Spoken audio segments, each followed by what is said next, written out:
Good morning, Dylan. Good morning, RS. Good morning, Ben. How y'all doing? Good morning, Joshua. You guys, I don't even know if you guys can see me or not. We'll find out. Don't know if my camera's working or not. Good morning, Joshua. Good morning, your wife's boyfriend, Dougie D. How's everybody doing out there? You guys can't see me. Right on, right on. Good morning, Jafar. Brr, still chilly. Good morning, Mihai. Tara, good morning, BG Tate. Hope everybody's doing well this morning. Good morning, Chansu. Kind of a wild weekend out there, right? We had a crazy weekend. Good morning, Nate. Good morning, Mateus. Good morning. Yeah, Kem's working well, right on. Hopefully we can get everybody in here. Got a lot to get through this morning. It's already kind of late. It's already 9:05 this morning. Hope everybody did well. We had a great weekend with the concert. Was rad. Had a blast. Got a lot to go over this morning. Good morning, Fisted. Good morning, Carboy. Starfish. How are you, brother? So we had a kind of a crazy weekend here, right? John, good morning. Vegas, good morning. Maj, good morning. We're gonna jump right in this morning because we got a ton to go over. So we're just gonna slide right over here, and we're gonna switch over. Turn this music off. Right in here. What am I looking at here? I'm gonna go live stream. Good morning, everybody. How's everybody doing? We're gonna turn that off. We're gonna get right into it because we got a lot to go over. Yeah. So just we'll get some niceties out of the way. Had a great weekend with the interns. Appreciate all of you guys that support the channel. You guys helped pay for that, for the work that those girls are starting to do in the channel. We're going to also get into, I had to order a computer to live stream in Discord. So I'm just waiting on that to be delivered. And so that's just an update there. And then on Friday, we talked about how if you're in cash market, you get destroyed today unless you are holding spreads, right? And we can see that this morning right away. Boom, if you were short or long, or long on puts or calls, you're going to get wrecked this morning. There was no way for you to win out. Even with all the craziness over the weekend, we went cash gang over the weekend as a cash market trader, and that has proved and worked itself out, even with all the craziness over the weekend, as we come into this morning. So hopefully we're saving some of you guys money out there and you're not blowing up your accounts on either side of that trade. Now the futures market's completely different. And so we'll get into that this morning and what should be happening this week. We'll talk about that. Then, of course, I'm shit posting all week long on Twitter about it because I'm laughing my ass off the entire time. And then I told you guys I wouldn't be here until Wednesday. That was just more shit posting on Twitter. Anyone that was following along on that stuff yesterday. So we're going to take a look at this morning and just see that we traded higher than single digits here. So we're going to get into it because we only got a few minutes until the open. And I want to get you guys caught up as to where the market is, what to expect for today and tomorrow. Now, one other thing I posted on Twitter was oftentimes on Opex dates, you will see, I might have misworded what I was trying to say, was that we have Opex today and tomorrow. And market makers sometimes won't make a huge move today and tomorrow and burn all of those options, believe it or not. And then you'll get your move on Thursday. And we'll look at the economic calendar here in a minute. I do want you to see ES this morning, that we're down here with single prints down below. We traded above that, of course. I talked about this last night, too, that we would get this bought up by open. And sure enough, we did. And we should, too, right? Someone's going to buy this bottom by the time after hours opens here. No one's going to stay short down here heading into today, Tuesday. They're going to buy this bottom and hopefully make this run up, and sure enough, that's what we did. Now, value area low is 439.2.7. Be aware of that number today. This is an important number for you to know. And then we've got put controls up here at 45.04. This is on a 15-day chart, 15-minute chart. Just be aware of this as we move forward, that we don't have a ton of resistance heading up until we hit this 440 number. And we'll talk about retesting down below. We'll talk about what we talked about on Friday. We said on Friday, we said, look, we broke below 4350 or 4352, and that would set up a test of lower numbers down at 420. We retested those numbers in futures over the weekend with horrible news over the weekend. So for us to go back and retest that 420 again today or tomorrow is going to take an economic calendar horrible news or more Russia horrible news for us to go back down there. But I'm assuming that a ton of you are like, hey, we're going to go back and retest that however deep we went. I think we went pretty low. So, you've got bears out there that are like, we're retesting that right off the bell today. And we'll look at some of the charts and we'll talk about some of that this morning.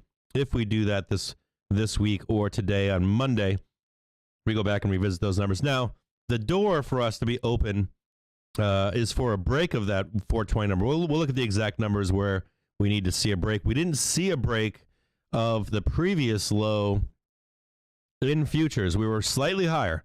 So technically, we're not going to see 410, 415, 400 yet until we see a cash market break of that previous low. So we'll look at that here in just a moment. I'm going to turn this off here, and we're going to take a look at some other stuff here this morning. So it's critical that you know that, right? That the futures did not break that previous low. And that so far is showing a double bottom. It's not showing us it's not showing us so far that we have broken through and we're most definitely going down to C400. Now there's some other requirements for us to head down lower.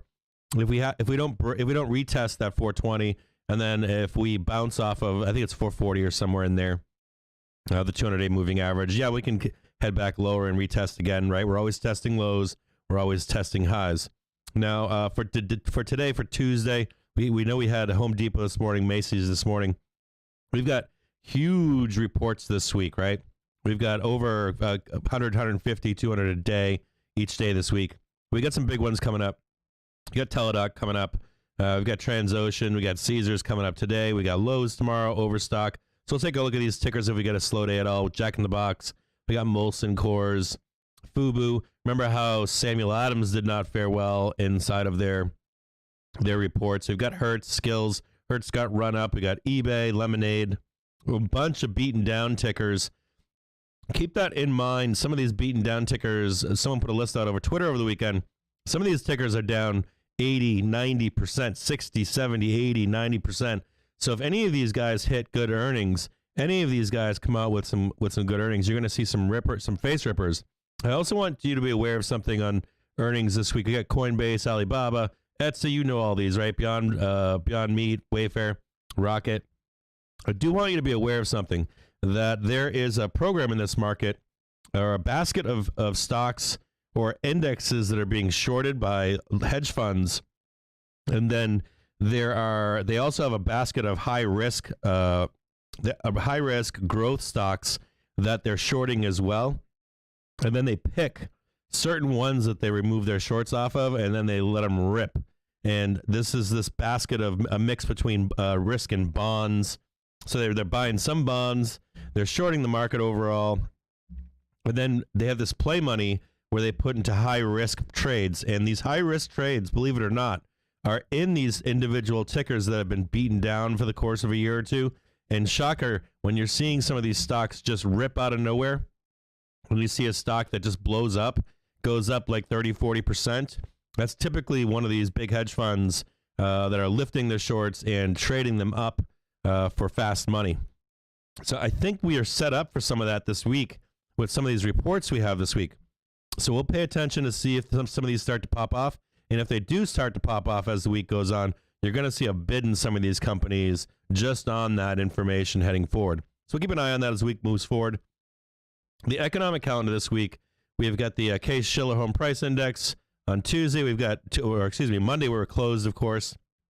We had the Case-Shiller Home Price Index this morning. We've got the PMI Flash, consumer confidence at 10 a.m. So we still have some volatility between 9:30, let's say, and 10 a.m. But Wednesday, we've got nothing scheduled. Unless we get some bad Russia news, we might be setting up for some kind of a move here, right? Move higher, I believe, honestly. On Thursday, we've got claims. This is all bad stuff, right? GDP, bad stuff. We've got personal income, bad stuff. PCE, no-go, right? This is all inflation kind of stuff. Core inflation monthly. We've got real disposable income. These are all the bad, ugly numbers for Friday, right? the bears are going to be looking for us to sell down by at least Friday over here. And this is the 25th, but we're going to talk about how the market swings high, swings low, and where we are in that movement here, okay? So I have a feeling that we're going to swing up this week. I could be wrong on this. Even if we do a retest, there's a fair chance that we make a move higher for a rejection point to trade lower again, believe it or not. So we're going to get out of the economic calendar for right now. We're going to go into the spot gamma report. Futures in there 433.5, up from overnight lows of 4249. Our models look for continued volatility with resistance at 4,400. So keep that one up. 4,400 is basically your 200 MA, simple moving average on a daily chart, right? Support is at 4,300 and 4,270. Our current view remains in line with that of Friday. We see little reason for risk on a large rally and a round rally until there's clarity on interest rates. Latest possible date, FOMC, March 15th. Geopolitical headlines are certainly taking center stage at the moment. We feel their impact is being exacerbated by large negative gamma and elevated implied volatility. We opine on this simply because it's through this view that we feel that any rally is simply short covering, right? We talk about that, right? That we're not getting that huge Vanna rally. We're just getting shorts covering. The rallies are short. They don't last for 2-3 days. They last sometimes for just an hour or 2 hours, and then they start reshorting again, right? Rallies can reverse with great speed as the feedback loop reverses. Dealers short via negative gamma. Put buying increases IV. As IV increases, the speed of these feedback loops increase. That is a key note right here. The speed of the feedback loop increases to the downside. To this point, if you think about the 50-day handle rally on Friday, or Hero Indicator or real-time options flow, saw that rally was spurred on through traders selling put options, right? Closing their shorts, closing their puts, right? And then we get a lift up in the market. This implied dealers could buy back futures, right? This implied that dealers could buy back futures. This forced covered spurs on second-order effects. Gamma Vanna, that this short cover rally faded quickly, though, at 3 p.m. We saw that as well on Friday. Matter of fact, I think we saw this on Thursday as well. Today's updated open interest data confirmed puts were closed, as we saw net put position closures for all strikes in the SPY greater than 435 and SPX greater than 4,400. Here we wanted to zoom out on the intraday feedback loops based on equity hub models plus below. We can see how the rate of SPX gamma changes below. The nodes, which appear as small peaks, indicate where there may be a large change in S&P gamma, which we believe signals material change in risk. Hedging points. Think of it like a hedging band. At the strikes we've printed on the chart, we believe support and resistance forms. We typically watch chart during periods of high volatility, as it showed great accuracy in previous drawdowns. We posted this chart because we think it best depicts the large amount of gamma at the 4,000 strike. Now, we talked about this last week, right? The last few weeks, maybe 4 weeks, we've been talking about, hey, look, this is where they're rehedging. This is where they're rolling hedges. We know that right now they're pretty much for March 18th that all the money is at right around 415 or so. Okay, for this March 18th expiry. We know that a lot of the puts have been actually rolled out to May. That doesn't mean they don't print out into March, or that the March 415s and 410s don't print out this week. But we know that we've been watching this before this has been commented on by Spot Gamma, okay? The large amount of gamma at 4,000 strike, you can see how large the node is, just under 4,050. We believe this is material long-term support. Strictly through an options positions lens, it would take a material change in policy, not just narrative punch through that level. Now, this is just like the reverse if you're a bull. If you're looking at high strikes, right, and call options, we'd be looking for those strikes down the road as we trade higher. Right now, we're in this negative gamma. We're in bears buying tons of protection, so we're looking lower now to hit those strikes as time moves forward. And we've had that proven week in, week out. And until we get some kind of material change where we're not just outside of negative gamma, but you're seeing long calls, long dated, much higher strikes be purchased out. Let's say we start buying 460s, 470s, 480s for like 460s for this month, 470s for next month, 480s for April. You would then see a switch in that regime. But we're not doing that. We're doing the inverse of that, right? So we're looking lower over time. No, you're not getting 400 today. No, you're not getting 390 today. It's going to go up and down as we make our way lower, right? So we also be aware of that. That's part of the shit posting over the weekend. So should concrete positive new emerge from positive news, I guess, emerge from Ukraine, then we could see a strong multi-day rally into the 4,500 area. So we're going to have to pay attention to that, right? I'm gonna need to open up at some point today. I got a couple different streams on another computer here that I'll keep open all day long. I'm gonna have to also rely upon you guys out there to be aware of any kind of positive news, even if it hasn't been confirmed yet, to at least be aware of a possible rip-roaring rally. And even though you say this can't happen, I'm telling you, they will scam this market up and down wherever they can. Remember the time when Biden was going to talk at 4 p.m. and the market just rallied, right? Hard and heavy on that speech. Then he had another speech and it dumped, right? So be aware of news that can come out that can imply a move higher to 4,500. It is at above this line where positive gamma forms, and we consider that major resistance. I don't think we get to this 4,500, to be honest with you, but anything can happen. So keep this on your plate if you're a bear, to be really cautious. Let's say we're trading down at a moment in the market and we're at some form of a support level, and you hear some kind of news come out that Biden's going to speak or some kind of nonsense with the UN or NATO. There's a fair chance that they're going to flip the script on that and interpret that news as positive and cover their shorts, okay? Just be conscious of that. I'll roll through this. You can always come back into this video, pause it, come back, and take a look at these defined levels on and gamma zones inside of ES, QQQs, and the small caps in here, okay? So I'll scroll through this to the end. So we kind of get the information that we need to know right on the top up here, right? We know resistance is at 4,400. We know that supports that lies at 4,300. We know we've got 4,270 as well, and we'll identify that as well. And we already saw that on the market profile, right? That we've got single prints, and then we've got some resistance above at 4,400. And we're going to confirm all this once we turn on Bookmap. We're going to look at Bookmap and see where real support is and where real resistance is within the market today. So we're going to get rid of this right now. And I just want to show you over the weekend over here on this ES chart over here that we did not retest the lows down below. And just be conscious of this, okay? That this low down here is 4213, okay? Now we broke 42, we broke 4520, excuse me, 4500, 45, I think that's wrong, but I think it's 4520 on Thursday or Friday of last week over here. And we broke this, right? It demanded that we go down and retest these lows down here at 4213. We tried to do that with all that horrible news over the weekend, and we didn't quite get there. And so the bears are going to tell you we're going to retest this in cash market, but even if we do, we're going to need some nasty news to go down and actually break through, believe it or not, at this point, this 4213. And this is the 200-day moving average. You can see right now that it's up around 4423.75. I'm going to assume that once we get into this cash market, this is going to roll down somewhere around this 4,400. So that would imply, right, that maybe we come back and we would say, hey, we'll retest the low back here. We can't, right? Well, maybe we can. I guess we could retest it here. And then we're going to probably trade up to this 4,400 and then look for more shorts to re-enter to come back down and trade this 4213.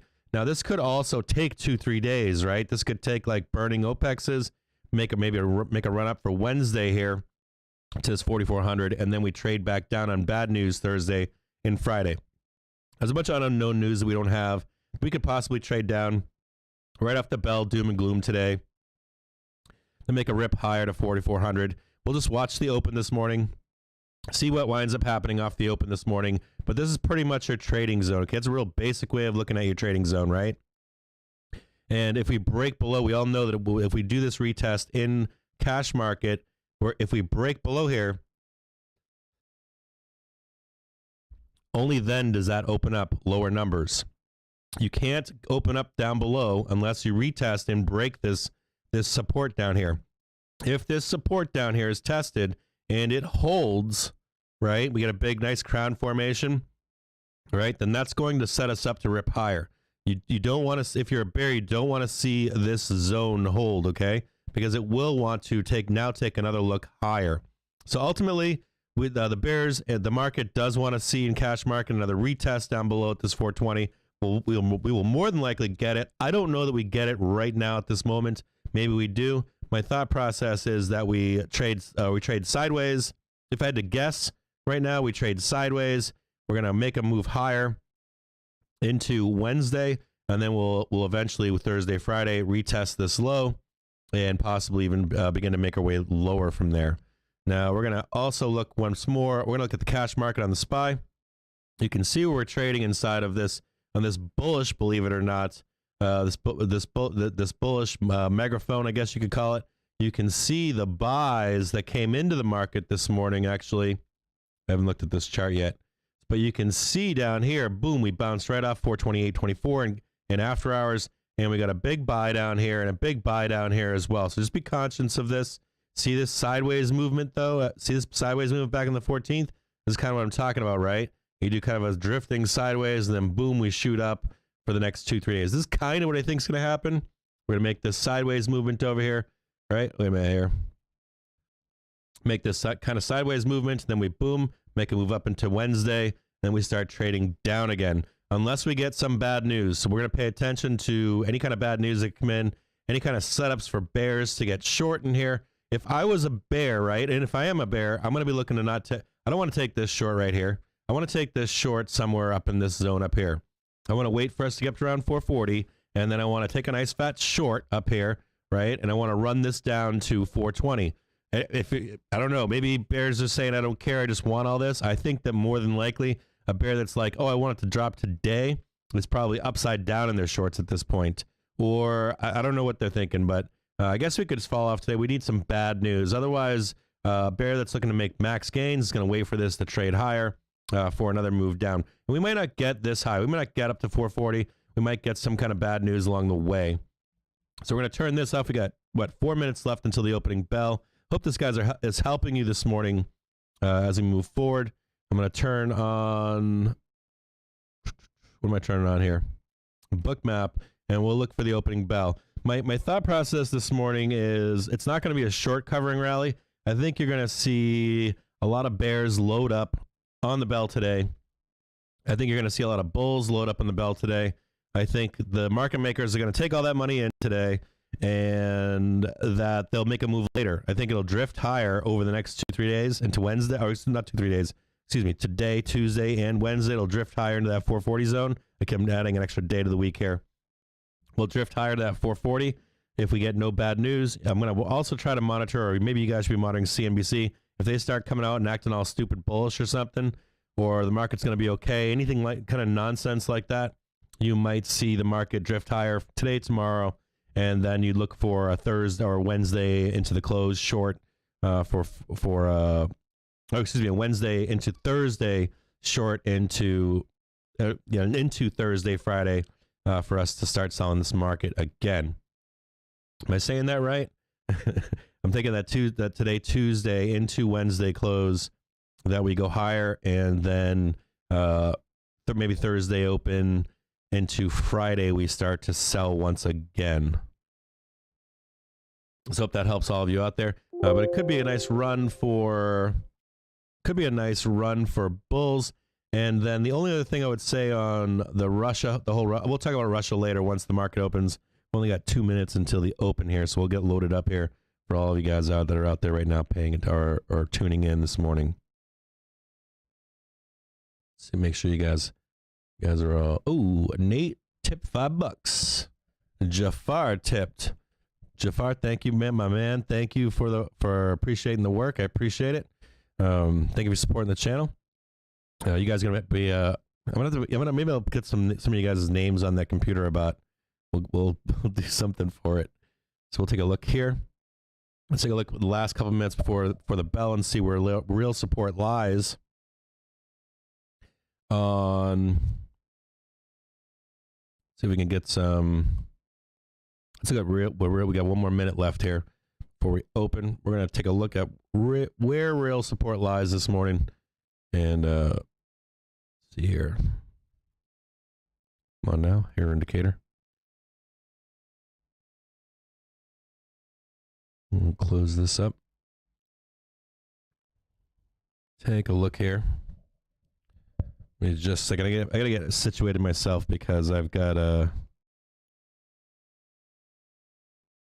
some trades I think I want to take today. And just remember that it's classic for long weekends for options to get burned. I posted about this. I talked about this on Friday. You guys, I also posted about so you might get a retest right now down to, let's say, 427.76. Might be a possibility. So we'll take a look at that level there. And we'll see right off the bell here if there's any kind of a retest right off the bell. Kind of a fake out move.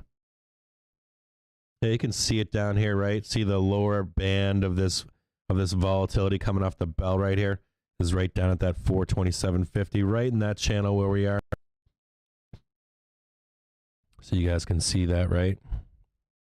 So maybe we get that nice little retest down below, and it might be a buying opportunity here. Take a look. The bell is open at this point. See if I can get this to widen out a little bit.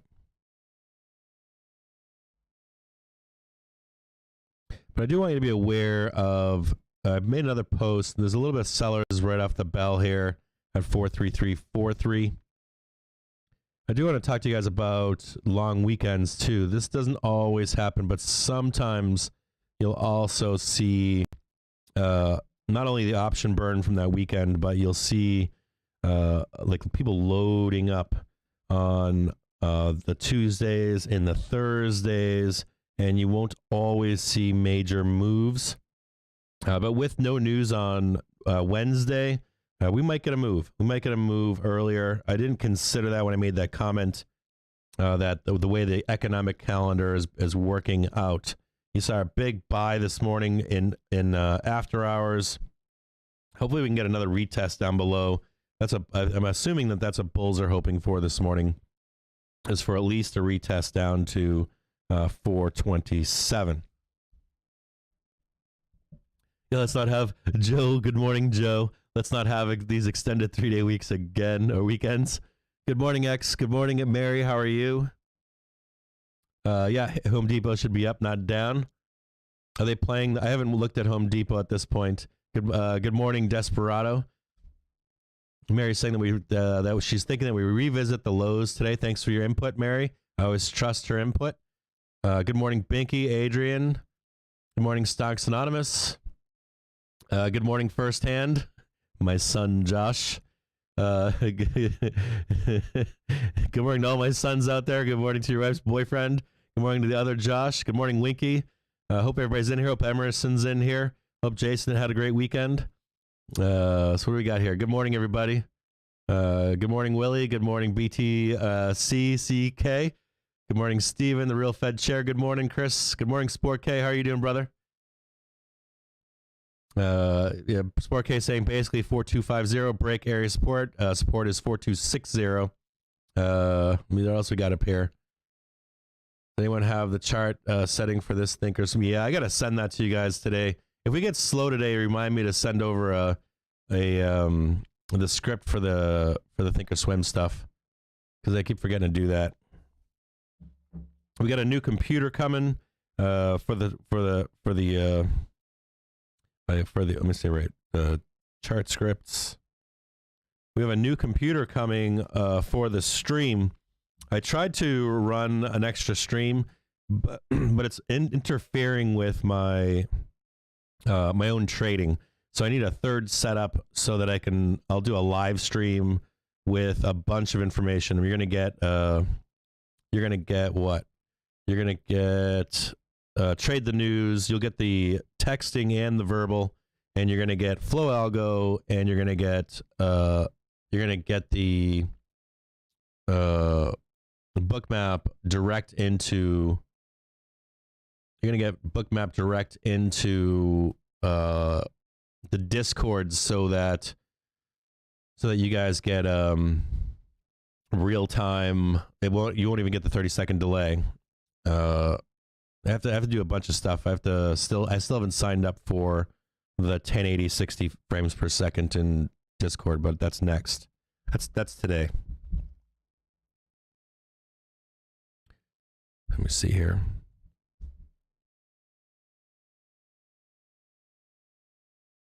Trade the news. We'll turn on Charlie so he can talk to us this morning and see what his points are. Looks like we're trading down off the bell. Going to do that retest down below. I'm assuming that the bears think we're trading all the way down to, I forget what we talked about where that was, right? The overnight low was down around, where do we say that was? Where was the overnight low?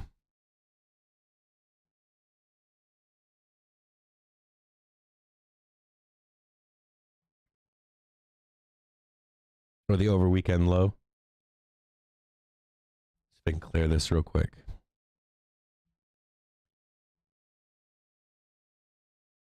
So the overnight low is 4253. Well, maybe it's slightly lower. Not as exact. 424925, somewhere in there.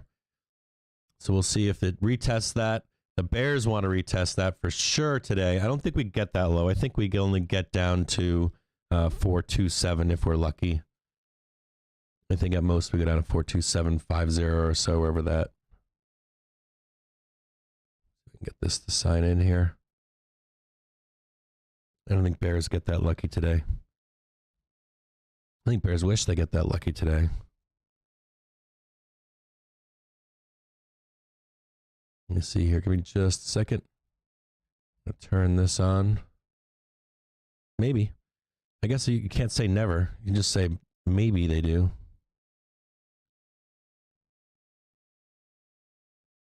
Looking for lower lows today. Oh.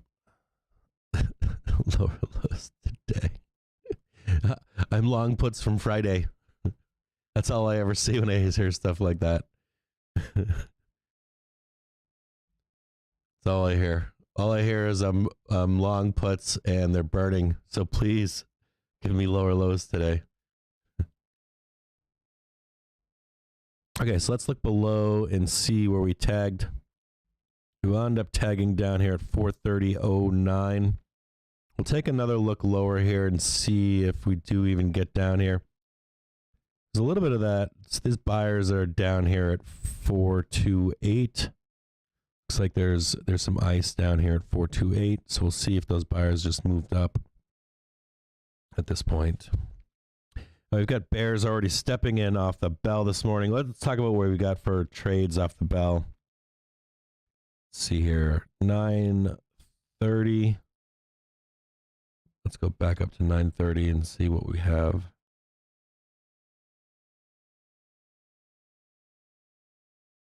Got some puts on RSX, calls on RCL, UAL. Looks like they're beating down, right? The reopening stocks for airlines and cruise lines. Seeing some puts on NVIDIA. March 4th, 230p for $728,000.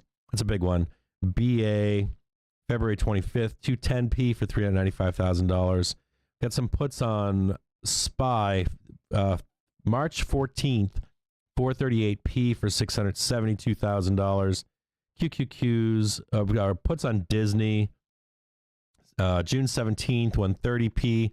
QQQs, February 22nd, 339p, $196,000. SPY puts, March 14th, 438p for $700,000. We got some more SPY puts. February 22nd, 270p for $429. We've got some more calls coming in for NVIDIA, right? We had puts on NVIDIA. Now we've got calls on NVIDIA. March 18th, 220C for $1 million. We've got calls on XBI, February 25th, 91C for $62,000. The news. See if I can get this rolling here. See if I can get this trade the news up and running. I wonder if that's put selling. Give me just a second here. I'm going to get this up, all fired up for you guys. Let me see here. Russian Foreign Ministry. The borders of Donbass region will be decided in the future. That's kind of a hilarious statement.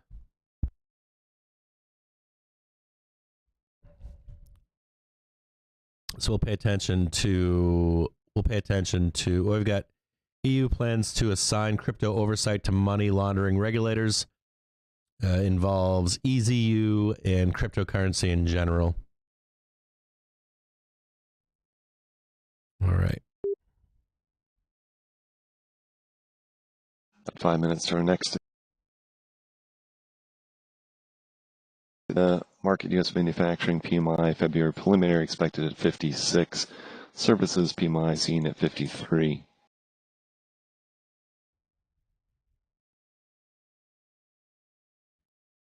All right, somebody paying attention down here, see if any kind of a support area breaks down below. If you are bearish today, if you're like, hey, we're going lower, we'll take a look down below and see if there's any other areas to look at. It does look like we've got buyers down here. You got 50,000 buyers down here at 430. You got another 75 down here at 428. You got another 100 down here at 426.64. Looks like we've got some pretty, unless there's a rug pull, looks like pretty firm support. Your next price target down below would be 426.52 for major support area. Then you've got light support at 424.99. And then you've got major support, which we already know about, down at 420. So we'll keep that in mind. And then we'll look above as well from this point and see we've got some resistance above here at 433.36. Let's see where the major sellers are. You can see them up here at 433.50, ready to step in above. 434. Some nasty sellers up here, right? They don't even want to hear about 440. They're like, hell no, you need some good news to get up here to 440. So the bears are saying, nope, we're not getting up there today. We're going to sell even earlier. That's what it looks like. The bears are saying that, right? That they're gonna be selling even earlier. I don't know that I believe that at this point. But maybe look for some resistance above here at this 433.38. 433.38.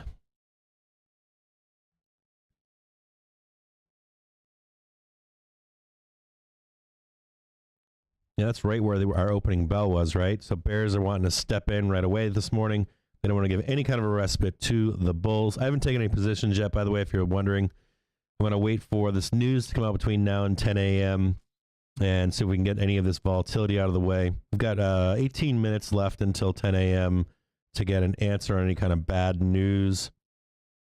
We did have dip buyers step in this morning in after hours, and if you're a bear, the sell, like in the futures market, you already made your money, you ran, right? If you're looking for your next place to take a short, the recommendation, of course, is higher. It's somewhere around this 440. Possibly, we've got some resistance area zones above. We've got 434.56. We've got 437.37. We've got 438.61. We've got 439.81. 441.98. We've got a bunch of resistance above. It's just a matter of where do you take your short, where do you buy your puts, and do you enter early or do you enter later? So my take on this is that it's going to be later. It's not going to be right where we are. I could be wrong here. You could see short step right in above here at this 433.38, and we start the process of heading lower right now. So we'll see. And we're going to keep an eye on the hero indicator. We don't want to be paying attention to the hero indicator. We all know we don't want to be paying attention to the hero indicator currently. On the positive side, we want to be keeping an eye on it when it's negative. When it's positive, it's not really helping us when we have real money selling. But we do know that it does help when it turns negative finally, right?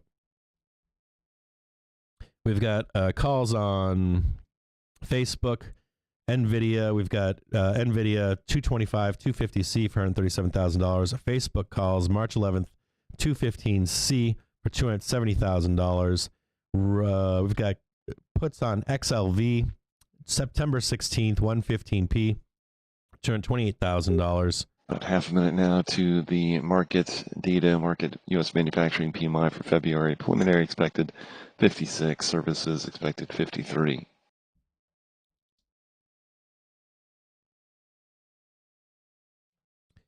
We've got some more puts on XLV. September 16th, 115p for $1.8 million.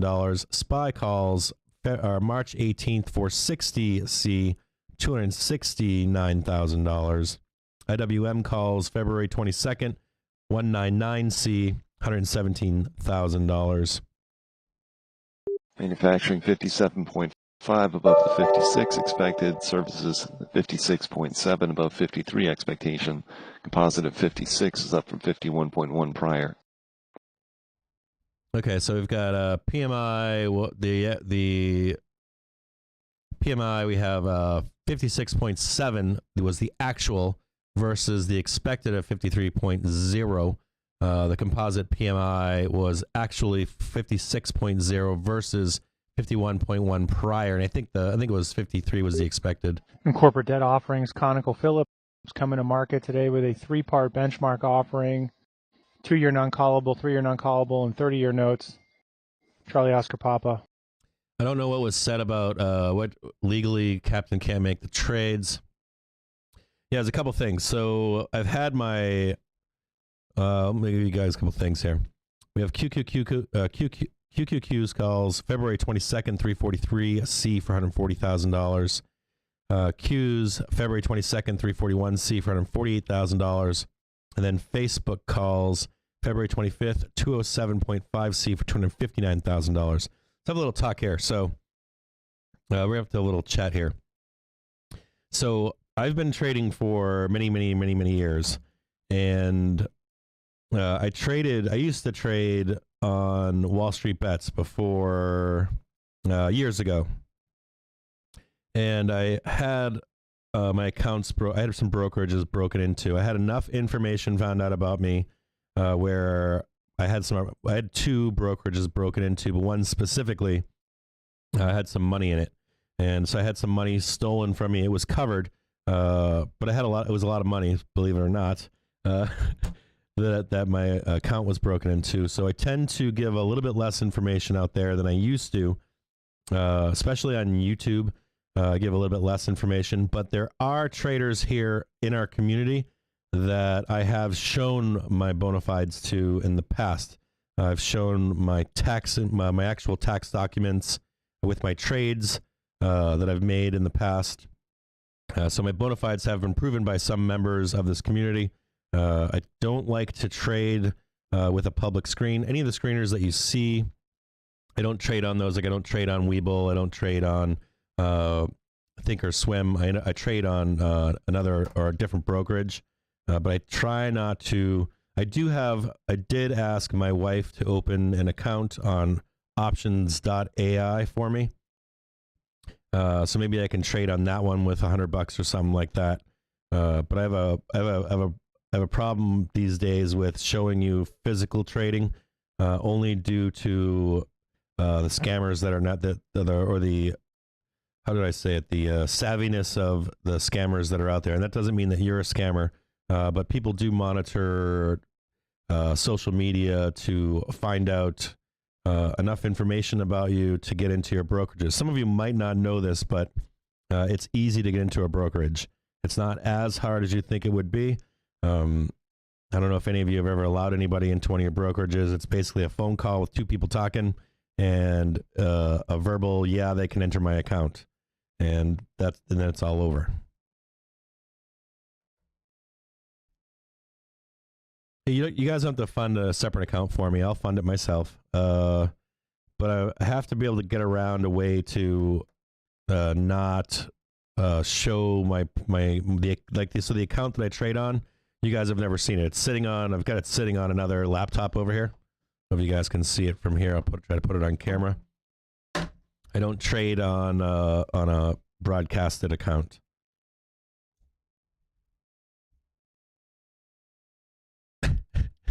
Yeah, I apologize for that. I've had it broken in. You know, it's weird too. How it happened on Wall Street Bets was you just get friended by the right people, and then eventually they just find, you get asked a couple simple questions, and they know who you are. It doesn't take much. So we've got some Q's calls coming in again. February 22nd, 342C, $116,000. Apple, February 25th, 165C, $220,000. SPY, February 22nd, 435C, $89,000. We are trading higher. We did trade off of the low of 430.29. Let's take a look back and see where that low came from too. I had that on one of my other charts here. I don't know why I had that. Let me take a look back and see why I had that as a support level. Where did that come from? That goes all the way back. I don't know where that goes. Oh, that goes all the way back to January 28th. No, it goes back to the low, an almost perfect touch of the low of January 27th. Interesting. That's the January 27th low that we bounced off of the open this morning.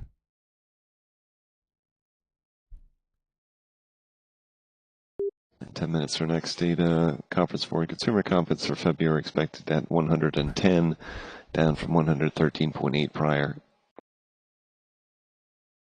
Looks like we have a price target above of 435.96. Also looking for Richmond Fed manufacturing at the top of the hour, expected to rise 2 points to 10 for February. Calls coming in on Airbnb, February 25th, 175C. SPY, March 2nd, 450C. You know, it's funny, though. The brokerage that they got into and took money from was Robinhood. This was, I want to say it was like 3 years ago, 2 or 3 years ago. They broke into Robinhood. You know how they got into Robinhood? They got into my, they first got into my, I had a debit card through Robinhood. And I don't know how they got my, I don't know if I was using it. Like I blamed it on Wall Street Bets. I wasn't sure if they were I wasn't sure if it was a card reader that it was caught on.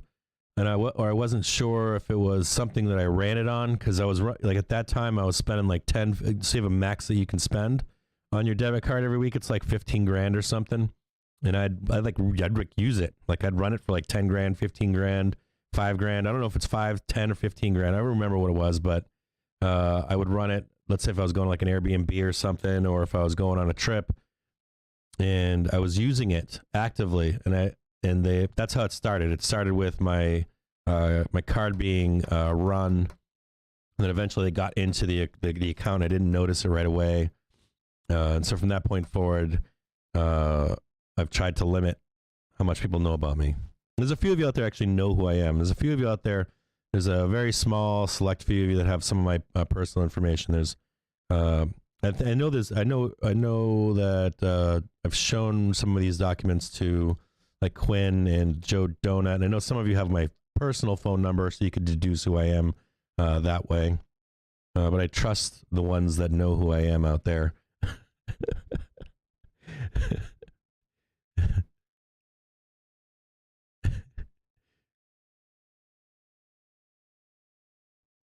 When I post trading view charts on Captain's Alpha, why don't you provide attribution? What do you mean by attribution? I don't know what attribution means. Did I use it in a strip joint? Winky, I don't know what you mean by that. You know, I stopped. It's really weird too. I used to do a bunch of trading view charting. I used to do a bunch of trading view charts back in the day. But not, you mean like like links? I used to do like trading view charts where I'd provide links to stuff. And I have a trading view account. You know, it's weird. The way the market is right now, it's not really, the market's really not set up. Oh, like the URL to the chart. Yeah, I used to do that. So I used to do I'll do it more. So I've done those charts are all mine. I used to do URLs to the trading view charts, and then the way the market has flipped heading from like September, October, I did a video back in September. I don't know, some of you guys have been following a long time. So like back in September, I did this. I did a chart back in September, or a video back in September where I said, this is the time to sell. And I talked about Apple staying higher. I talked about, though, taking your money and running. A little more than 20 minutes into the trading session, we're seeing a rally in U.S. equity futures. The S&Ps are now up about 10 handles on the day. The NASDAQ Composite up 40 points. And the Dow down 75, but recouping a good portion of the early losses. The VIX is now at 28.98, up about 4% on the day, but 9% from where we opened. Down 9% from where we opened in the VIX. Yeah, VIX was up to 3180, but it's now falling off Gold right now. futures holding above 1900, up about 0.25% today. I used to do those videos. I used to do charts that were attributed, but for me personally, I don't feel confident telling you guys, hey, you should be buying right now. And I won't make those charts again until you'll start to see me go back into that, shift back into that when I think we're done. But I don't think we're done selling this market as of yet. When I feel confident with reinvesting in this market, which I think happens sometime in probably a nice buy-in around March, and then a take profit, and there's probably another deep buy-in sometime in May, maybe June. There's like March. There's probably a good buy-in. We'll do charts for March, and then there's another there's another buying opportunity sometime in May, maybe into June. And then there's probably another take profit scenario between then and August. And there's going to be another sell, deep sell, more than likely into fall. And then we'll buy again for a Christmas rally. But I don't feel confident right now. I don't want you guys to be like, I don't want to be the guy out there being like, yeah, buy PayPal right now or buy Facebook and it dumps another 20%. So my viewpoint is that I'm seeing some SPY puts come in right now. SPY puts February 22nd, 430p, $75,000, $48,000, and then $157,000. Lots of IWM calls coming in right now, just rolling through. More SPY puts February 22nd, 434p for $100,000. Just day traders. Watching lots of day traders buy IWM calls. February 23rd, 200C. $300,000, $128,000, $285,000, $143,000, $193,000. Basically, a little bit over $1 million on IWM. February 23rd, 200C. So yeah, I don't feel confident with saying to you guys, hey, So I've got all these stock. I've got these FinViz stock pickers that I've been using for a bunch of years, and none of them are coming up as buy right now. Like none of them.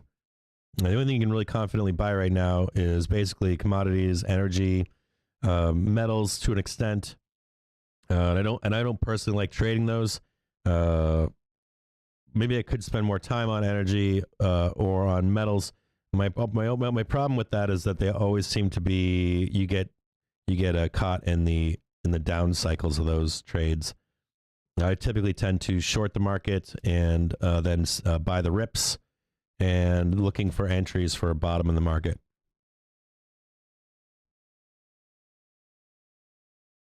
Good morning, everybody. Good morning, Brad.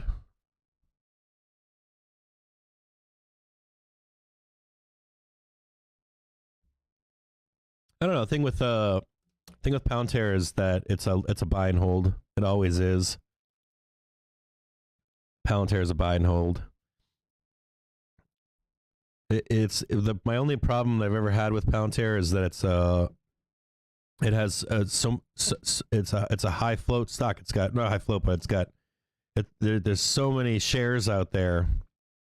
It's been diluted to such an extent that it's one of those things that you buy and you don't ever sell it. You just kind of hold on to it over 5 or 10 years. It's not something that I ever like or want to actively trade.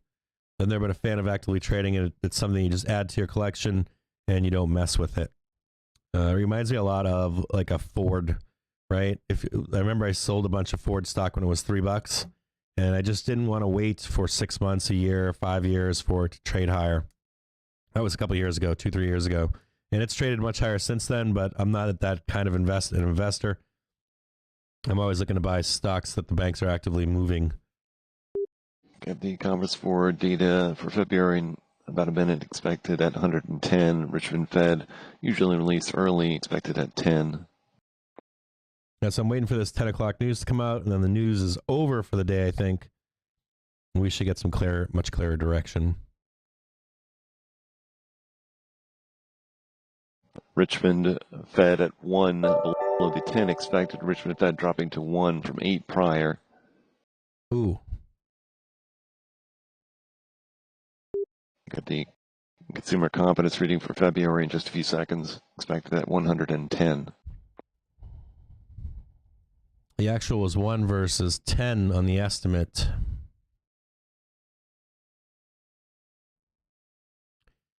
Let me see. Volume of new orders. -3 versus 6 prior. Backlog of orders -4 versus 2 prior.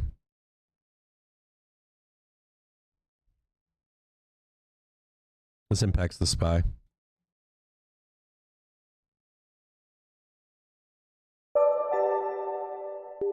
$110.5 for consumer confidence, 110.5, a little above 110 expectation. Present situation, 145.1, down from 148.2 prior. Expectations index slipping to 87.5 from 90.8 prior. Uh-oh. Nope.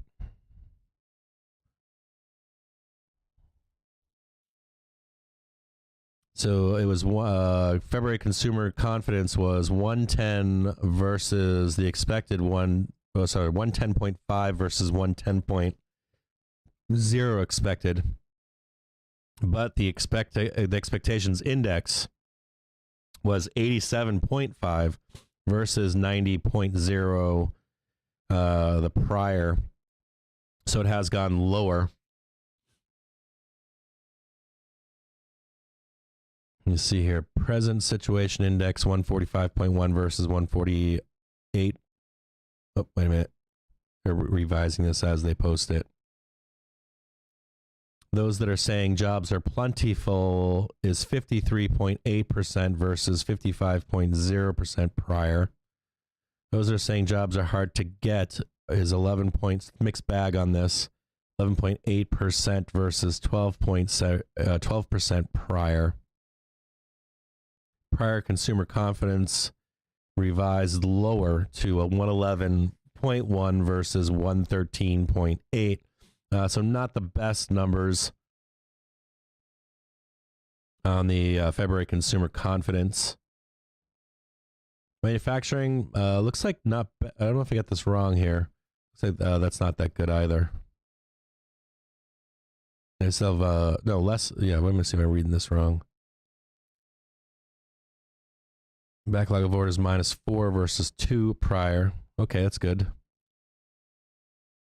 So again, are we getting some weakness off this? Yeah, a little bit of weakness here.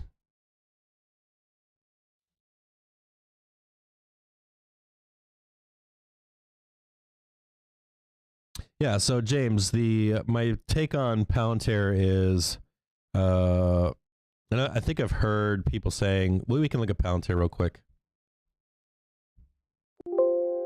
It's a tough one. You know, people like to day trade Palantir because of the rips it has had in the past. Timing those rips, it reminds me of Ford, right? You kind of just buy it and hold it, and you put it in your portfolio. I think it's a better pick.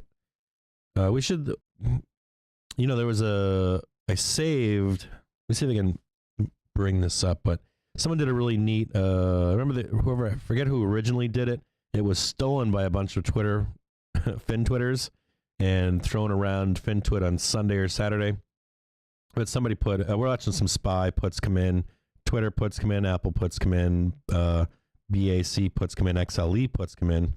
So SPY, February 22nd, 433p for $196,000. Twitter, February 25th, 33p for $33,000.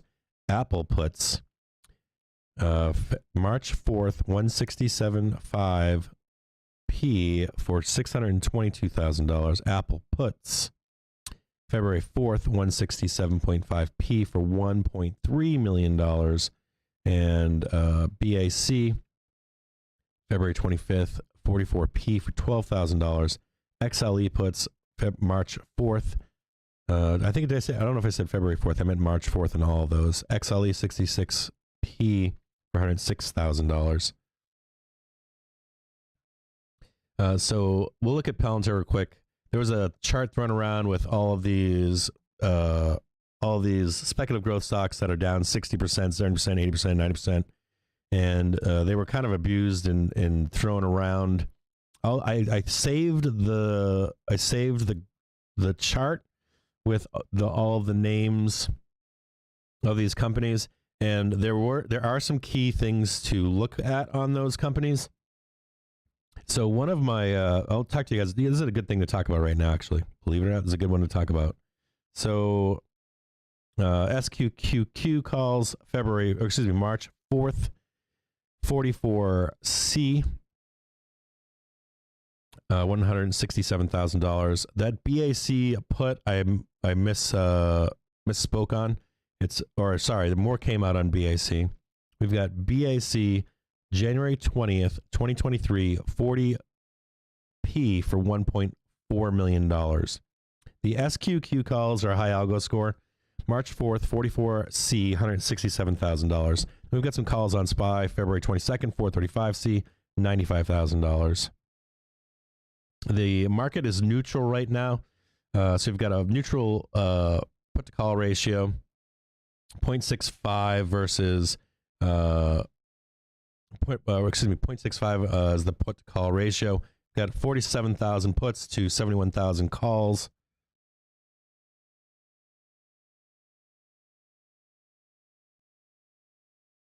And I'm going to look at something real quick with you guys.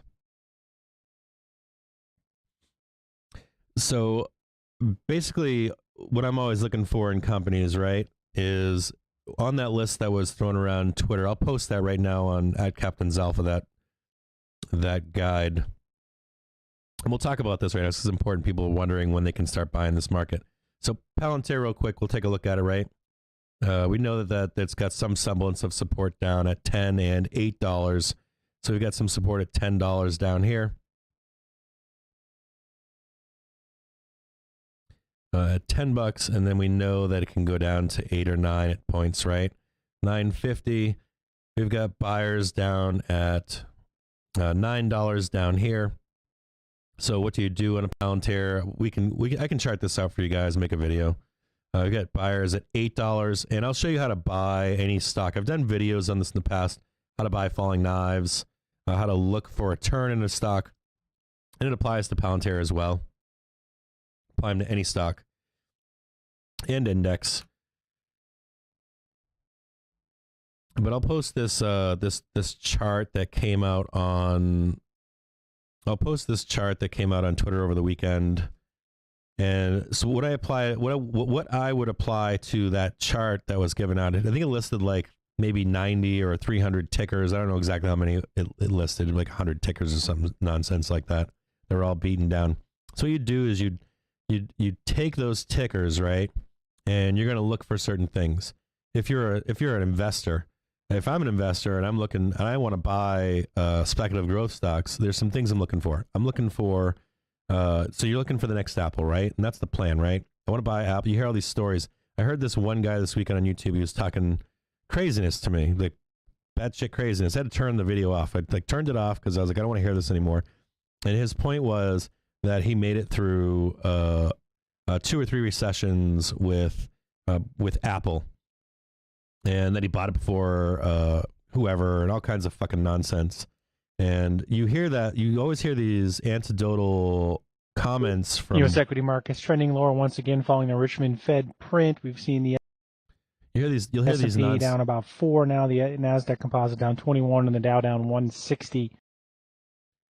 You'll hear these nonsense. Crude futures holding on to gains of about 2.25%, but near their lowest levels of the day thus far for WTI crude. You're going to hear these anecdotal comments and say to yourself, well, why didn't I ever catch that? Why didn't I ever buy Apple at $2? Why didn't I buy this company at $1? And, why didn't I buy Tesla? You can just name them and say, well, what am I doing wrong in this situation? And of course, people think, oh, well, I should just buy Apple right where it's at right now. And that's not true. What you need to be looking at this chart. I'll post this chart here in a minute. But what you need to do is apply some things to it, right? You want to apply things like, so you want the company to have launched within the last 3 years, right? IPO'd last 3 years. You're looking for companies that are new companies. You want to be looking at an Apple. You want to be looking at a Tesla. You want to be looking at a company that's opened, that's IPO'd publicly in the last 3 years. Okay, so 1 to 3 years. You want to make sure that their float is over 5%, right? Over 5% in their float. You want to make sure that They're above their 50-day simple moving average, right? We're not even going to enter a knife buy these stocks yet. This chart I'll show you, you're not even going to buy them yet, right? You want them over their 200 SMA, which a bunch of them aren't right now. So you want their IPO date in the last 3 years. You want to make sure that their average volume every day is over 500,000, right? You ready for this one? This is going to knock out half of these, not half. This is probably knock out 95% of these companies that are listed on this chart. You want to make sure that their sale growth is 30% higher, quarter over quarter, for at least 3 quarters. 3 straight quarters, even if their ticker's trading lower.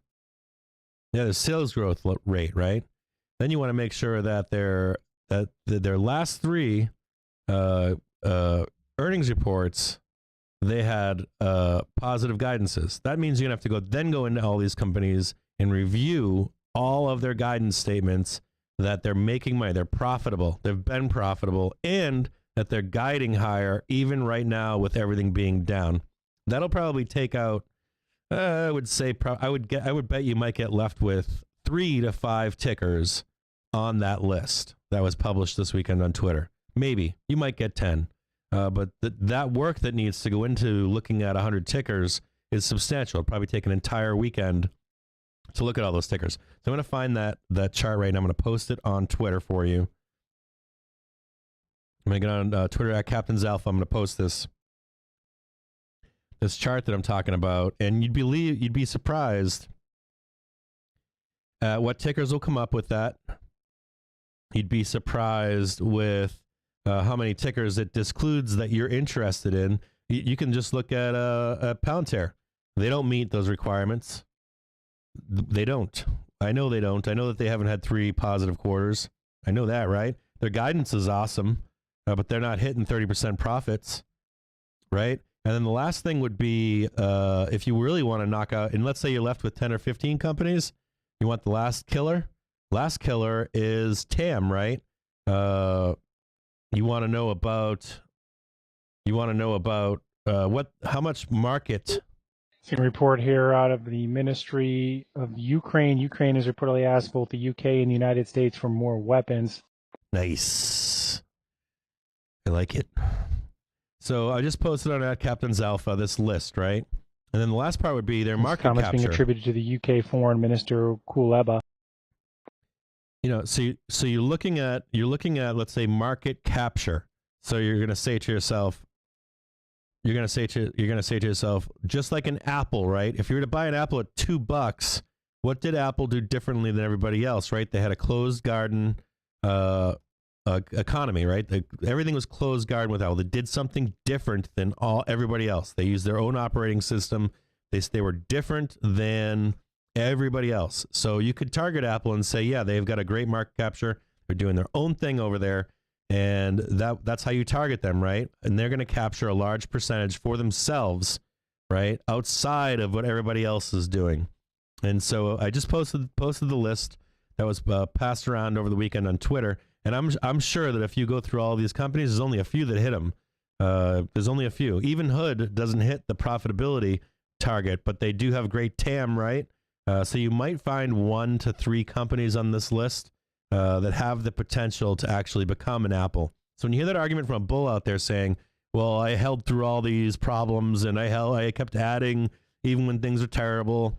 And even after 3 to 5 years, it kept going up. And, you know, you would have turned $2 into, you know, fucking $20,000 or some fucking nonsense like that. You know, you still have to be selective in that 30 times growth narrative. You still have to be selective when all these stocks are beaten down, what you're going to buy. And I guarantee if you look at this list and apply those concepts to it, you're gonna get an answer that's small. You're gonna get just a few companies on that list that you should be focused on, targeting on, and then from that point, targeting when do I actually start to catch knives on this company. And so I've done videos on how to do that too. So even when you get it down to picking those 1 to 3 companies or 5 companies off that list, you're then going to have to then apply when do we start to enter those tickers. And I have recorded videos, not my daily streams, but I've got previous videos from before everything went to shit, where I show people how to catch knives, when to catch knives, when to look for a turn in a ticker to start to enter, to go long in it. Now, one other thing about this post that I just made on at Captain's Alpha. These tickers, there's another play in these tickers. And now this would be the merger and acquisition department. And I should have brought this up, you know, and I didn't. I missed this. So, you know, the whole Piton episode, right? Why is Piton going back up? And we should have kind of keyed into that activist investor that spoke up and caused all that fucking ruckus, and the stock shot back up, and then it kept going up thereafter.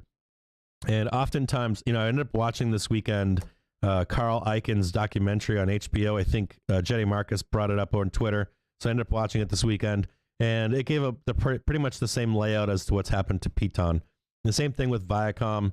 You're going to look for some of these tickers that are getting really beat to shit, and you're going to watch for activist investors that are going to come in, and they're going to do one of two things. They're either going to pump it up, and you can enter for wins or for gains off that, but know what you're getting into, right?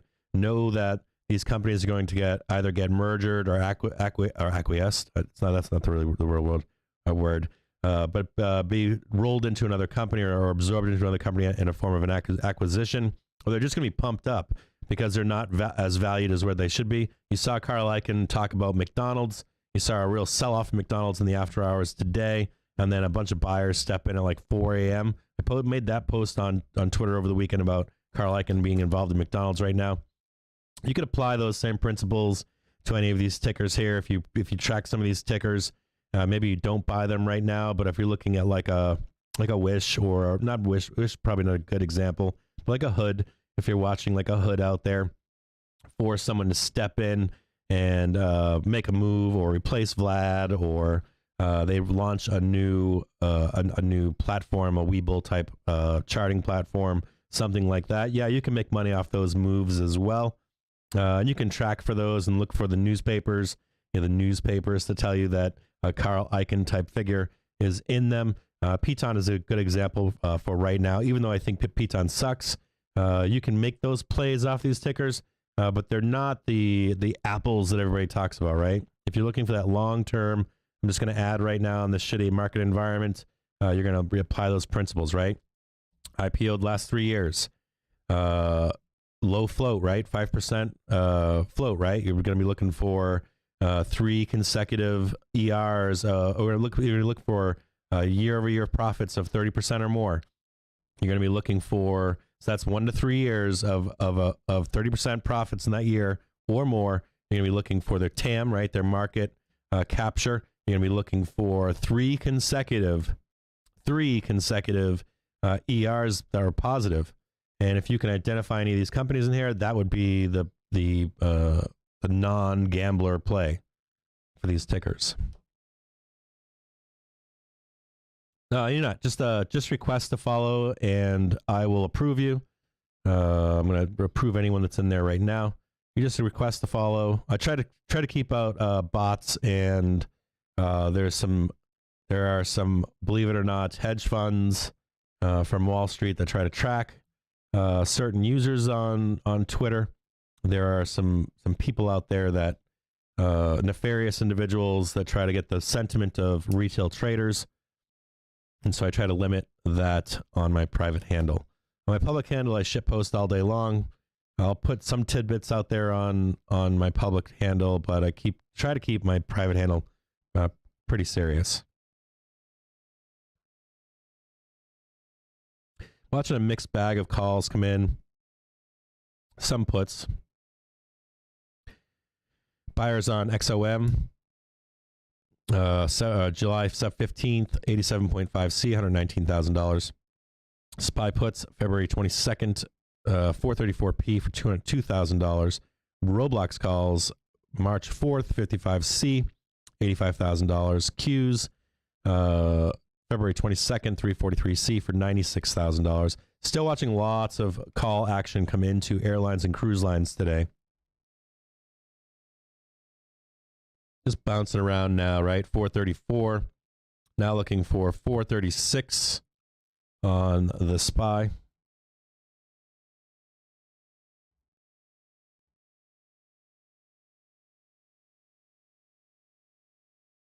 No, I don't think it's weak. I think you got. I went through this in my broadcast early this morning on the Open, which was I think usually so we got an Opex today. We got an Opex tomorrow. We've got no news on Wednesday, and you got to think of this from the perspective of a trader that makes money, not a losing trader. Get out of your head. I'm upside down in whatever trade I'm in. AMD calls February 25th, 120C, $488,000. So if you're a successful trader, you are looking to short this market, but where are you looking to short this market? You're not looking to short it down at 430.49. I want to short it at 440. That's where I want to short the market. So my hope is that we trade higher to 440, and then I can short it there. I don't want to enter a short or a long put right down here at 430.49, hoping for 420. I want to get max gains. I want to get max gains. So I'm hoping that we trade up to near 440 if we can even get up there, 436, 440. So that's what I'm looking for. And I'm looking for the market to trade higher with no news tomorrow. We don't have any bad news coming until Thursday and Friday. That's when volatility enters the market. You got the VIX here at 28.39. Are you expecting some VIX rip from between now and Wednesday? It would have to be bad news from Russia to send us up to 35.40. So everything is adding up to us trading higher. The VIX going down slightly into into Tuesday and Wednesday for the VIX to burn off a little bit, and then the VIX to move higher into Thursday, Friday. So do I think we roll over right now? It's possible, but it's risky as a bear. If you're bearish, it's risky. This is almost like a bull asking when you hit all-time highs, should I buy calls right now? Fuck no. Fuck no. We wait for a pullback. Even if it melts higher, you wait for a pullback because eventually you're going to get burned, right? You're talking about like the law of averages, the law of good and bad trades. You know, if you're only winning 1 out of 10 trades or 3 out of 10 trades or 6 out of 10 trades, it's because you've taken trades like this. It's because you've entered short right now. I can promise you that. Out of 10 trades, you might make 7 of them. You might make 6 of them profitable when you really need to have a target of 7 to 9 profitable trades minimum. Like 7 to 9 that are profitable to stay inside this market at all times. You need to be profitable. You need to make right trades. We're trading higher right now, 435.0. So if you're a bear, you might miss some of them, but you are waiting until we trade higher, somewhere between 436 and 440. 4400 to take another short. And you can even look back on last week. Let's look at the month chart on the SPY. You can even see on we can look on February 9th into the 10th. We traded outside of our trading, right? We traded outside of our trading channel, right? And the best short to take was above there. So we could technically trade all the way up to 450 on good news, and then that's where the short is. So if you're talking about taking a short today, we talked about this right after the bell. I think it's insane to take a short off the bell this morning. I think that the logical thing as a bear is that you wait for us to trade higher to 440. Spot Gamma said this morning that there's even a potential for 450 if you hear some kind of stupid like accords, or we're going to meet for, you hear any kind of nonsense like, oh, we're going to reopen negotiations for a summit of some kind, any kind of bullshit like that. You'd take that short position, or excuse me, we could trade higher from there to 450 easily on the table if you hear any kind of nonsense like that. Then we trade higher to between 440 and actually 450. I don't think we'll get that high, but if you want to take a short position, for me, I'm going to be waiting for somewhere between 436 and 440 between today and tomorrow. And that's my plan.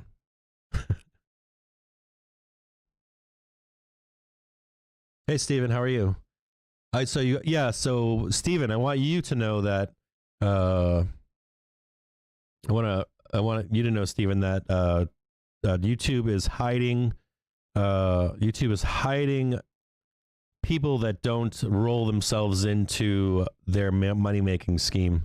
not scheme, but my broadcasts or Twitter or YouTube has asked me to join into their like money making, like ad advertising and also their nonsense. And if I don't join into that stuff, they hide my channel, which is fine. I'm fine with that. I don't need thousand viewers. I just need my friends.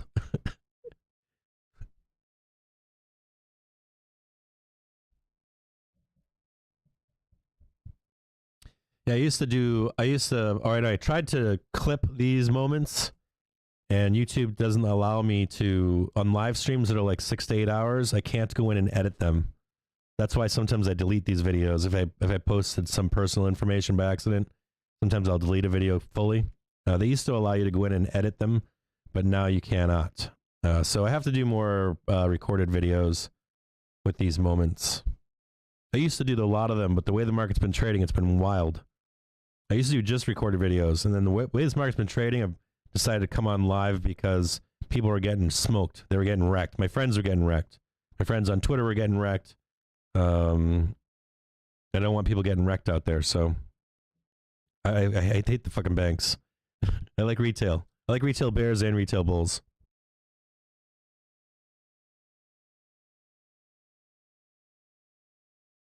I'm not down with the snark out in the social media world. I'm more for everybody making money and taking money away from the banks. So yeah, if you're going to take a short here, you're just going to be looking for higher prices. I think we trade higher. I think we trade higher into Wednesday.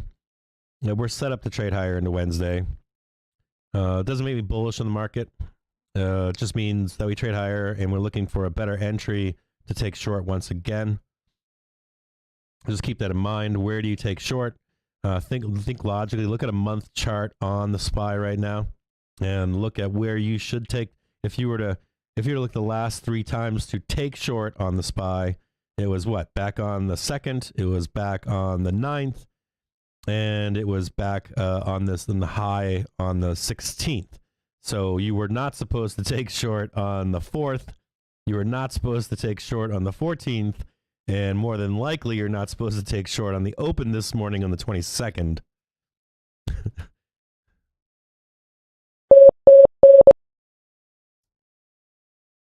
Yeah, so I just ordered another computer to do a live stream in Discord. I could possibly record that one, a separate recording for educational moments.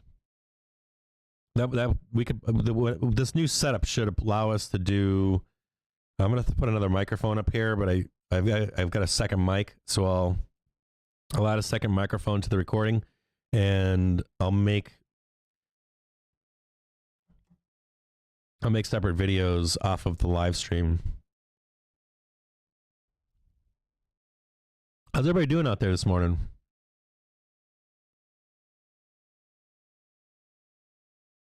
Yeah, so on Friday I talked about when we were at the bottom on Friday, right? I said to you, if you really wanted to, you should be buying call spreads right now. I said if you're a bear, you should be buying some call spreads in the money right now, and those are printing. And it's been 4 days or 5 days, right? Friday, Saturday, Sunday, Monday, today's Tuesday. 5 days later. So for Starlink, the internet access spreads, name, private company from Elon Musk, saying they've received their first Africa license in Mozambique. Your call spreads will be printing right now, right? We talked about spreads. Talked about when you buy call spreads in the lows, you buy put spreads in the highs. You roll into more aggressive positions, depending on where we are in the market.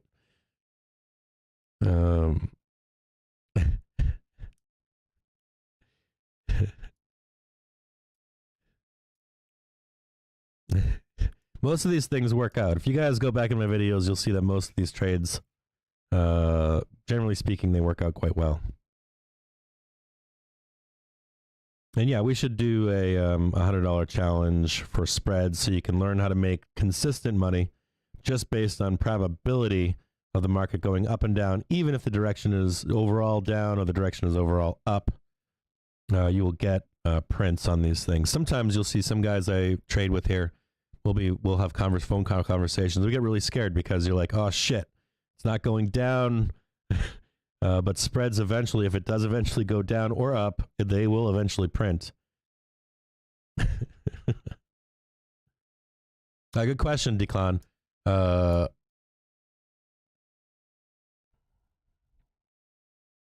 Yeah, I've been saying in the futures channel since open, I'm looking for the 437.5 level at some point. Yeah, you can see right now we're looking for 43.60. How's everybody doing today? Were you guys all doing well today? So that was a sweet. So that's a sweet play over the weekend, right? If you were just a cash market trader and you only hold calls or puts, and the question on Friday was, well, what happens to anyone that's long or long puts or calls over the weekend? And my point on Friday was, you're probably going to get fucked. That the best trade over the weekend would probably be some form of a spread, something that the theta gang's not going to come take all your money away from you. We're probably at some point, I think we traded as low as 430 at some point, or 431 or something on Friday. And it was like, do I think we'll see? That's the question, right? Direction. Do I think we're going to see 430 at some point next week? Probably. Can I get 3 days of the market just being closed and make money off that with a spread? Probably. Do I think that and then we even talked about, do you just take a butterfly, like on a Friday, on the last Friday? Do you think we're going to trade below 420 between now and next Friday? Probably not. Do you think we're going to trade above 440 next week at 431? Probably not. You could probably take a spread or a spread of some kind, probably take some kind of a butterfly, and probably it's going to print. But if you're cash market between Friday and Monday.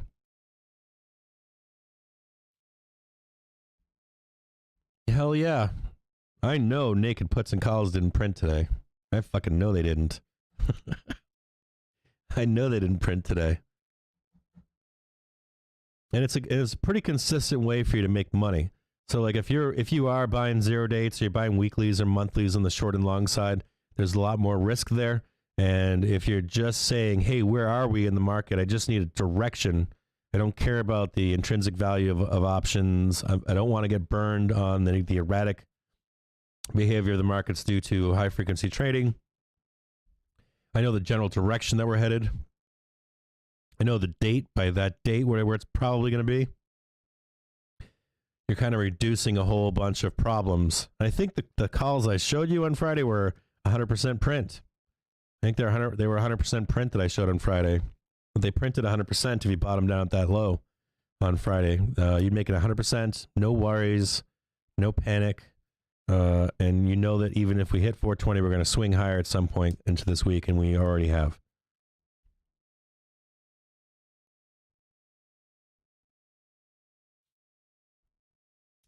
Yeah, futures market traders making bank.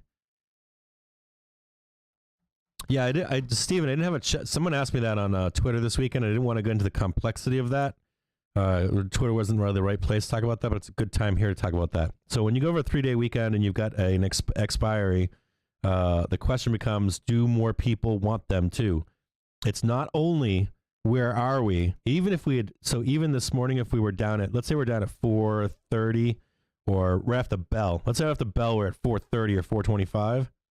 The next question becomes, when we open, is there an implication that we could trade lower? And the market makers already know that we're not trading lower, so they're going to say, nope, nobody's going to want these. They're on an expiration date. You've already burned down the theta for 3 days.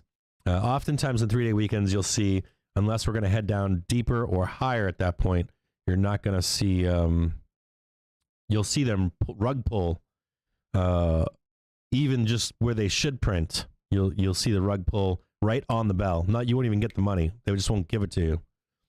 It's kind of a complex thing to talk about, but if there was an implication that we would go lower off the bell this morning, they would have put the money into them, but they already know that we're not going down at that point. So they straight just rug pull them. You don't even get the 5 minutes or the 15 minutes to get your money.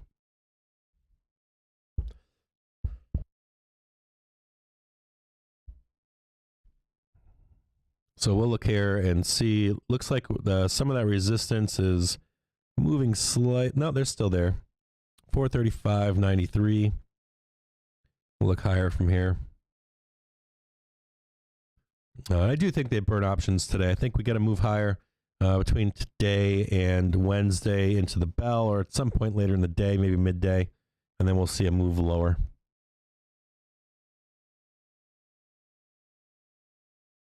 I bought you one instead. Nice, Josh.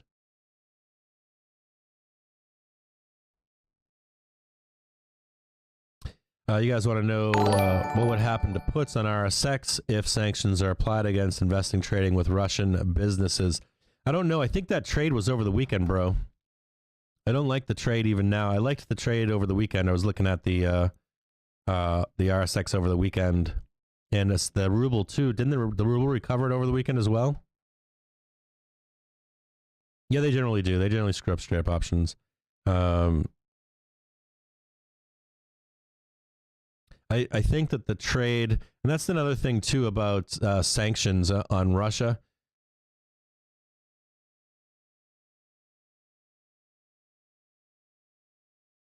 We'll get to Sand's question in just a moment. But yes, there is. Options Profit Calculator Sand does a good job of it, and Tasty does a great job of that as well. Tasty Works, that's for you, Sand. And then who was asking about, so Carl was asking about the Russian ETF. Dude, the Russian ETF's a weird one. For all the fluff and pomp and circumstance this past weekend, if you guys paid attention real closely to what was being said, we get some SPY puts coming in, some bears stepping in currently, early bears coming in February 23rd, 434p, $353,000. Q's puts February 22nd, 342p, $117,000. If you paid attention real closely to what was said, the real verbiage that was said over the weekend, the only sanctions are coming against businesses doing business in those two break-off, I don't know what they're going to be called, right? Break-off nations, I guess, or states, maybe. Only companies doing business and people doing business in those two regions. You're not seeing a full-out, we're going to stop Russia from doing business in the world. And I think that includes gas. I think it includes wheat. I think, it's really funny. All these are rich, very powerful people. I don't think you're going to get the sanctions that you think you're going to see, or that I wish that we would see. I think you're going to see pomp and circumstance, and I don't think that you see true sanctions against Russia for what they've taken so far. And I was watching a video this weekend, and someone was talking about the situation in Ukraine. It seemed like he knew what he was talking about. I'll try to find that video and put it up for you guys. And his point was that he's not like an ex-military intel guy, and his point was that they'll take these two regions, they will leave their forces there, and they'll slowly over time just absorb what they want in Ukraine. And as the news passes by, as time passes, you'll see just an absorption, and you won't see the U.S. react so heavily. It's kind of like a child, right? They just take a little bit at a time, and a little bit more, and a little bit more, and they wear you out over the years. You always notice, like the last child, you allow them to do whatever the fuck they want to do out there, like your last kid or your siblings. Where like the youngest sibling gets away with whatever they want. And so I think that's the plan. Now, his only other comment on that was that unless Ukraine were to strike back, unless Ukraine starts a war, an offensive war against Russia, you would then maybe see some sanctions or intervention by NATO, UN, European countries, probably not NATO, but you'd probably see EU or some nation states step in, and maybe they have some, I'm not clear on this, if they've got any treaties with neighboring nations. But unless you see something like that, Russia will play its cards to not be sanctioned outside of what appeases small people like us, like Joe Main Street that's watching Fox News or CNN. I think the reality is in the background that Russia is not going to get sanctioned like we think that they are. that the spice will flow still, which is, sad to say, but more than likely will happen. So RSX, the trade was over the weekend for right now. If you wanted to short RSX, I wouldn't be looking for sanctions against companies trading with Russian businesses. I'd be looking for an attack from Ukraine against Russia. I'd be looking for Russia to be more aggressive and not protract their invasion. But if it becomes a protracted invasion, I would think that the Russia trade, the RSX trade, is over for now.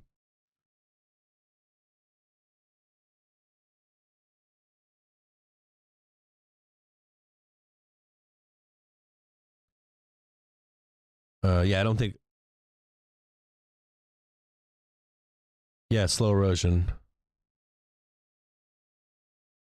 Yeah, I don't think you see. I don't think that you see. So all the short trades right now are on March 18th, right? So you're just looking for sometime around March 18th. And I can see below support forming up again at 430. Trading a trading area above here to 435.84 currently. We got VWAP down below at 433.28. So we'll pay attention to the news. You can take shorts on RSX. If you're looking to take a short on RSX, your key thing that you're looking for is you're listening to. That was a great trade over the weekend too. Another great trade over the weekend was. Just know President Biden is set to give further remarks about Russia and the Ukraine at 2 p.m. Eastern Time today. Ding. So you're looking for, if you're going to short the Russian ETF or what's the gas? Is it perm gas or something? Prom gas. It's called prom gas. I posted that on Twitter this weekend. If you wanted to take shorts on those, or take shorts on the ruble versus the U.S. dollar, not the dollar versus the U.S. The ruble, you want to give them time to recover, and then you want to short them with two targets in mind. You're looking for news that happens outside of market orders, or excuse me, market hours. What am I looking for here? News that happens outside of market hours, or you're looking for some kind of a more aggressiveness. Not a protraction that I think Russia is doing that. They're going to try to protract this over time. Apple puts March 4th, 165p, $222,000, $216,000, $223,000. That's all on March 4th, 165p and 162.5p. SPY puts February 22nd, 430p, $55,000.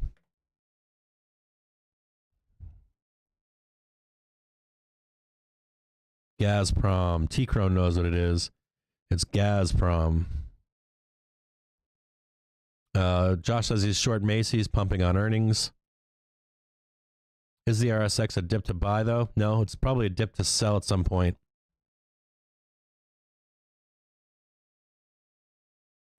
And just know we continue to You think a follow four-star incremental RSX news can be a out nice of buy? Russia. Earlier, we saw reports that the Duma was going to reconvene. We're now seeing a report that the Russian Senate is set to vote on potentially sending troops outside of Russia.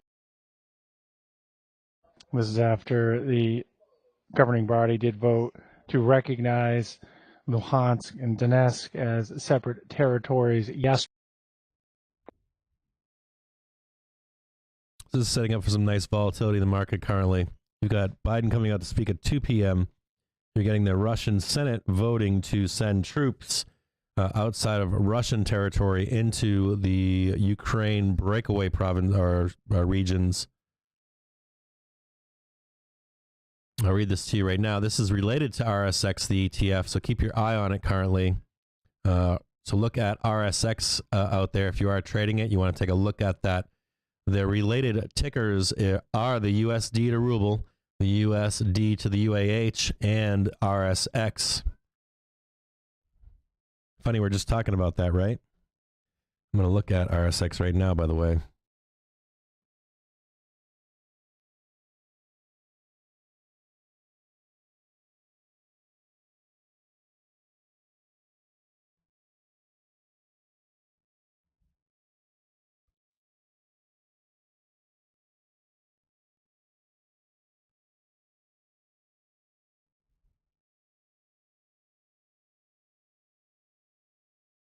RSX now falling off from its recovery at this point.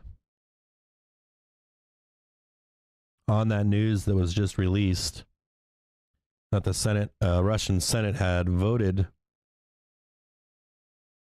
to deploy troops across borders from Russia into Ukraine.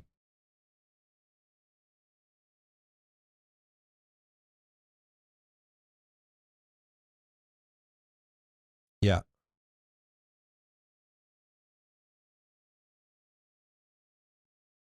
Yeah, I didn't get a chance. I should have listened to Kamala speak. I didn't get to hear her speech.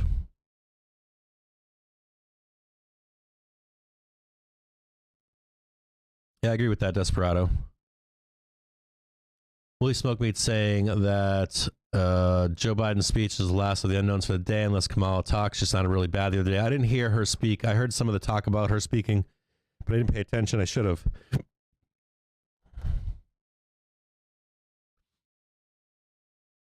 Yeah, Decline is making a good point. It's too early to start drilling to the core. I agree. I still agree with that. I think you get a pump from Joe Biden today. I think my next short position is somewhere between 436 and 440.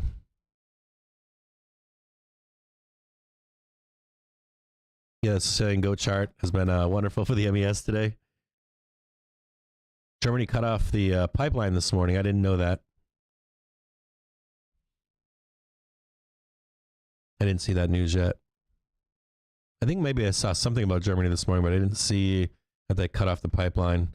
Someone made a comment yesterday too, saying, "What if they blow up the pipeline?" And then there was some more. There were some more pipelines, or something about gas production in the U.S. being allowed. Apple calls June 16th, 195C, $1.3 million. Another bid coming into RSX right now.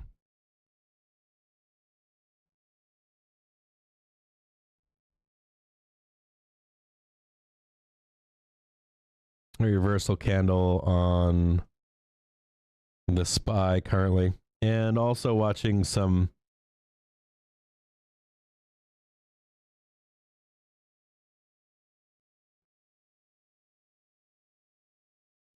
really weird here. I'm looking at a little bit of a settling down here of the VIX. Well, not settling down, but some basing on the VIX here. A reversal candle on the VIX. Basing pattern.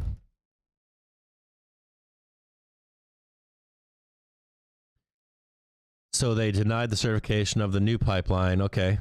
If they blow up the 30% of energy needs, I would say they're crazy. Well, no, someone was saying yesterday that on Twitter that Ukraine could start blowing some of the pipes that are running through its nation. It's theater. The gong show is over. Maybe I should bring up some Twitter news as well right now and see if anything pops up.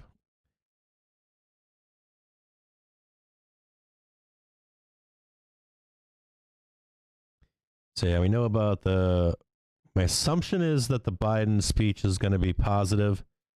At this point, I think it's going to be positive. It was taken positive the last time that Russia did something. The last oh shit. I'm looking at Walter Bloomberg real quick.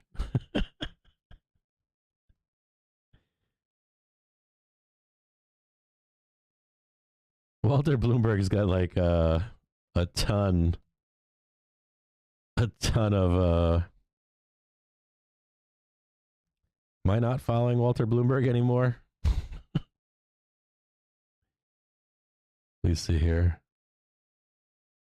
Dude, there's so many bots that are Walter Bloomberg out there. That's not even funny.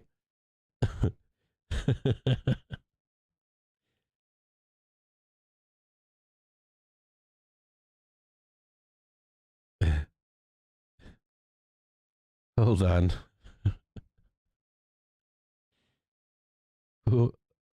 following. I thought I was following the real Walter Bloomberg here. I gotta look for him. Give me a second here. Maybe he banned me. I'm following him on my private account here. Give me just a second here. There we go. Delta 1.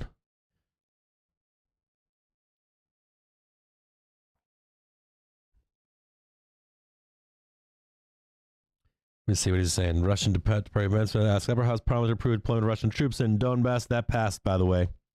Or it looks like it passed. Oh, they've reconvened. So I made a mistake there. Russian Upper House of Parliament has reconvened to vote on the Putin request to authorize sending troops. So they haven't okayed it yet. I got that wrong.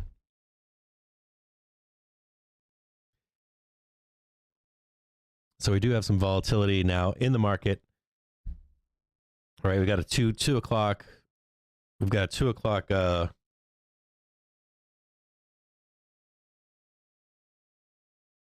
speech by Biden. We've got Russia authorizing their troops possibly to enter. I don't know if you consider it Ukraine right now. They're claiming that it's their territory now, right?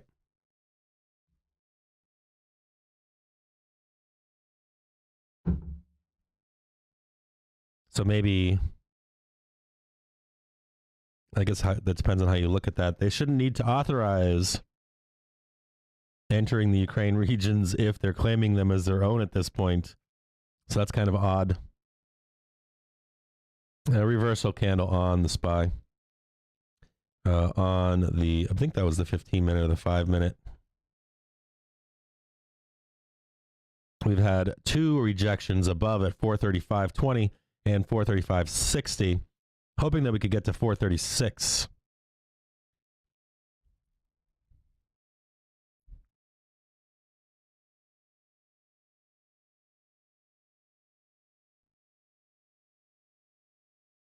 And the bears are stepping in. They want to see us trade down. They want to see us trade down to 427.33 or so. Yeah, I don't want to trade this. I don't like trading this sideways shit. I don't want anything to do with it. Oh no, I didn't get the ban hammer. He's still there. He's in my I'm still friends with him. We're still homies. Did you guys see that those texts from Rich on Twitter yesterday? Did you see not a zero hedge, but one of the other guys like Walter Bloomberg's typed in limit down yesterday? It was hilarious. The ship posting was at the FX hedge. It was FX hedge yesterday. They posted a post yesterday, middle of the afternoon, that said limit down. People were getting wild on social media yesterday. Straight wild over the weekend. I mean, pretty much the futures market over the weekend got abused. And it was, I don't know what to say. I thought, yeah, like, Jenny Marcus yesterday said something like I was going to do my taxes, and then I got strapped into Twitter today, and I did the same thing. I was like, oh, I got all sorts of stuff to do. And then I'm telling my family, I'm like, you know what? I can't do anything because I don't know what's going to happen today. Because it seemed like it was a big operation, a big scam. Like yesterday, the whole weekend to me was a way to make money. Like a money-making operation over the weekend. And it's funny, too, because they turned on CNBC this morning just to get their take. And they acted like nothing happened over the weekend. They were like, we're not going to discuss what happened in futures over the weekend. And futures was just pretty much like just a big scam. Not a scam. It's like we're going to make a bunch of money over the weekend, and then we'll come back. And it's like the parents are gone on Friday. Parents go away on vacation. And the kids have a fucking rager over the weekend. And then the parents show up on Monday morning or Sunday night. And like there's like the penis is broken on the statue. like in Goonies, or there's the pictures hanging sideways in the living room, and they bring the market right back to where it was from Friday on Tuesday morning. So I just thought that was hilarious over this past weekend. Of course, the shit posting was at all-time highs over the weekend. Well, watching some SPY calls come in, February 25th, 442C, couple $100,000. Some puts on RY, April 14th, 105P, $400,000.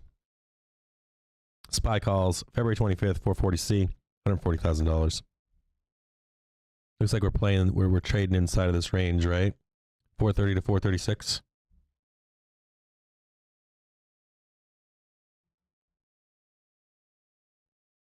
It was insane over the weekend.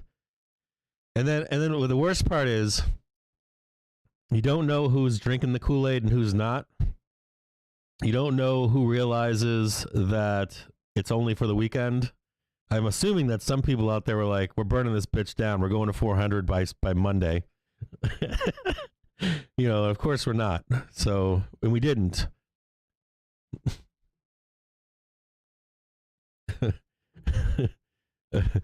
SPY calls February 22, 432C, $113,000. Nike calls high algo score March 18th, 150C, $129,000. RK puts March 4th, 60P, $80,000. QQQs February 28th, 340C, $376,000. Probably a trade off of maybe the Biden speech being positive, or taken as positive. We'll see if there's another buy-in for the SPY. Maybe there's a buy at 431.17 or so. We'll look down below and see if there is. Look closer. See right here? Right down here, some buyers are waiting to buy.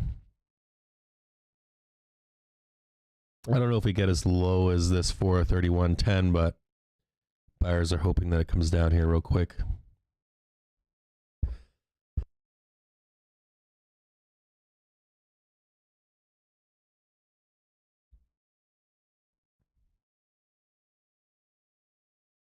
And just a word of caution that the VIX does look bullish right now. Looks like we can sell down from here. Even if the buyers are waiting down below, it does. The VIX is telling a different story.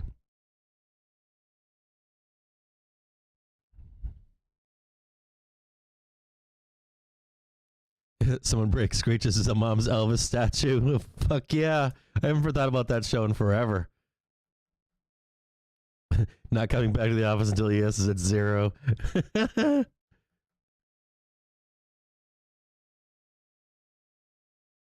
Yeah, there was one thing to be said. We were talking about this yesterday. I was talking to Joe on the phone yesterday, and there was one change yesterday. And that speech from, I watched that speech from I've watched, I used to never listen. I used to only consume whatever Putin said that the news told us. And then I watched his speech on gas back in, I want to say December. He did a big speech to the I don't know who it was. One of these European rackets, right? These energy rackets. And it was wild to actually listen to the entire speech.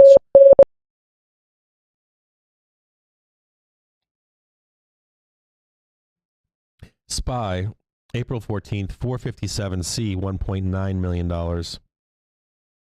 It was wild to listen to him give a full speech because he gets erratic and he gets crazy. I mean, his speeches are fucking wild. If you go back and listen to some of them, yeah, he gave one to like an energy council, whatever, European energy conglomerate speech, and he told them to go fuck themselves. He said, basically said, I sell energy to Europe, and then there are consortiums within Europe that fuck you. It's not me. It's your consortiums that are fucking you. It's not my problem. And of course, energy prices were heading up at that time, and they continued to rise, as you know, from then until now. But his speech that he gave over the weekend was dragging in more nations. There's some danger there because there's a thought that he's harking back towards he said communism was bad. He's harking back towards a time when Russia U.S. was Treasury an to sell empire. $35 billion in 8-week bills and $45 billion in 4-week bills. He was harking back to a time when Russia was an empire, and it brings up the question of, is it going to try to take back Eastern Bloc countries to create a buffer? I'm not. There's a part of me that remembers the Cold War, and there's a lot of horrible things about the Cold War, but there was more stability in some respects with Eastern Bloc countries. Matter of fact, there was more stability in. It's weird. Like Bosnia, Serbia, right? I was in the army then I was young, real young. I was 17 years old when Bosnia and Serbia was going on. And so we're watching some Qs calls, February 28th, 340C, $565,000. NVIDIA puts March 4th, 237.5P for $355,000. IWM puts March 11th, 195P, 2 sets, sweeps for $300,000 each. But so when I was in back then, right, what's interesting is you had the iron hand or iron thumb of Russia on these countries. And these countries have had blood feuds for millennial, right? Especially like Muslim nations, right? You've got blood feuds that have gone back generation over generation over generation over generation. You had a quieting of that to an extent. But the moment when Russia pulled back, people pulled out their little black books and said, hey, I remember you fucking me over, right? I remember you fucking me over when Russia was in charge. I remember your grandfather and your great-grandfather, and I'm coming back to get you now, right? Reportedly, Gazprom today is not booking extra day ahead Ukraine transit capacity. Ooh, Gazprom, just talked about that. And so you've got so when Russia pulled back from all these nations, you saw lots of infighting. You saw civil wars basically in some of these countries, and you've seen it in Afghanistan, you've seen it Bosnia, places like that, and you saw some of that even in Ukraine. You saw Ukraine was at one time was the tip of the spear for Russia to Europe. It's where Russia had the largest buildup of forces. You had Russians and Ukrainians hand in hand in arms. You saw the disillusion of their military. They had like 1 million soldiers in Ukraine, and they had the largest stockpile of nukes. They had one of the largest naval fleets that they inherited. They also inherited a bunch of arms. They had a bunch of stuff, right? And then the Russians ended up leaving, and they had a breakdown inside of their country to an extent, right? They also they rolled into some form of democracy, and they had a problem, the same problem that Russia kind of had. They had corruption, not infect, but lots of corruption in their form of democracy that they rolled into. Same kind of a situation with Russia. Russia never really became wealthy from the changes that took place, right? In its nation. Same thing kind of happened with Ukraine as well, to an extent. So I guess the question becomes, in that speech that he had, is he trying to have a legacy? He's trying not to get replaced, is Putin not trying to get knocked off? Is Putin trying to say, well, I'm as great as Lenin, but in my own way? Am I going back to the czars, where I want to be remembered for, making Russia an empire again? And so instead of rolling in communism, am I going to roll in that this like Nicholas kind of a czar kind of a thing, right? It's kind of a bizarro. We're going to take back these countries, and we're going to make these roll these into Russia as another border. So I guess if you were like a Poland, I wouldn't be scared, but I'd be concerned if I was Poland. If I was any of these border nations. From that speech, it definitely lends a concern level that we didn't have on a geopolitical scale before that speech. I don't think that was the thought process of Putin. But the only thing that I would note with that is that after going back and reading or watching and listening to some of his previous speeches, the guy gives these speeches like this all the time. He gives crazy ass speeches. We're watching Apple puts March 11th 165p for $2 million. Now, comments from NATO Stoltenberg saying that recent actions in Russia are a serious escalation.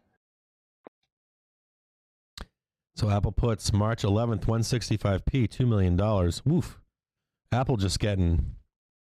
Let's take a look at Apple. Watching lots of Apple puts just stack up. I don't know if these are put sellers, put buyers on Apple. They have an event coming up too, right? So we'll check out Apple. Yeah, I don't think that he's as irrational as people are saying he is.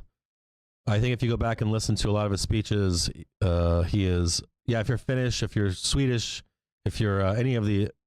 Let's see here. 45-minute hater shows makes me think he cares more about what Ukraine might actually go in and attack, and he's constantly getting fucked by the U.S. and NATO. Yeah, I'll show you Tesla on Bookmap next. He is helpless and cornered to an extent. I agree with that statement too, Josh. And you're seeing in that speech that he's kind of admitting to a point that they haven't partaken in the growth that they should have taken a part in. Polish and Finnish troops did react to it. Yeah, I bet they did. I didn't think he would attack at all up until yesterday. It's more rational for him to attack after hearing his complaints and his stance. Yeah, there was definitely some concern. Looks like SPY's looking to roll over slightly here. We'll see what happens. See how far, if it trades down. I haven't taken a position yet in the market.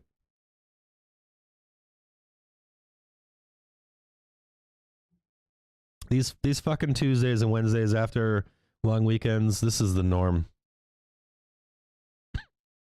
You trap everybody. You trap all these bulls and bears in. Lock them all in. And they're going to fuel the next move up or down. Thank you for playing. Yeah, even if Apple doesn't go down right now, just the hedging on these trades alone has to knock Apple down.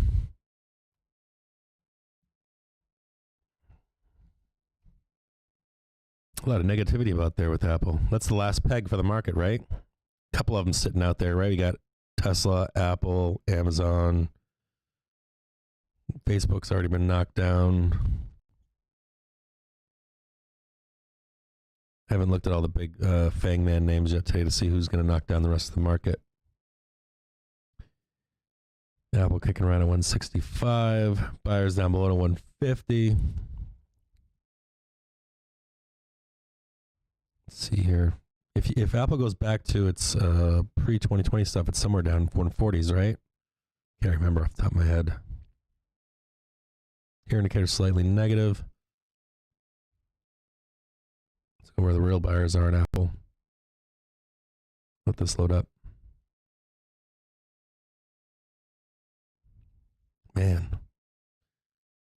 You got some real buyers down there, 150. 140 would put them back to pretty much 2020 levels. And you got a steepness here, right? 200,000 buyers. 150 is what the hope is, that it only trades down to 150. 140 would be way out of bounds for them.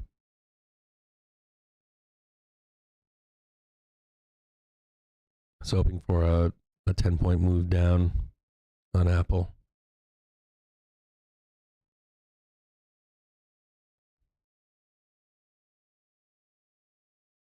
Amazon stalled again. Amazon losing 3K. It could be rough. One of the last generals to really sell off. Yeah.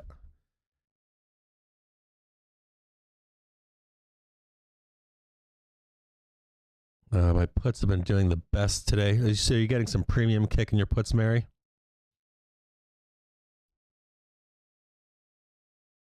We'll look at Tesla next. So price target an Apple of 150.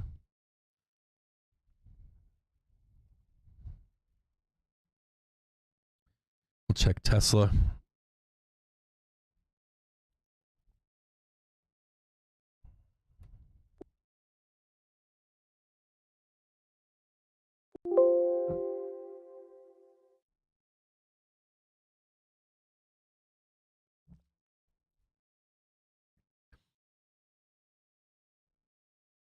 Let's look to see if SPY can break through this There's a little bit of a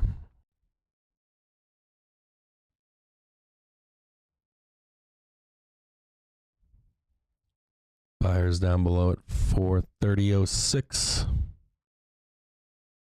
A little bit of ice down below here at 431.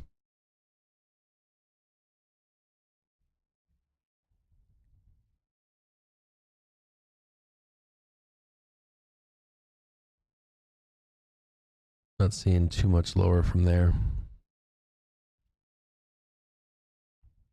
A little bit of ice in here. At 39,000, 30,000 buyers. Real buyers down below at 430.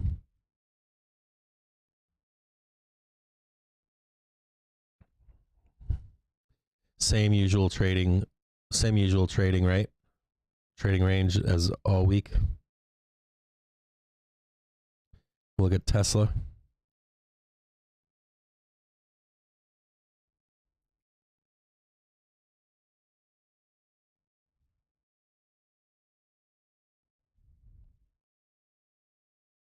Tesla trading down to, we got light support at 823, 820. Buyers down at 800. We're going to look lower. See if we're back down to that 750 or not.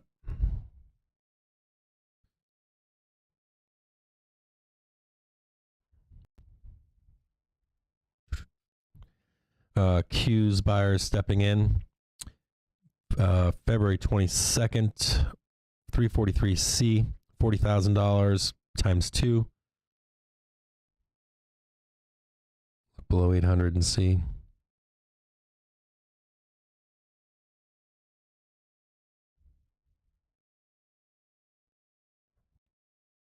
And this is nice to see. You're seeing, 200,000 buyers right at 800. 500,000 buyers at that 750, the one that I keep talking about down here. The real wall, believe it or not, on Tesla is 750. That's a wall right there, okay? You do have substantial buyers, though, at 800. I'd assume these are, intraday traders kind of a thing. Hoping we get down to 800. I have to pick it up for a trade higher at 850 or 830 to 850. More sellers than buyers. You're just going to want to see bulls accept that we're going to 750.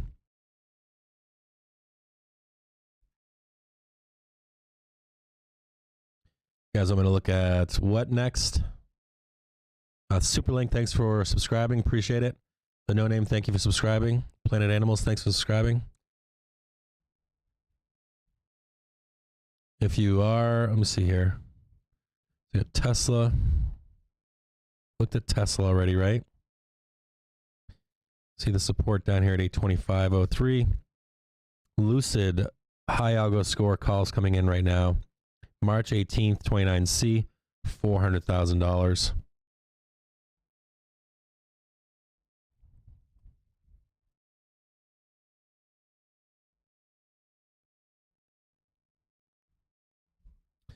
Take a look at Lucid real quick.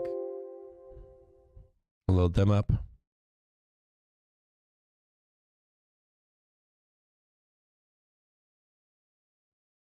We have Lucid. We saw some high algo score calls come in.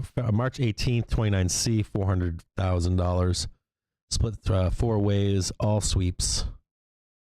We'll look at a bunch of these here in a minute. I'll look at NVIDIA. I'll look at Amazon for you and AMD. Do I think it hits 750 before March? I think there's going to be, I think we trade higher in the market. I think there's one thing that's the only thing right now that that's abnormal is Russia. We didn't have Russia in this to contend with, like, hold on here. The only thing with us trading hot, we should trade higher to 440 and then trade down to a lower level. We should get rejection at 440 at some point. The only wrench in the program right now is, believe it or not, Ukraine and Russia. That could wipe out the trade to 440, send us much lower.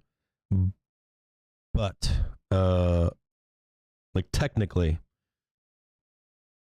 technically we should trade higher to 440 first and get a rejection there. We didn't have in this, you guys have seen the whole Mr. Blonde. We didn't have something like that going on when that was going on last time. And we're not in I didn't show you guys that we're not in oversold yet either. The RSI is not quite oversold. That would be one more thing in the bears' favor. If we retested to 420, we'd be oversold. So this is why looks like this is why we're getting call buyers maybe on Lucid. I wouldn't be buying calls here yet.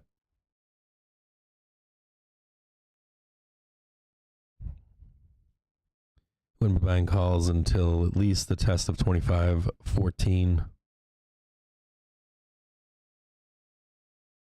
And even then, the real price target's down below at 20.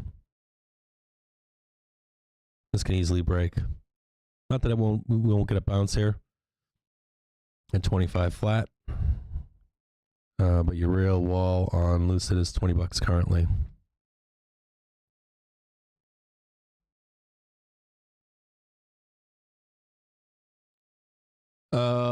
No, I don't think it was a trade. I don't think it was a trade. Yeah, it had to do with the trade war, but it also had to do with rates, believe it or not.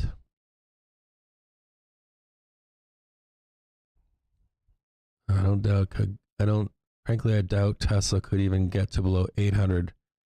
I mean, we already got below 800, bro. We got below 800 already. Jafar, we got below 800, in January.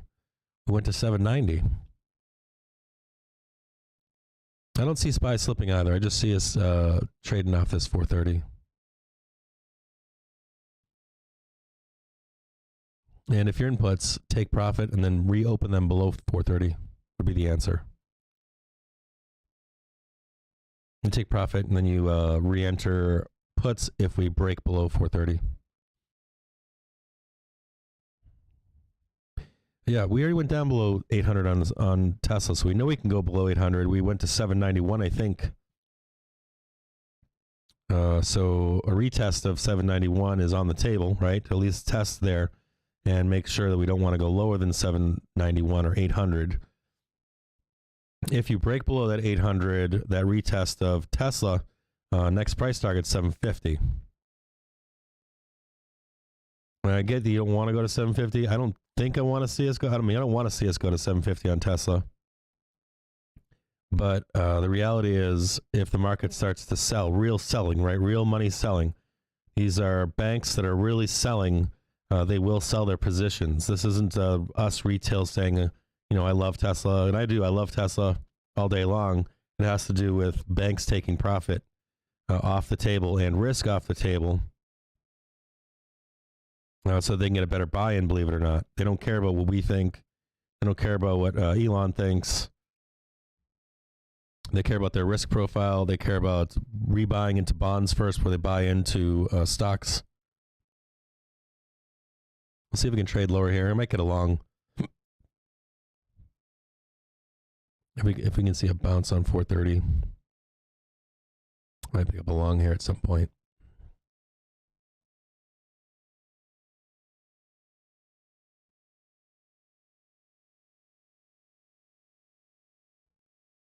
We've got a large concentration of put buyers still on 430p for today, expiring for today. They're now up to $1.43. I'm going to watch the flow come in, see if we see a wall or a cascade of puts flow come in, and see if we can trade lower than 430. If we can't, I'm probably going to grab a long here at some point. Probably 430, 433s, depending on how low we go. Maybe 432s.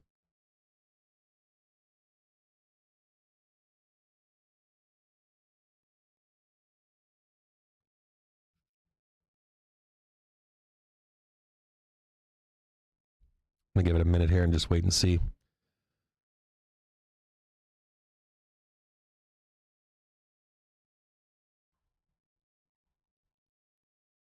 See if I see anything else in here.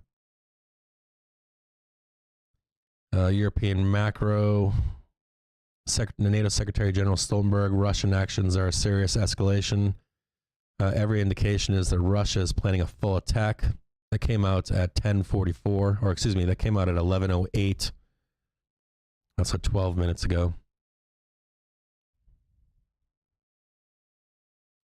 Watching Tesla puts come in February 25th, 8:30 for $667,000.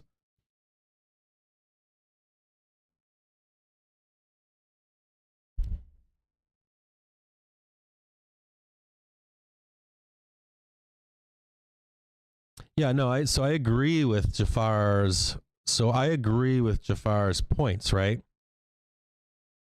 It's not that I don't agree with Jafar's points. I agree with Jafar's points. It's a question of, so if you guys have to look at, so last week when I talked to you guys about real money selling, it overrides, we'll expound upon this right now. So we have an options driven market, okay? And right now, the options that are driving the market are puts, not calls. Now, even outside of that, let's say we're taking profit on these puts. We're not seeing the call expansion that we're looking for, right? But there's another problem in the market right now, and that is real money selling. It's called real money selling. And it doesn't matter if we have puts being closed, call expansion. There's real money selling in this market right now. So you've got equity selling not being driven by option flow. So you've got real large banks that are selling their positions in these tickers due to risk in the market. And so regardless of where the options are, the markets are moving down based upon just real money selling. You got people with positions that are exiting these equity positions, right, in the market, and it is forcing the market down regardless of options flow, regardless of put flow, call flow, anything out there. And when you look at a company like Tesla, or Apple, or it doesn't matter what the ticker is, it doesn't matter how good the fundamentals are. If you look at them over the course of 5 years, 10 years, you will see, even though things are good, you'll see those tickers trade down. And so that's a combination of a few things. First, it is just banks taking profit.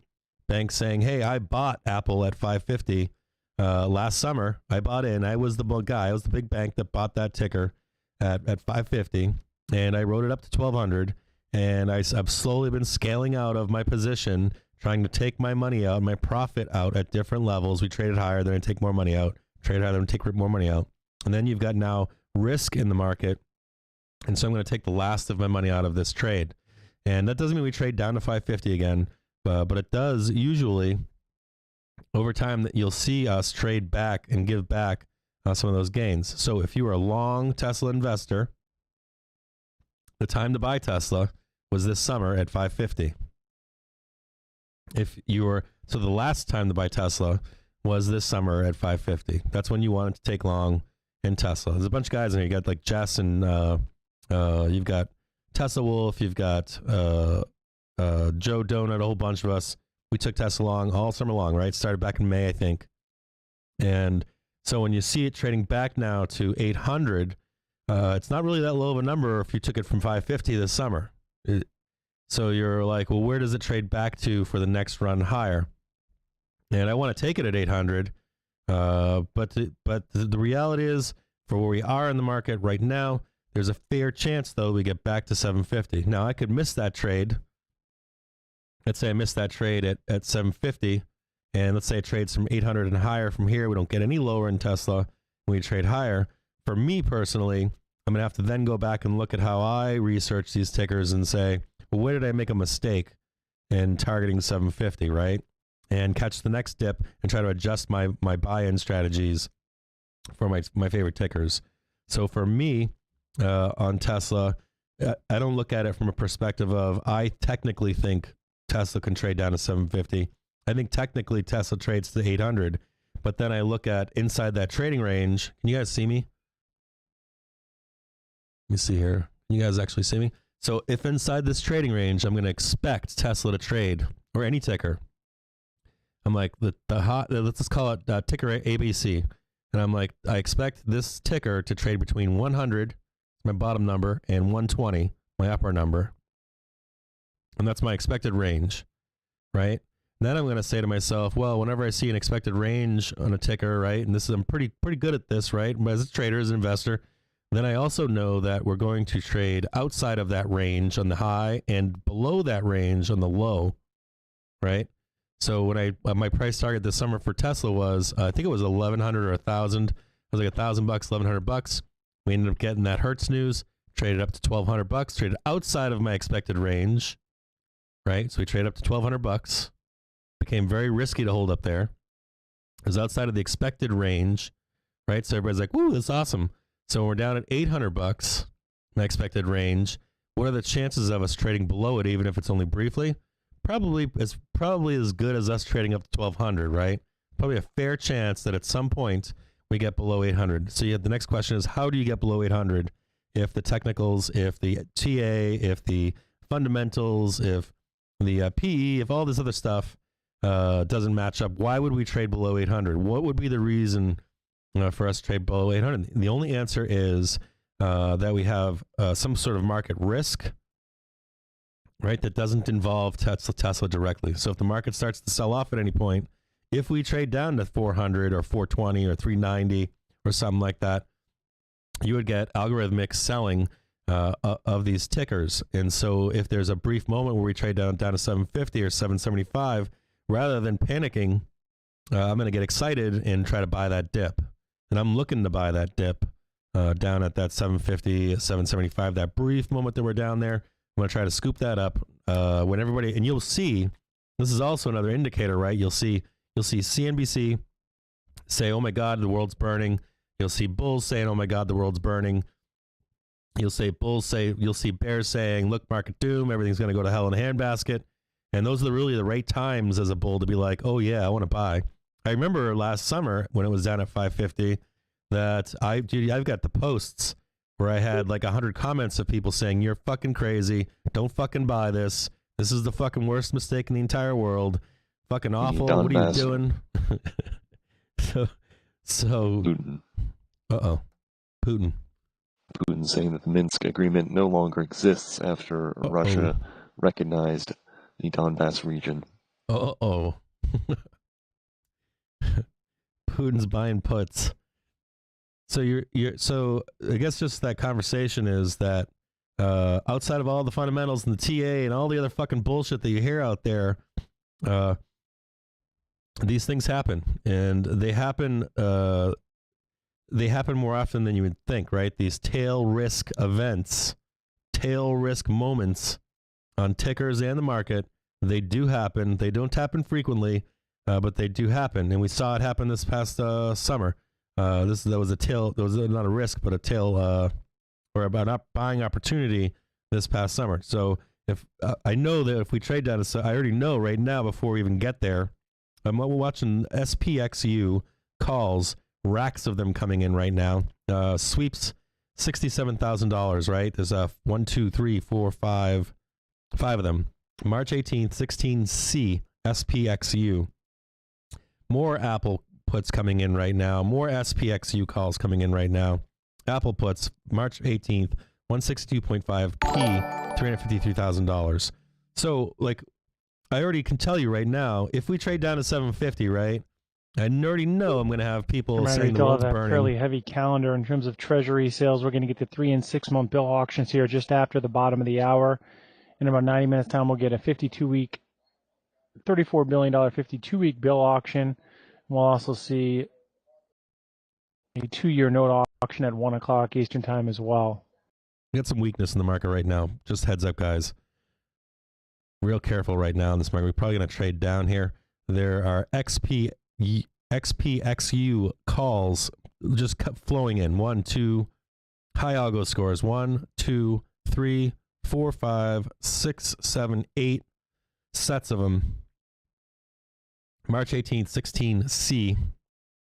March 18th, 16C.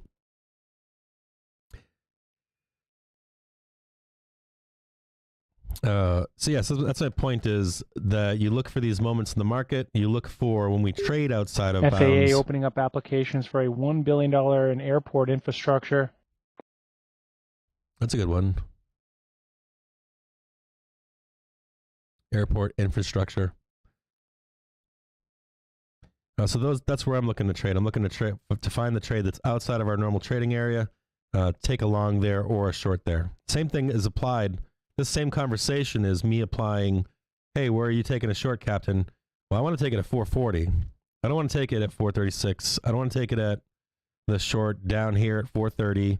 I don't want to take it at 432. I want to take it at 440. That's where I want to take a short. If I miss this short, so be it. I missed the trade. But I can promise you that more times than not, grabbing the short or the long outside of your normal trading range, you're going to be rewarded more frequently than you are with diddling in the middle, right? Is this webcam fucking boy shit? Is this nonsense?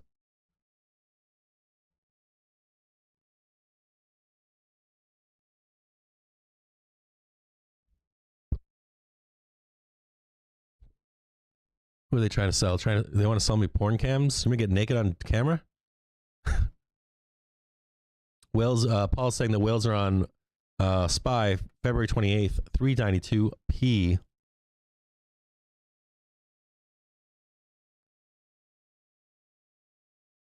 So I don't really care about its Tesla trading higher. The only thing I'm looking for in Tesla is an opportunity to 6-month bills draw 0.710% with 82.17%, a lot at the high and a 2.75 bid to cover.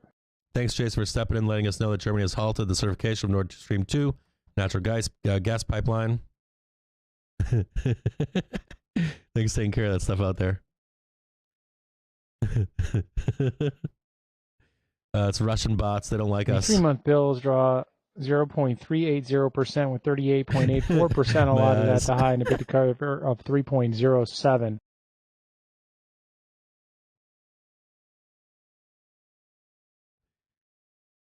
So yeah, the question about if you're a small time investor in Tesla, you're playing a waiting game. You're waiting for the right time to go throw the kitchen sink at Tesla. That's what you're looking for. Kitchen sink. And it's not until 750. That's me, kitchen sink. I'll start trading Tesla every day down at 750. I'll just focus on Tesla every single day. But until then, for me, it's not ready for me. Fitch upgrading Dillard's DDS to the lowest level of investment grade, BBB minus. Oof.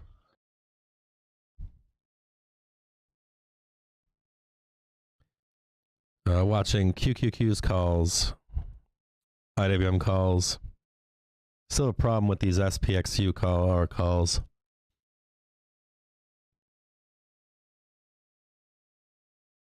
Probably looking for bad news in the Treasury.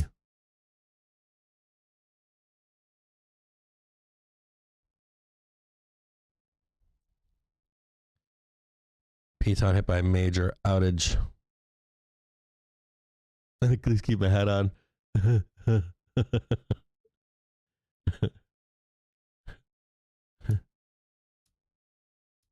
Yeah, you guys can just open up a. Can you guys just have charts, right? Don't you guys have a chart? Do you guys see where the real shorts are and where the real longs are? When you can look up any chart on SPY and cash market and see where to short and where to long.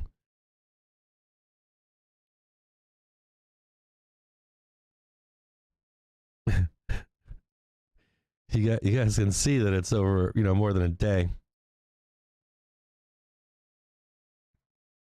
Hell yeah, I want to see us trade higher to 4. I don't think we get to 4 exactly 440. But I want to see the short higher. I don't want to see any bullshit news come out that trap shorts that enter too early. Putin speaking to a television address once again, just saying that the Ukraine must be demilitarized and give up its NATO ambitions. Yeah, that's never happening again. You fucked that all up.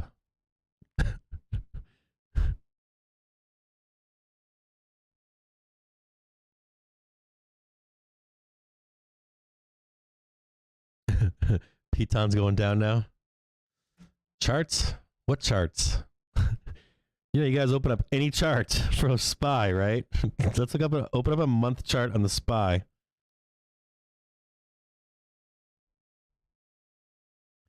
Where's the long and the shorts? Like the short was where? February 2nd? Right, there's another one where? February 9th? There was another one where?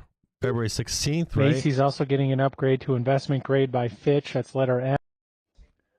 Raised to investment grade for Macy's. So I don't know that it's here. I'm not saying that it isn't take a short here. But just looking at it, I'm like, I'd really like to see us go back up here and get around this 440 area and take it one more time. I'm not saying we don't trade down here. I'm just saying that the risk. So if I took a short here and it didn't work, that would mean I'm only 3 for 4. I'd rather be 4 for 4 and 9 for 10.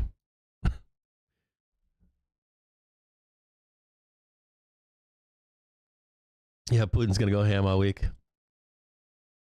Open up a chart. But you guys can. You're more than welcome to.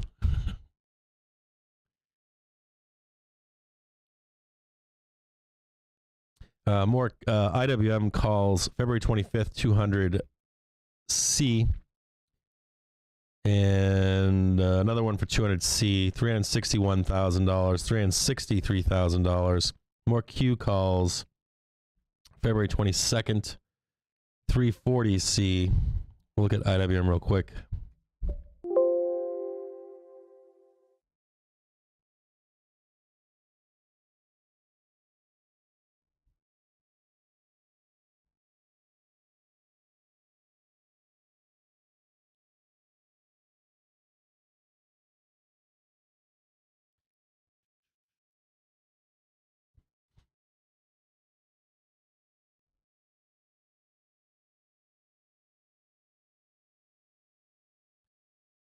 Let's add a hero indicator here. We'll come back to it once it loads.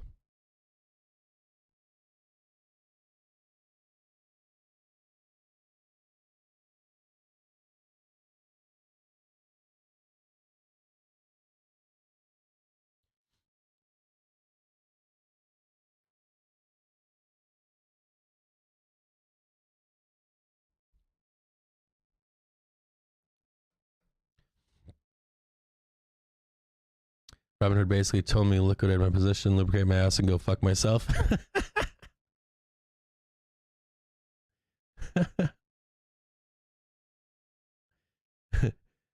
The rebound from fake optimism. Was there optimism last night? I didn't think there was. I didn't think there was any optimism last night. Let me see here. We got QQQ's puts February 22nd, 338P for $86,000.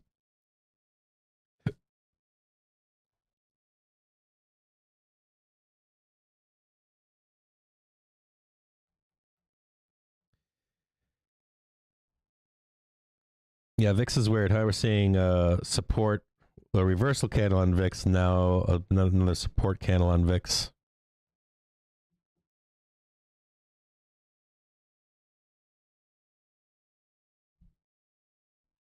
Yeah, it's mostly sideways.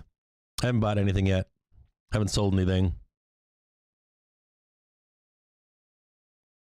He literally was posting a position to close. They bought me one instead. They have been so far, right?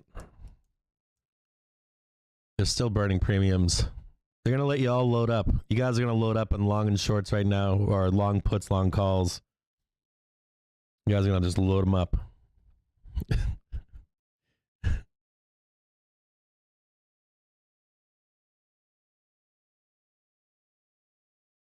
I think if you're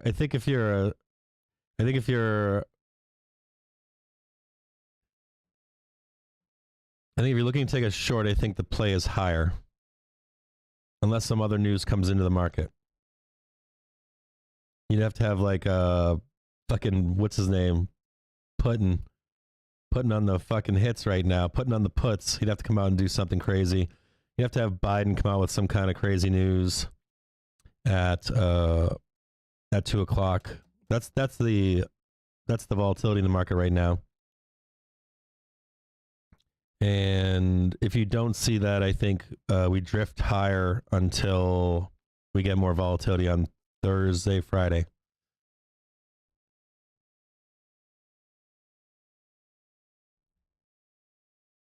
We'll look at a Home Depot too.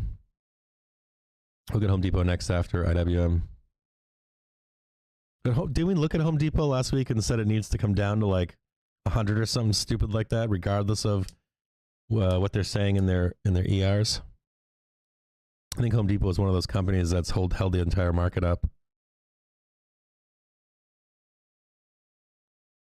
Yeah, nothing going on with the SPY. Look at IWM. It's bashing around. I'm going to look at JNK too. I meant to look at JNK. I did not yet today. Yeah, JNK is holding up nicely. There ain't no market sell in the market right now. There's risk on in junk bonds. So I don't know. There must be something I'm missing here. With the low last week was on the 14th. I think we traded this high. We traded this up on the 14th. This is when everybody said we're selling off and we ended up trading higher. Junk bond still has a bid in it.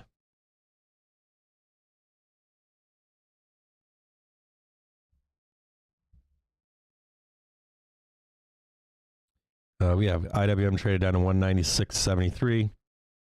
Had a buy candle in the open, then a reversal candle. The second hour of trading.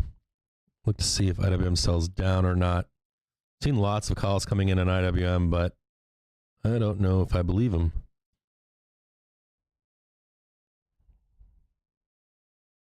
Kind of a do or die place for IWM, huh? IWM's messy today.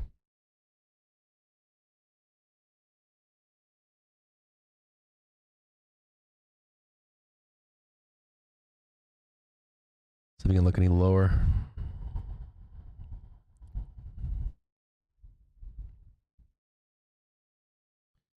I don't like any of this support down here.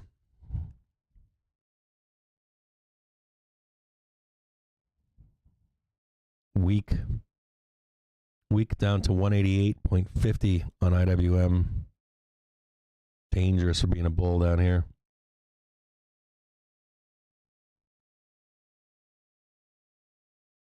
Dangerous. ENPH, golden ticket, March 18th, 130p, $1.4 million. Golden ticket, ENPH, March 18th, 130p, $1.4 million.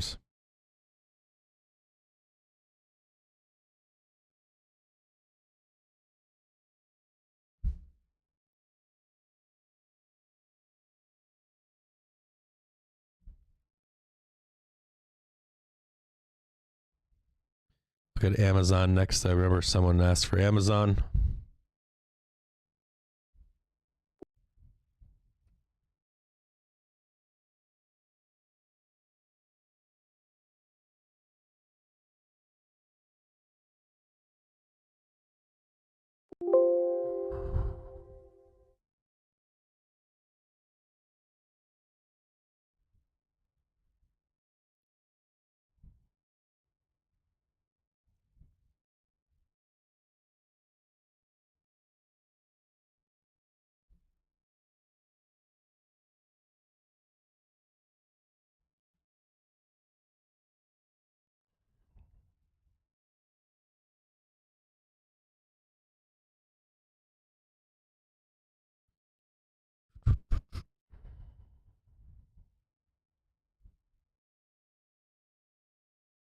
Let's see where real buyers are on Amazon.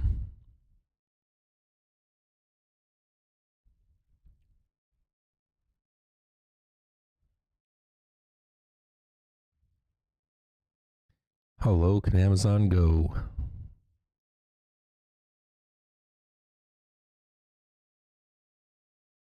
$2,900.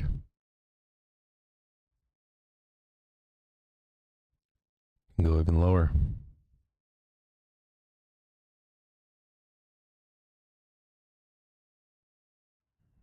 $2,800.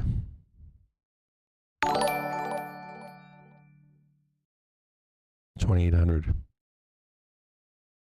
Nasty.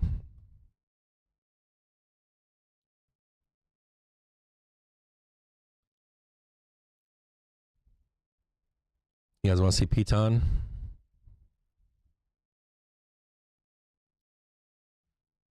Piton.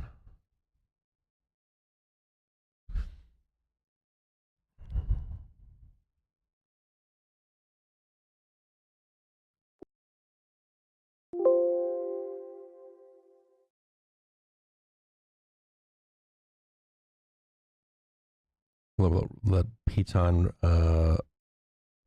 load up.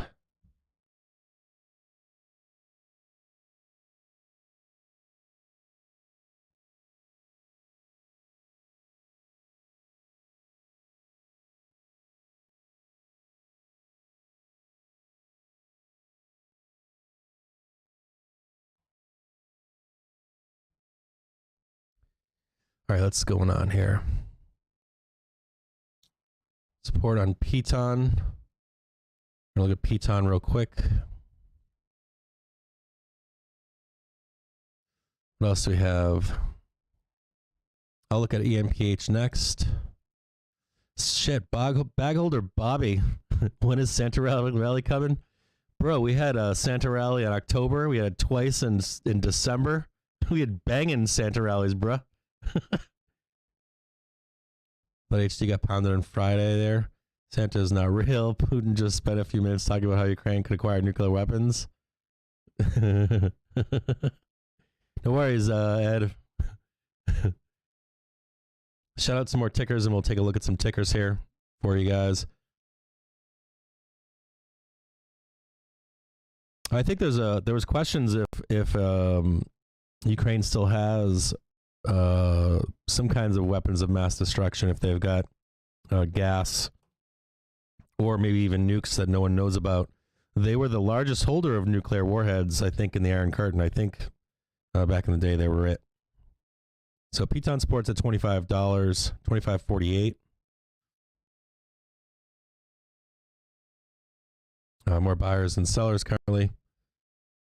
$25.41. And then below at $20.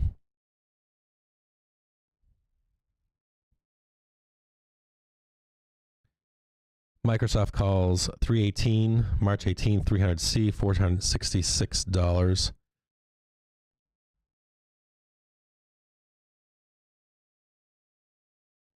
Piton.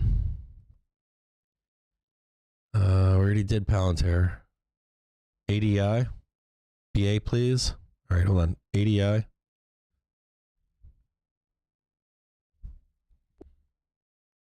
You guys sometimes come with some kick-ass tickers to look at, too, so I trust what you guys are saying. Calls on Apple. March 18th, 170C. SPY calls February 23rd, 432C, $220,000.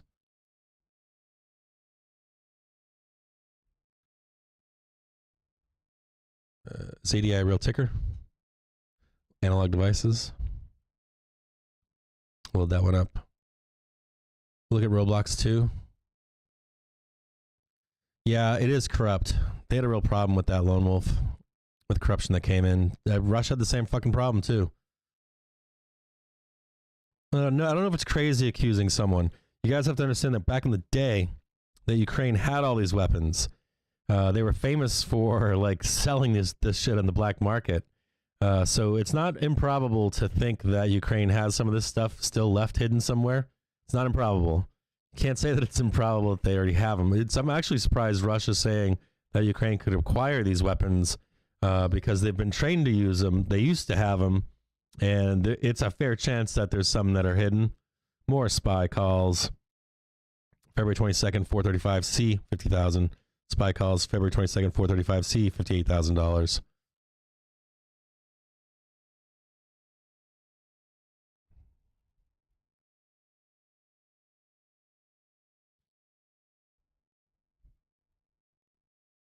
Look at ADI. Talked earlier about closing puts, right, on SPY. Said close your puts and then rebuy in if we break below 430. So there you go. Playing out now 15, 20 minutes later. So that should have helped any of you out there that were short SPY to take your money and run.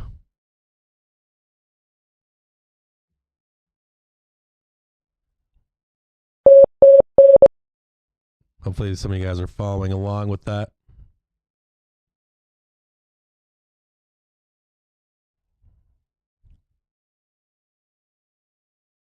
Okay.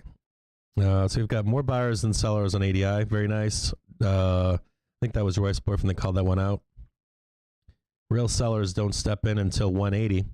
That's beautiful on ADI. Good job shouting that one out. Got another price target above at 169. Yeah. Hopefully 169.420. That's 169.48. Next price target above 180. Nice shout out on that ticker.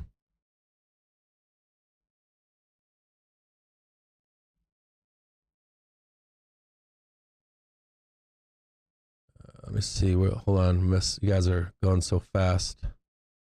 Roblox. Yeah, I'll do Roblox next. I did Palantir earlier. Okay, hold on a second here. RBLX.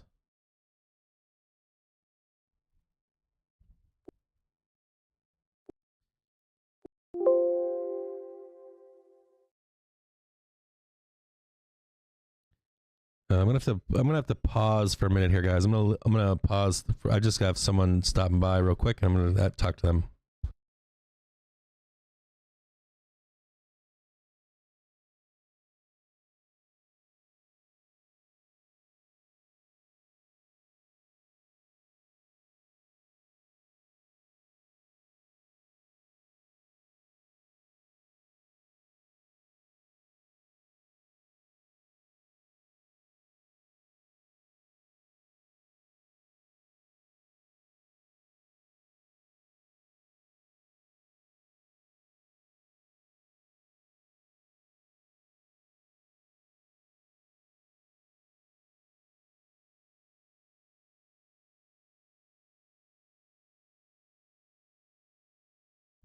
All right, I'm back again. So Roblox. Support on 45. But that's looking kind of, there's a lot of buyers here too. 161,000 buyers. Buyers should be able to step up here at 45. I like it here at 45. We'll look lower. See if any bad news could dump it even more. Yeah, you've got strong support heading down to 40. So set an alert down here at 40 as well. 45 and 40. Look even deeper.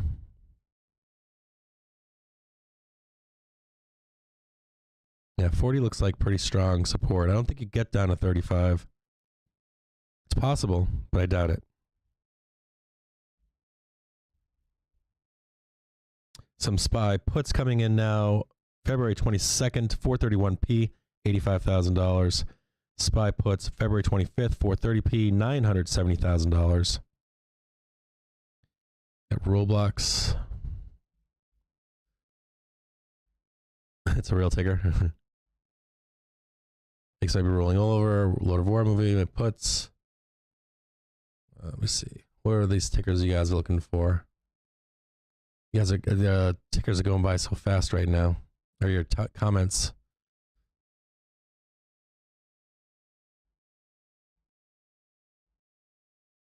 Oh yeah, we'll go to HD real quick next.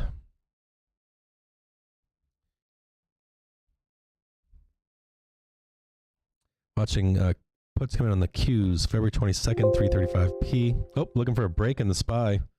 Trading down to 430.46.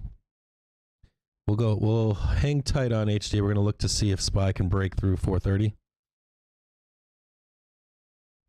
Or if it's going to hold that 430.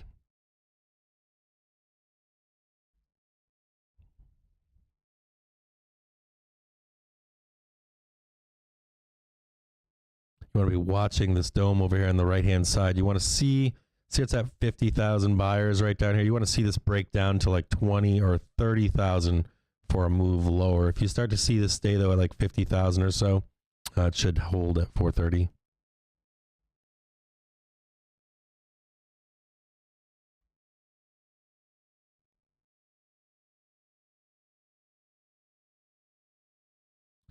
Man, this is ugly too. Look at a Home Depot sitting on support at 318. Wave of sellers above. Do you see this? 60,000, 59,000. There's only 35, 25, 35,000, 45,000. Home Depot still looks weak.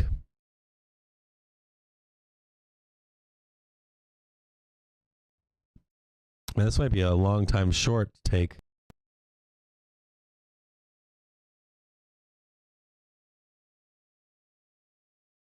Look for a price target even lower, believe it or not.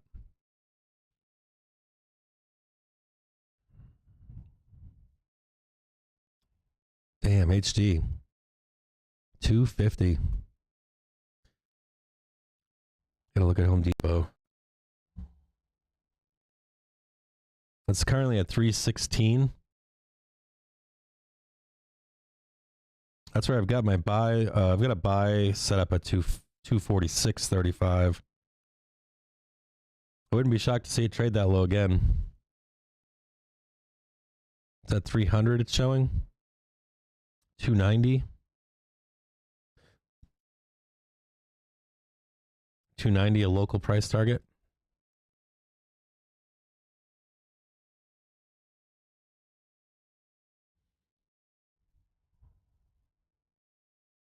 $300. I think it can go lower.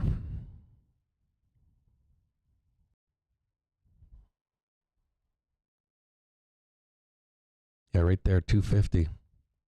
It'll take some time to get there. But shit, if Home Depot is going to sell the rip over a course of time, I don't know what is. Like this 300 is light. Price target overall for Home Depot right now, 250. It might take some time to get there.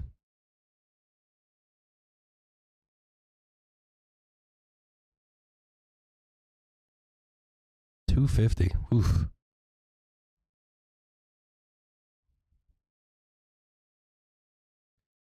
All right, let's get the SPY. Let's see if it's still hanging out up here or not.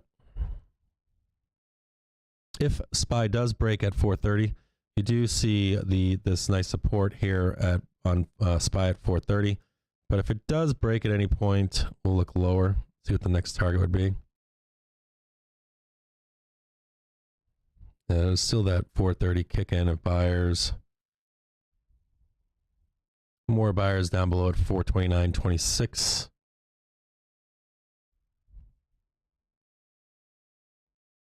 More hidden buyers down here at 428. Traffic.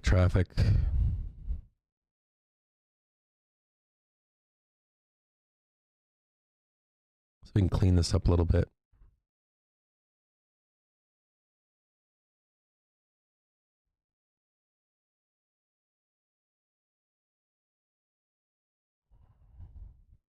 There's your 412 down below.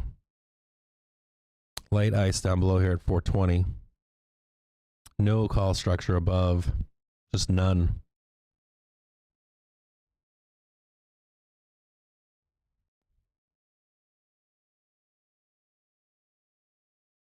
Resistance above here localized at 436, 435.93.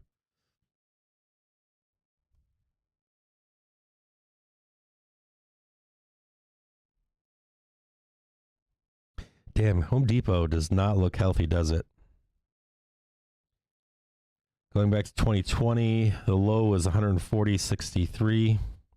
250 is basically where it was major support was on Home Depot. This is where the banks took. Well, they took it long at 140, consolidated sideways until February 26, 2021. Made a move higher from 244 for 420.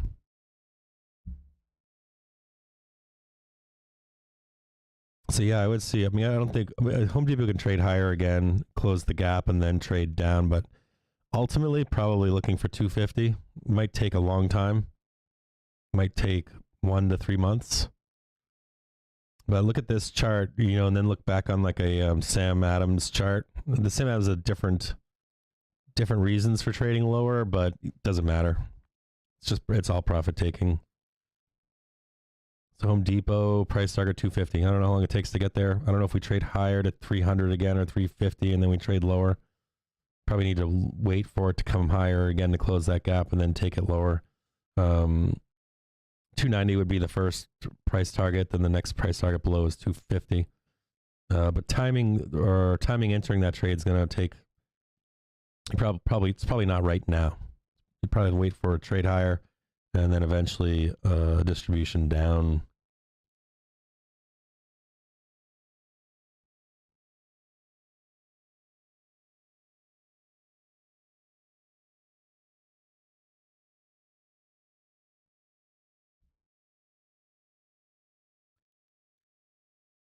When SEC comes for Hood, I'm actually confident some sort of reckoning will come for them. Just inevitability.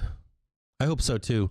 Tom and Josh. I'd really like to see Vlad be replaced and them add another level or two to new traders entering the market.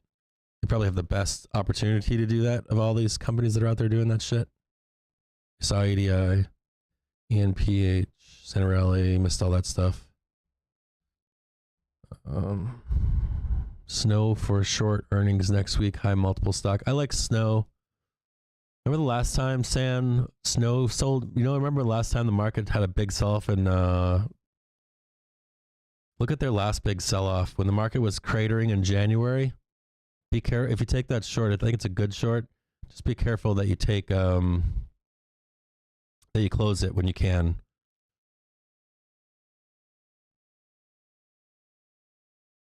Amazon puts print right on.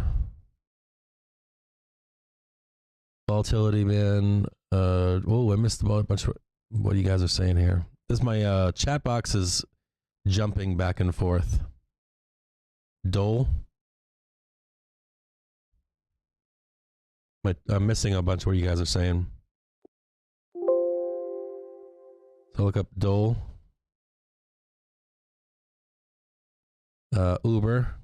Dole, Uber. TGT looks worse. Nice heads up on that one. Yeah, it does make a good quote, good point. Your wife's boyfriend on Lowe's. PBY. PBY 70. All right, so wait, you guys want me to look at? I just missed a bunch of shit. Uber. I'll look at Uber. Nvidia's looking weak.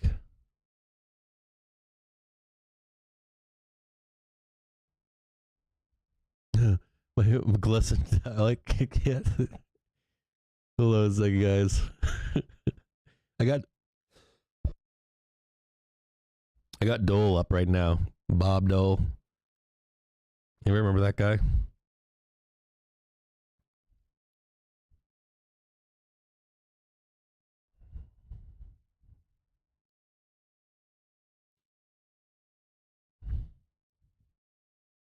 Dole looks like a short.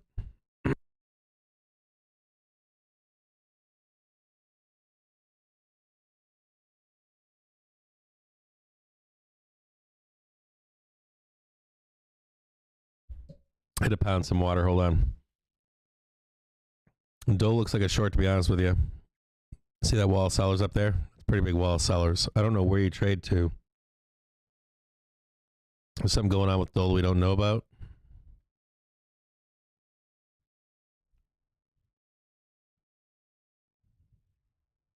It's pretty nasty. looking chart. To be honest with you. Be wary of this chart.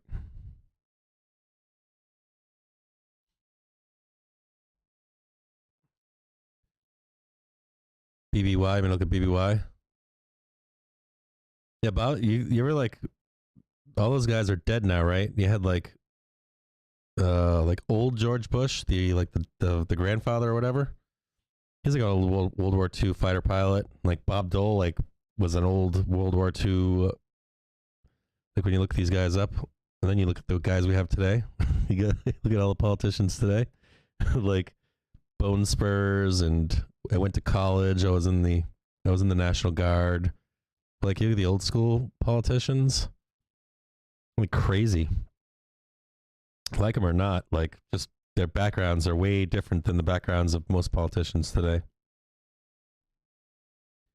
SPY put Joby calls, baby. Joby, June 15th, 7.5C, $176,000. Mixed bag of SPY calls and puts. This is all retail traders trying to catch a... All I see is lots of retail traders buying calls and puts on the indexes right now. Like back and forth, just loading up the boat.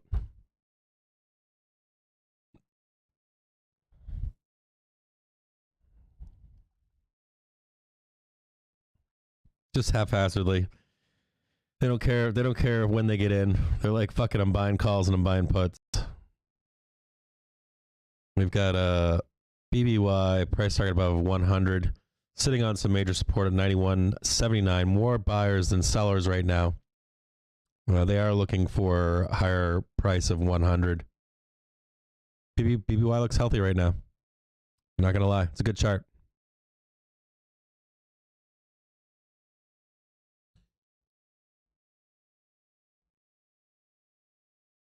Make sure I've got a good connection on. You're listening to Trade the I'm going to News. reset my connection, make sure I get a good connection on Trade the News.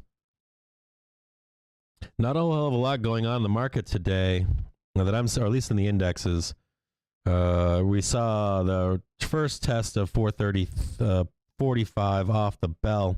We traded higher to 435.50, traded lower down to 430.45 again and retested. So we've tested it twice now. If you're a bear, you want to see us go down there a third time. If you can't break below 430.45 a third time, I would expect to move higher. That's the expectation, at least.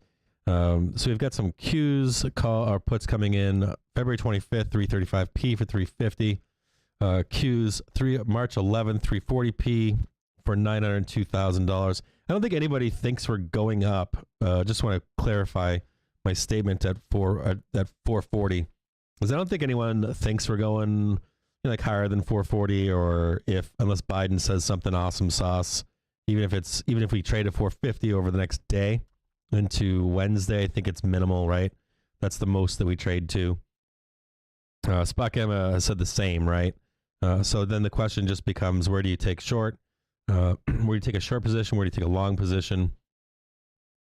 You can see that there's a lot of puts being put on the market for us to trade lower. So the question just becomes, when do you want to take a short in the market? When do you feel most confident in it? When are you going to get paid on them? And where do you think the placement of those puts or shorting contracts on futures on the mini? I don't think any of you guys are doing big contracts on the ES, but maybe. I was reading something somewhere yesterday about how they set to force traders to buy the ES, to trade the mini back in the day, I guess. Someone was commenting on that somewhere. Back before the internet. And we got Joby calls again.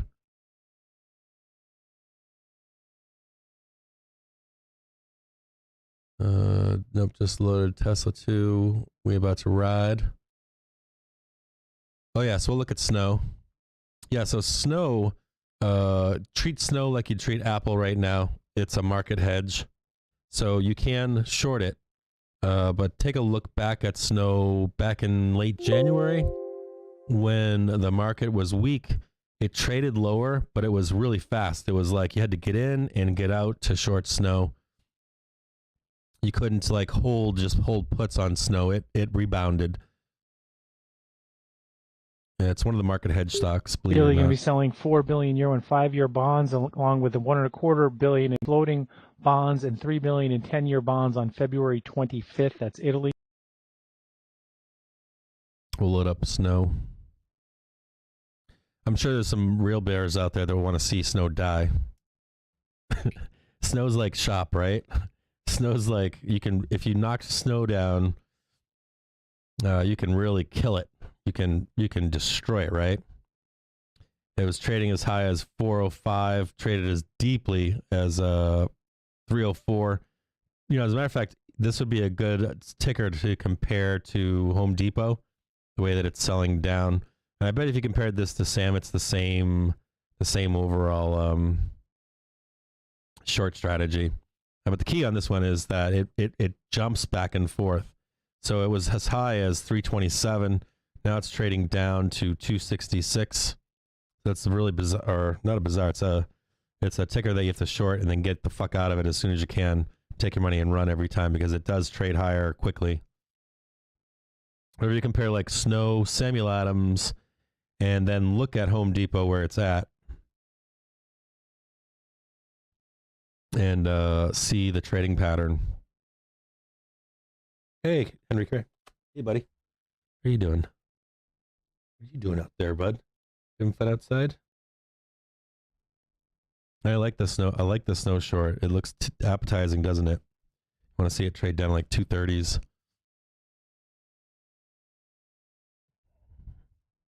It's a fast mover.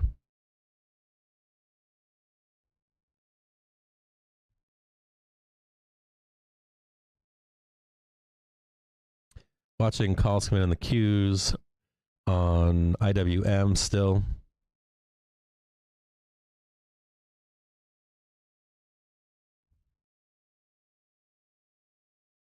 Lots of buyers down on Snow to or at 250. But even so, it could easily break there.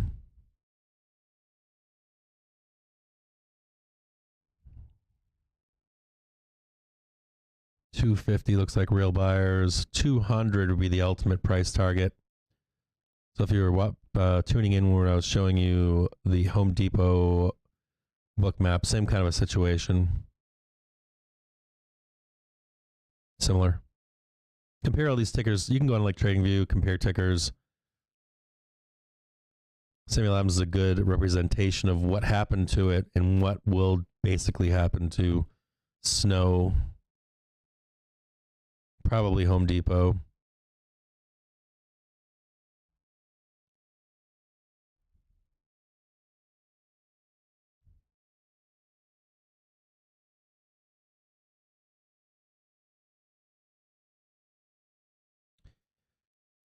Watching more calls on Nike, February 25th, 140C. Those are both high algo scores from early this morning. Nike 225, 140C, $55,000.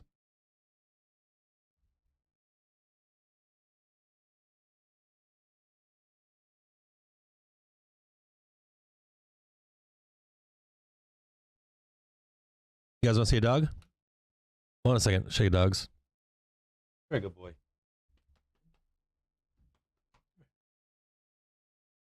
Come on. Good boy. Oh, sorry. This is my panicky little. This is my. He'll yelp. Come here. Oh, come here. Kisses. This is my boy, Henry. He doesn't like being up here.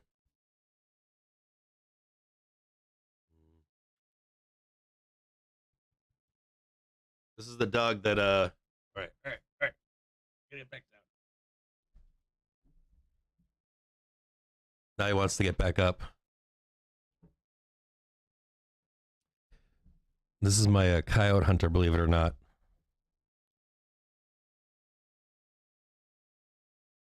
Then I got a border collie too.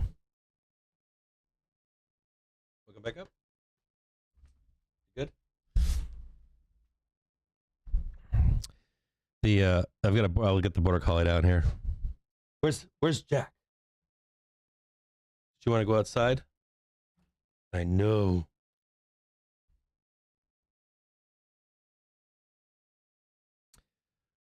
We'll see if we can get the other dog down here.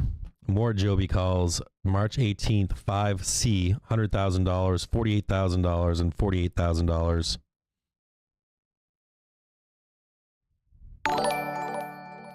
Look back up. Come on. There you go. Want to say hi? Want to say hi? Yeah, who's a good boy? You want to bark? Say woo!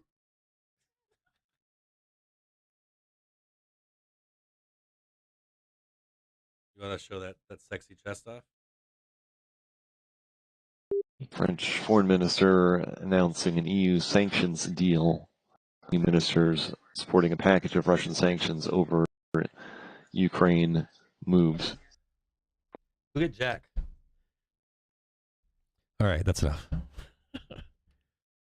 We got more Joby calls right now, so we'll get Joby next. I don't even know why he's down here. I'm kind of wondering why he's here because I've got daughters that he loves. He usually won't leave them alone. He used to hunt coyotes outside for me.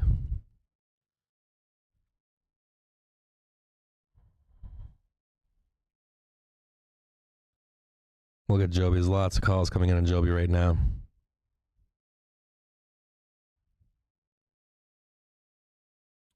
More buyers than sellers on Joby. Looks like they're hitting some kind of support. There won't be... You doing, buddy? Okay? What's going on?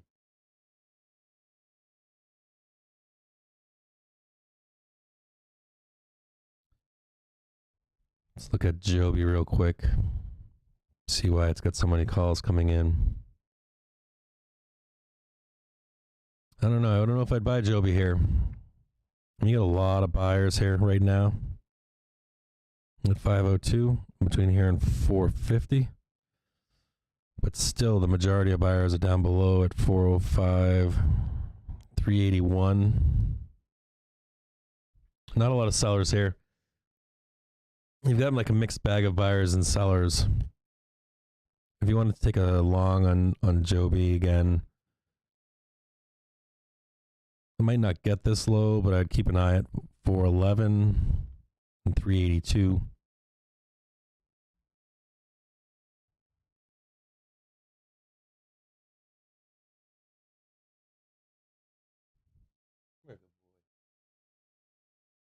He doesn't usually hang out with me, so I'm kind of wondering why he doesn't want to leave my side right now. It's kind of nice.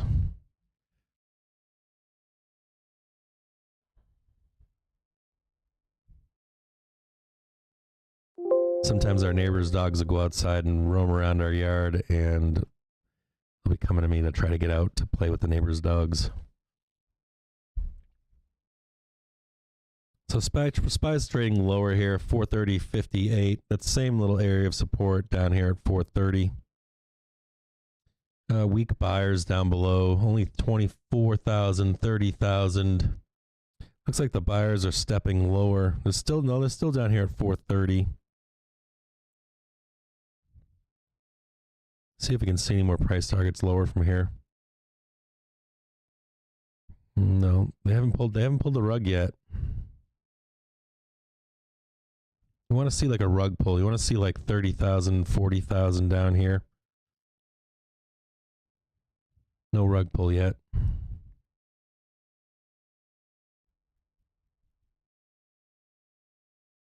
Yeah, he's fluffy in the wintertime. I call him my little Tootsie Roll. In the wintertime, he puts on this coat. He's a tiny dog. If it's summertime, he's real thin. He's skinny right now too. He grows this thick coat in the wintertime. More Joby calls. JPM calls. April 14th, 160C, $1.2 million.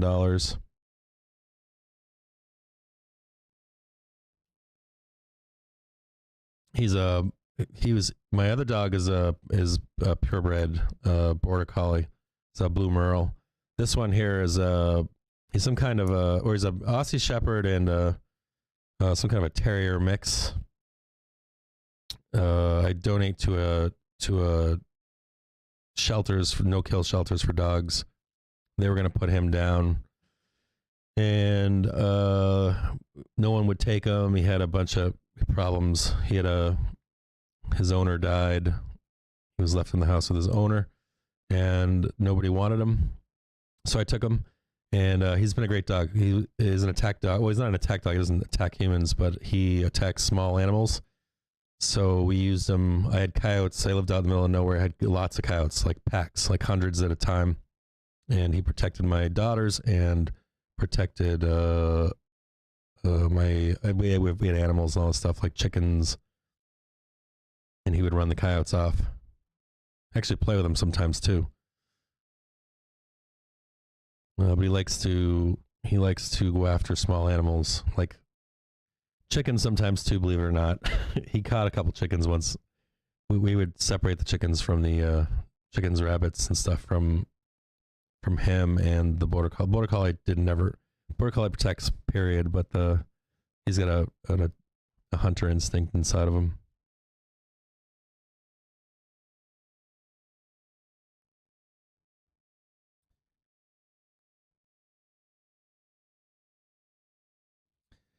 So we have the third test right now of the SPY. So this is test number 3. You got 1, 2, and 3. Now, if we were in a bullish stance, if the market was very bullish right now, under every circumstance under the world, more Joby calls coming in. Maybe there's some news on Joby that we don't know about. There's got to be something coming out with Joby. There are lots of dip buyers coming in on Joby right now. Now, under normal circumstances, if this was like if we were in a normal environment with positive gamma and just right where if we were in any other time in the market, I would say right now this would be super bullish. Burrell saying new EU sanctions will hurt Russia a lot. But seeing this weakness here at 430 right now, we're on our third test of 430. I don't like seeing us testing this third time and not seeing a firm reaction here.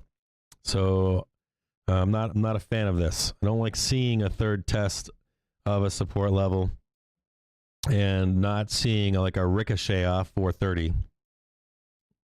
I'm not a fan of this right now.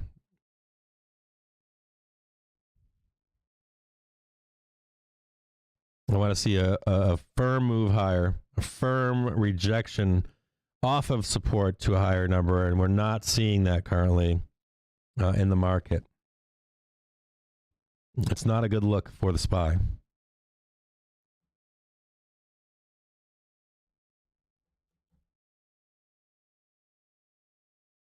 Typically, you should say fierce right here. This would be a fierce reaction.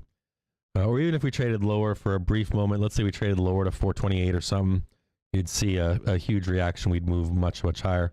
So I'm not liking this trickling sideways. It's 12:30. No, yeah, 12:30 in the afternoon. I'm not a fan of seeing this action as we head into the 12:30 hour.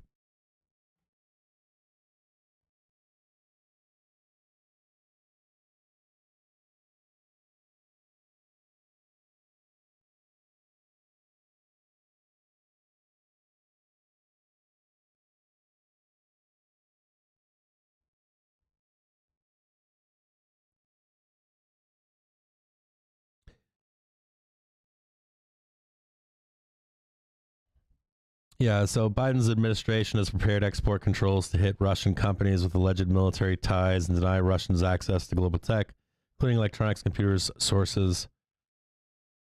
I want to see more details on this. This is from Walter Bloomberg.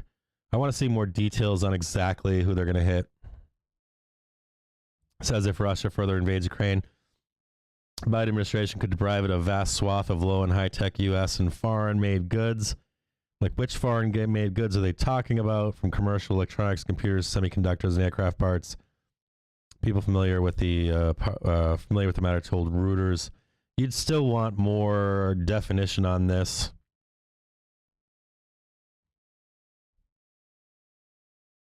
Now you're seeing a breach currently of the SPY. Testing a breach at 4:30.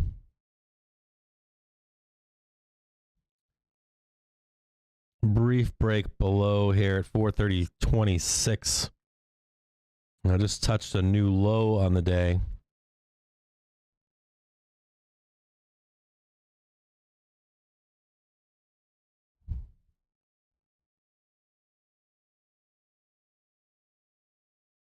Dogs on Prozac. Yeah, yeah, I'll check Uber right now for you guys. The the dog had problems. So the first 2 or 3 years we had it, had him. It was a lot of work. He had anxiety problems. He had couldn't leave him alone, that kind of stuff. He was locked in the house for like a week with this guy. Ended up eating the guy.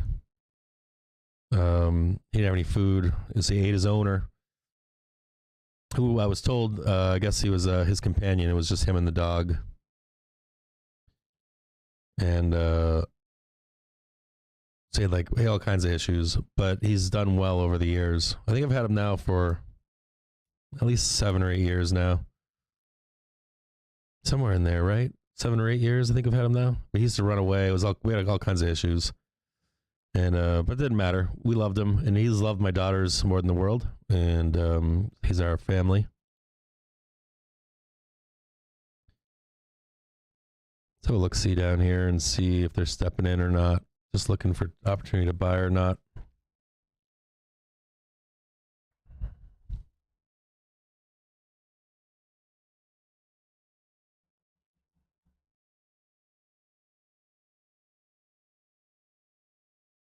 Yeah, it is.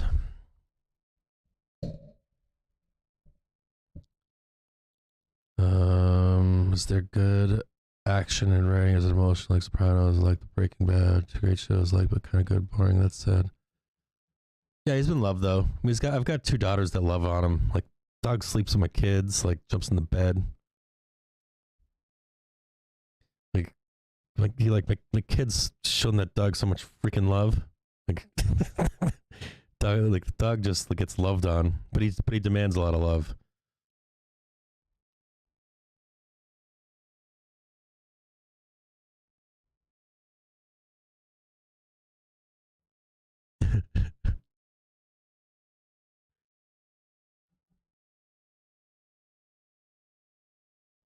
Oh yeah, I love him more than the entire world. It's a great dog.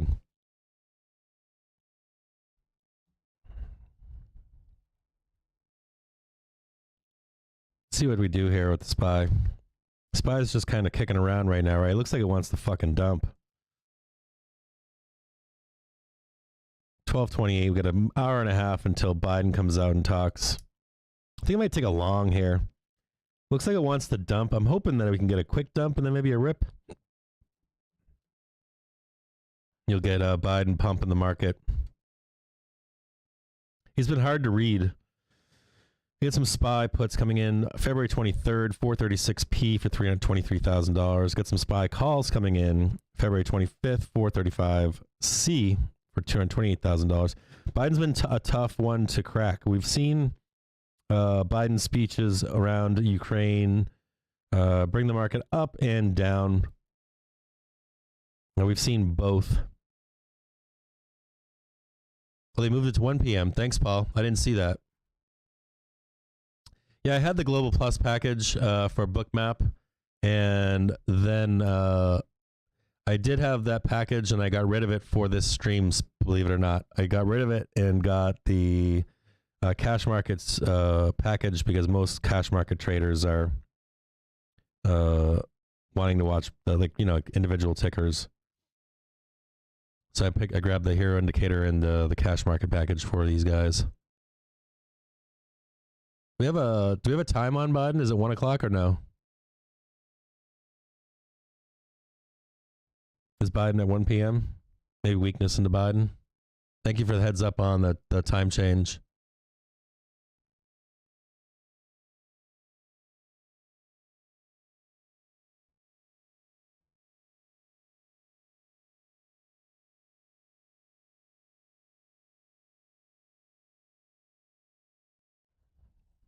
See if we can get some weakness here.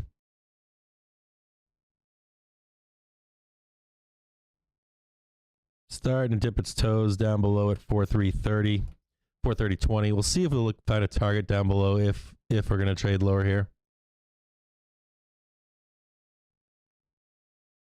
Got a little bit of ice down below at 4.20 or 8. Traffic down below 4.29, 4.28, 4.26, 50. And big buyers at 4.25.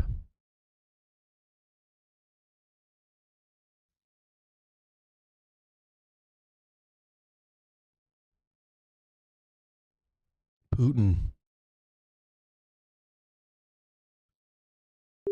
French foreign minister saying that the Russian foreign minister will not be coming to Paris on Friday.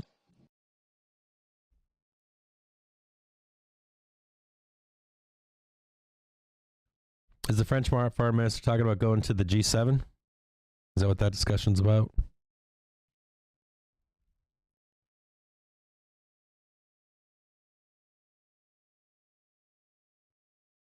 French foreign minister, what was it saying? Announces sanctions, EU sanctions deal against Russia over Ukraine actions. Lavrov will not come to Paris on Friday. EU Foreign Policy Chief Borrell says EU sanctions will hurt Russia a lot. I doubt that. Looks like we're breaking through. We're trying to break through some support here at 430. Could get a price target below at 425 if we make the break. Buyers are stepping in currently, though, at the moment. See if there's a rug pull or not.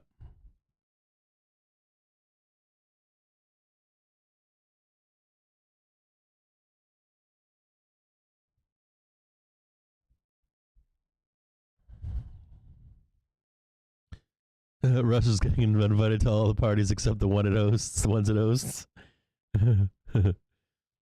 Some more SPY calls and puts coming in. We got buyers and sellers battling over 430 right now.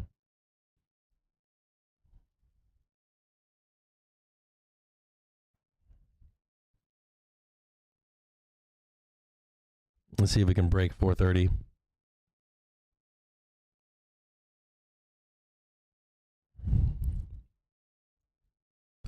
And keep my eye on the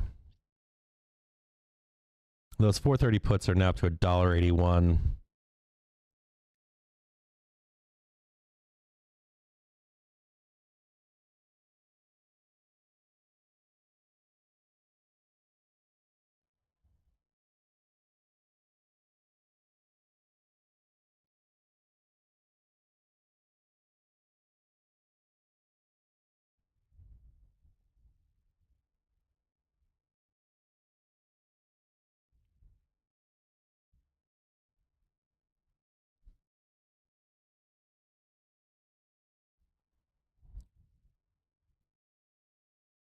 A little bit of a rug pull going on right now. You can see the buyers moving down to 429.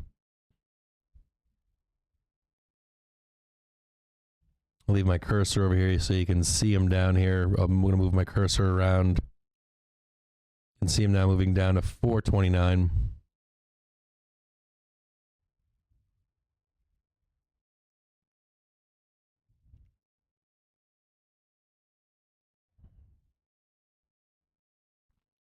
Oh, let's see the number sign right here. You can see moving even further down now to 428.60 or so. 429.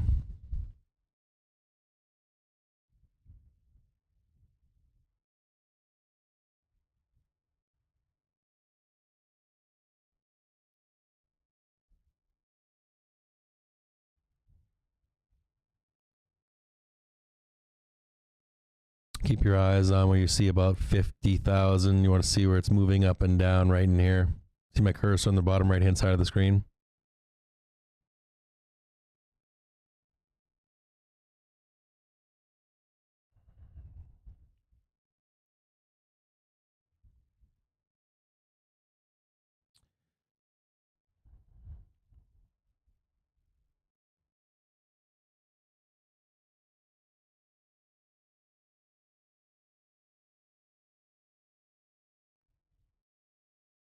It's 430 puts now only worth $1.57.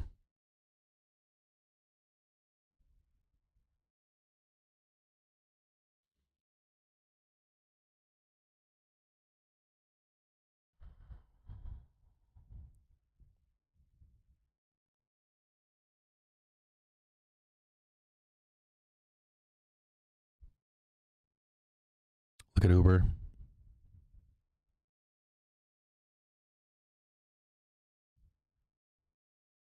Yeah, Uber's on my short list. I like Uber. I like Uber for a merger and acquisition. I like them over time too. Sitting on some major support right now in Uber. 33.76. Go as low as, looks like the rest of the buyers are down below here at 431.82. Even healthier buyers at 29.79.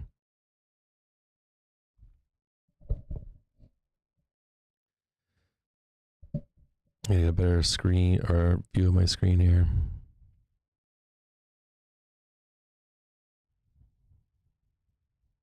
More sellers than buyers right now on Uber.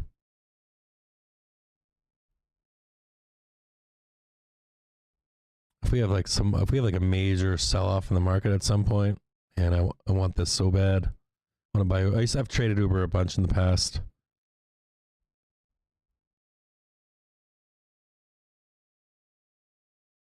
Like just grab Uber at a stupid low price. $28, $25.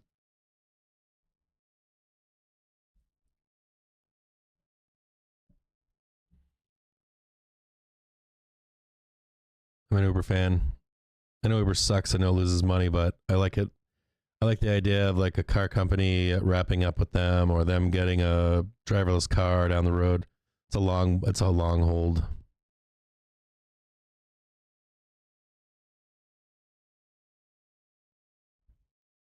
We have a Biden speech starting at 12:37. I'm probably going to take a long on this speech. Some kind of like bullshit rah rah rah. Everybody's on 430 Ps.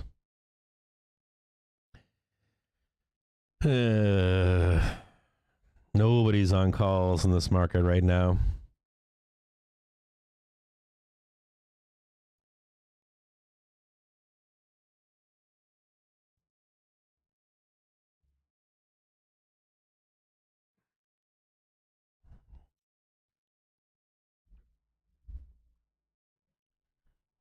Yeah, that's a good question. Your wife's boyfriend's asking a great question.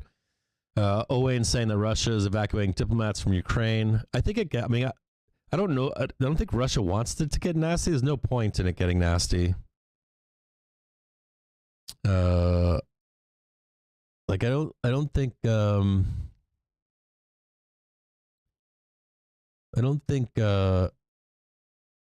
on. Like the Russia evacuating diplomats, it's bizarre because I'm like, man, if you were Russia, all you got to do is absorb those two regions, and you just wait for the microscope to go away for a little bit, and then you move in a little bit more to the west, and you just slowly consume the country. But if Ukraine does anything, like if Ukraine fucking gets nasty, you could get international intervention at some point. That's probably Ukraine's only play is to fight. If they're gonna jerk around, they're gonna get absorbed over time. Trading now down to 430.27. I should have bought that dip down here at 429.54.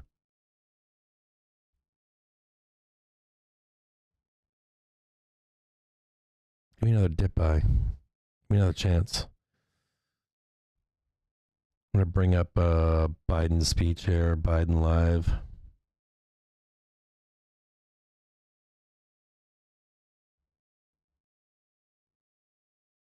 These can go really the wrong way. You probably should never, ever follow me on these trades, because these are the nasty ones where you just lose everything. But you guys can at least witness me take a trade. Usually, the more dangerous ones pay the best. We've got SPY puts coming in. February 25th, 430p, $1.1 million. So everybody is fucking short. Everybody is like, fuck that, I'm short. Everyone's short right now. The entire market's short. You got someone just bought February 25th, 430p, $1.1 million. They're like, bullshit, we're going down. Biden live. Isn't there like a fucking presidential White House channel so you can get the fastest feed? I think the White House has the fastest feed. There we go. There we go. Nope, nope, nope. That's not it. Filters. Oh, here it is right now. There it is. President Biden provides an update at 1 p.m. on Russia, Ukraine. Okay, so I'm just sitting in here right now.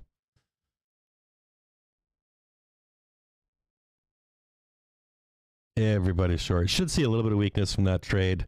So you should see a brief weakness. It was a sweep, which is important to know. February 25th, 430p, $1.1 million.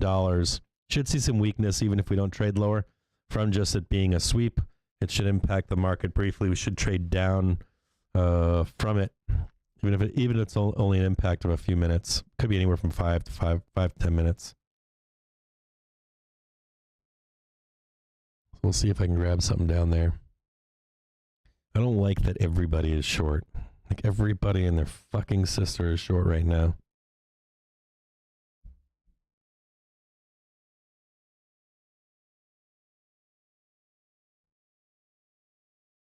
Yeah, not financial advice.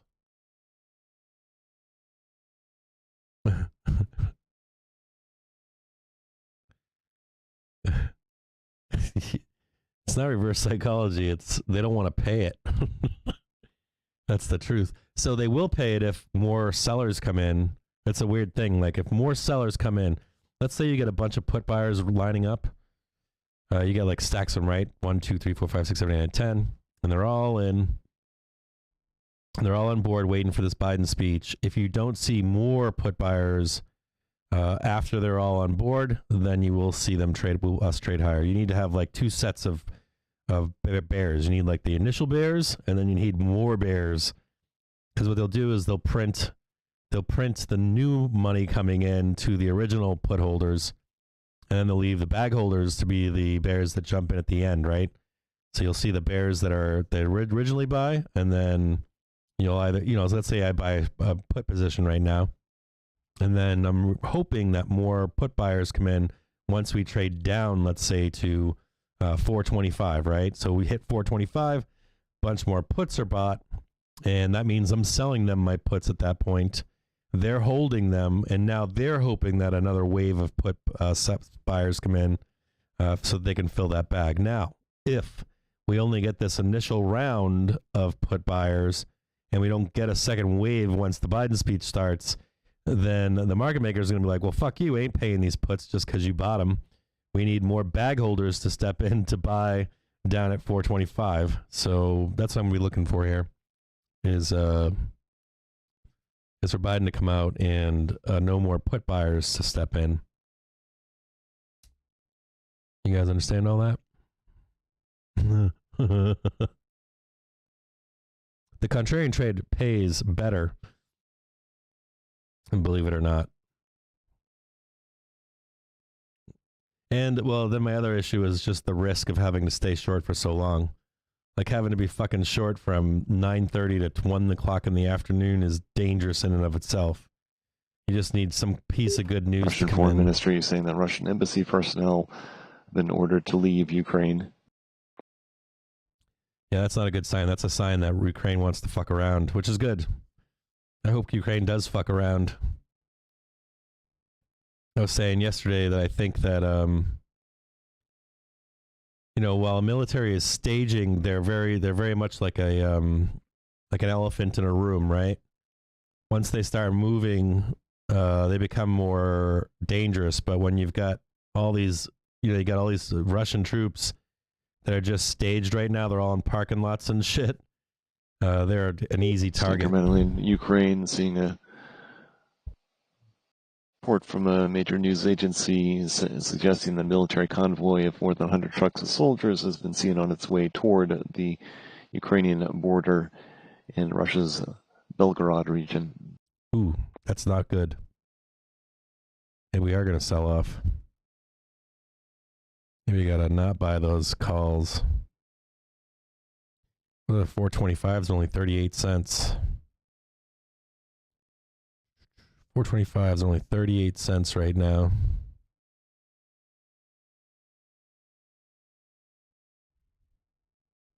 Oh, now they're 40 cents.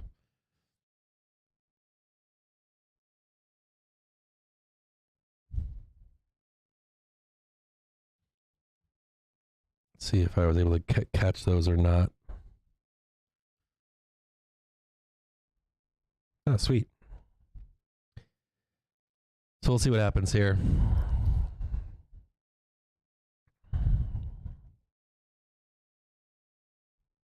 Get some SPY puts coming in. February 23rd, 425p, $87,000.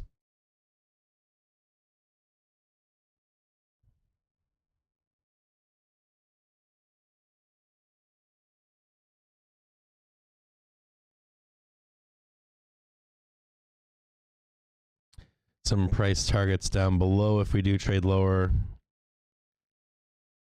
428. Right, about 15 minutes we got results of the Treasury's $52 billion 2-year note auction. 427. Traffic all the way down to 425.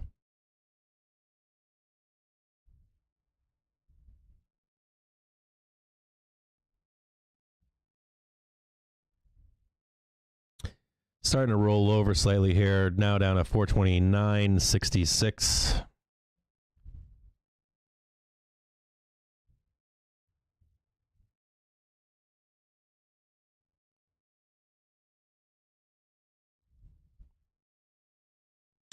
See if the bulls can hold on or if they start to sell it down.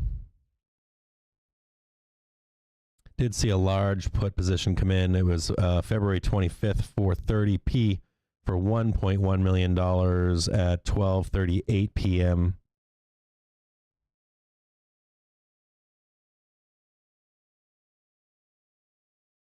I'm in some puts right now.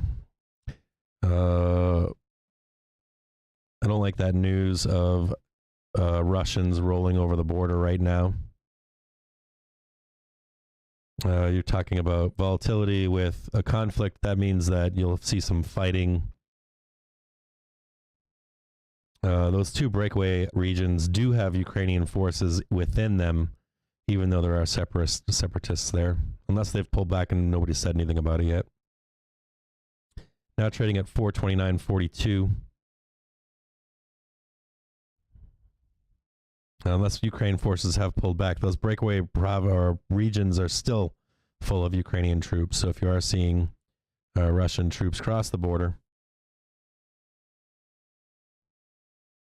you could expect Russians to be seeking out contact with Ukrainian troops.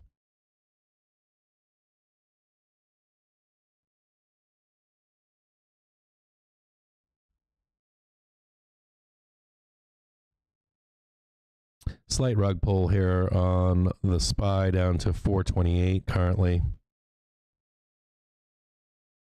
Hell yeah, Wizard. There's some pow on the ground, baby. Love it.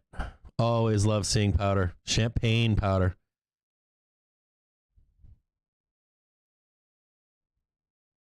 SPY is tending to roll over right now, 429.43.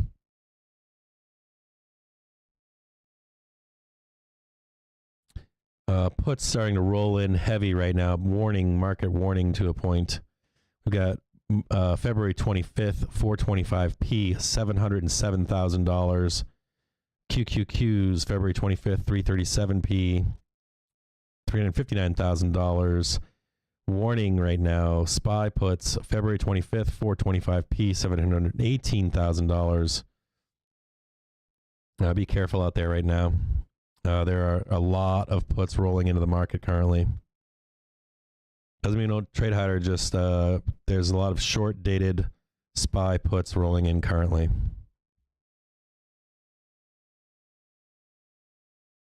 down to 425.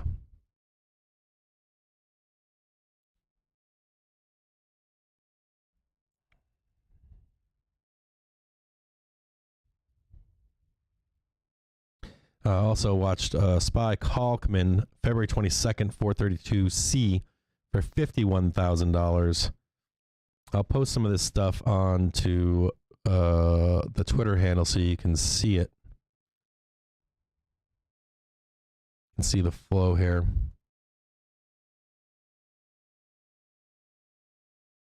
This is all based on the trade.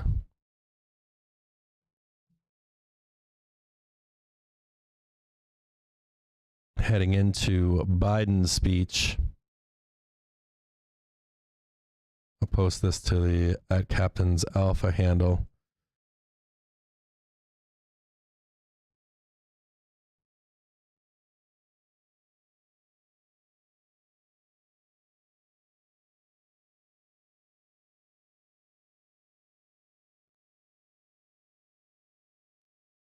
And you can see the big positions coming out.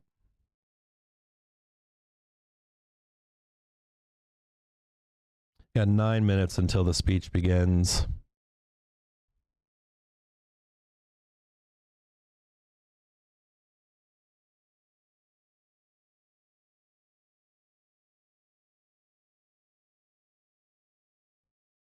Home Depot puts February 25th, 3:15 $61,000.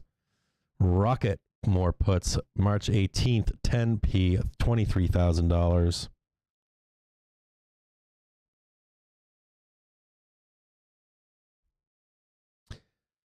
Just be careful out there. I want to show you guys that just be conscious that this support is turning into resistance here above at 430. If you're bullish here, you want to see a reclamation of turning this resistance into support. Just be conscious of that.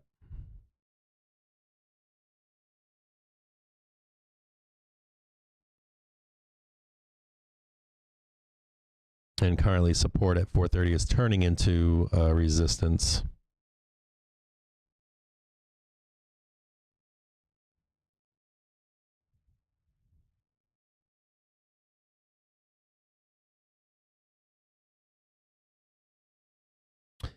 The flow sentiment has turned to 60% neutral. Put to call ratio is now 0.75. We have a put flow of 166,000 contracts. Call flow 220,000 contracts. So it's neutral at the moment.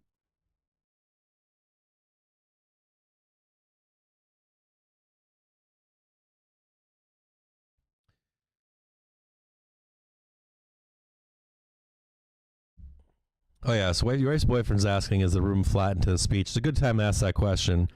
So right now I'm short. I think the trade is probably higher, but I don't like this setup with all these buy puts coming in. So I've got some protective puts on.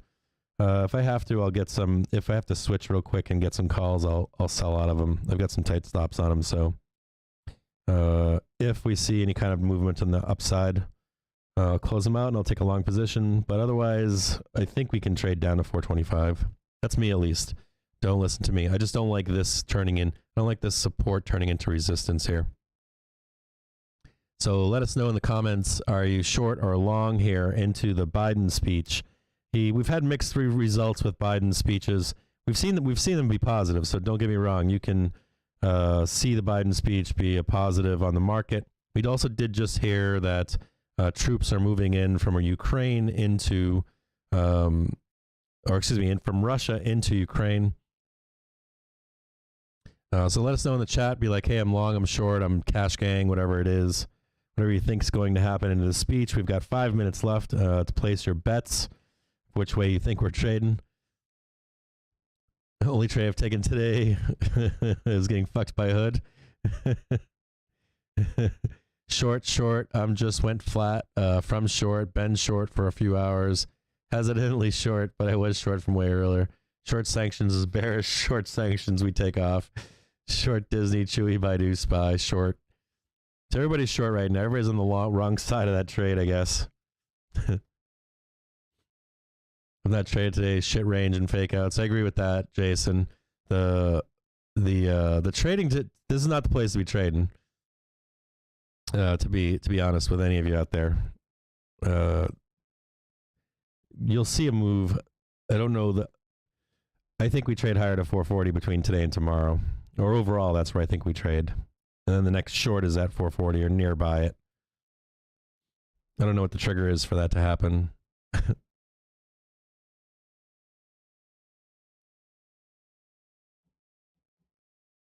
No, he doesn't. Biden dumps the market, but then he gets these weird fucking. Like the other day at like 4 o'clock, he had some kind of goofy fucking speech where he like outlined for the 20th time. He outlined for the 20th time,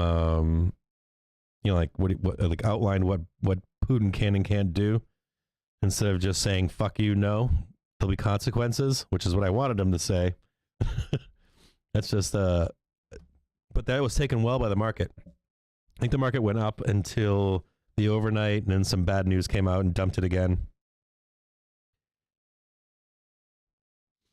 So I've seen some positive come out. This looks bearish where we're at right now, but we got some SPY puts coming in.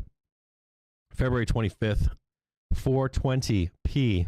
Oof, $590,000. SPY puts, February 25th, 420p.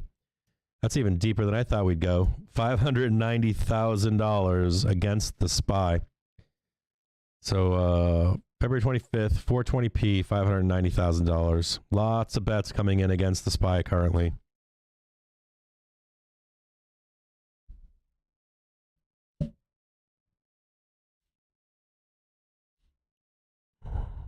This is good to see. SPX, March 31st, 4350 calls $22.1 million.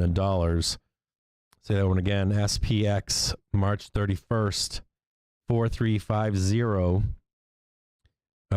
Cost 2,000 contracts, 2011 contracts at $109.80 for a total of $22.1 million. AMD puts February 25th, 117p for $338,000.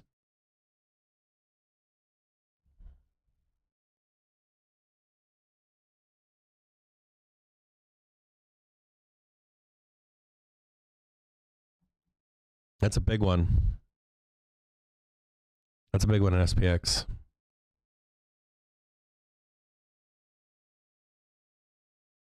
We'll see what happens. It looks like they're waiting for this speech, right? They got 2 minutes left. We'll see. We're going to see a short covering here, or we're going to start seeing some dumping. One or the other.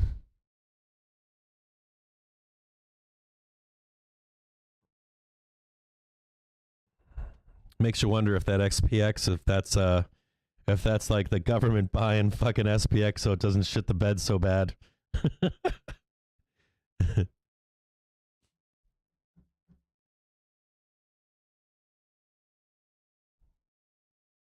Yeah, sanctions, you guys got to be careful with it. You guys got to start to separate.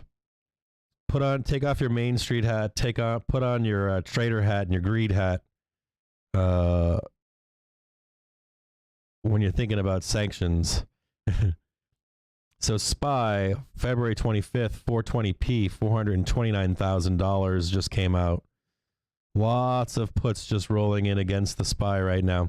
Put on your try to put your trader hats on when you're thinking about sanctions and the real damage they're trying to incur on a country. Let's say think about this in the back of your head, okay? Let's say you're like, just think about this for a minute, okay? If you're like, okay, we're gonna sanction Russia and choke it to death, right? That brings on war. I don't know if you know that or not. But that typically leads to a conventional war. So some countries it doesn't because they don't have the ability to wage war with you. Like let's say you do it with Iran or with Korea, that's a different thing, okay?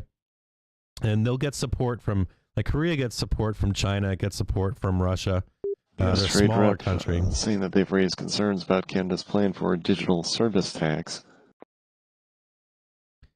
But start to think about a nation like Russia that can do something, right? That can project power, and start to think about, like, are we going to put sanctions on them that would force them into a corner like a wounded dog, right? And if you did that in reality, for just being in these two regions, you could force them into a fight, like a conventional war with other nations. So just put that thinker cap on for a minute when you start thinking about what sanctions, the impact of sanctions on Russia and what it really means. So some of that is used to play, my point is that it's used to play to the Main Street voter hat. So if you're just a voter, you're not in the stock market, you're just a voter, then they're going to say things to appease a Main Street person. But in the background, what really happens in the background is that rich people want to get rich, and you've got people in power with money. The results in the Treasury's 2-year note auction shortly. Also, President Biden giving an update on Ukraine. Man, maybe I'll have to sell these puts right before the fucking speech, and then grab calls. 52-week bills drawing 1.145%, 95% a lot the high, bid covered 2.81. The 2-year notes drawing 1.553%, 11.8% a lot at the high, bid cover 2.64 for the 2 years. SPY rolling over Indirects currently. at 65.6%, direct bid at 18.8%. SPY rolling over. Oh yeah, baby. Print my puts, baby.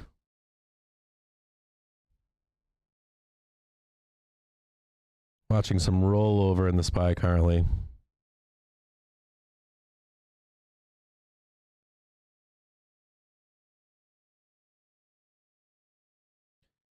There it goes, baby.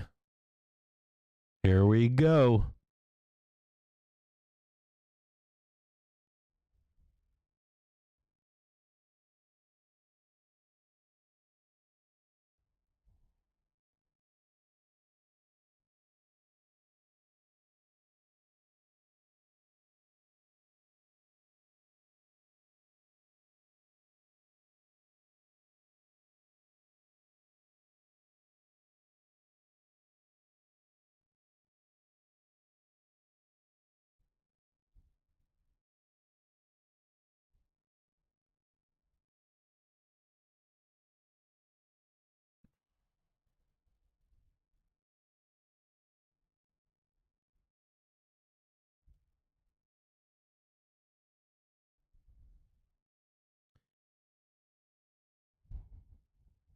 Got some SPY puts printing.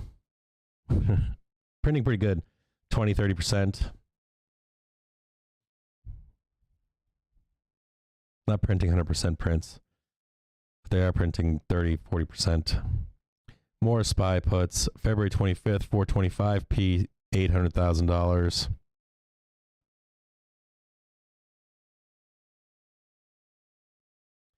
These are 425s that I'm in, by the way.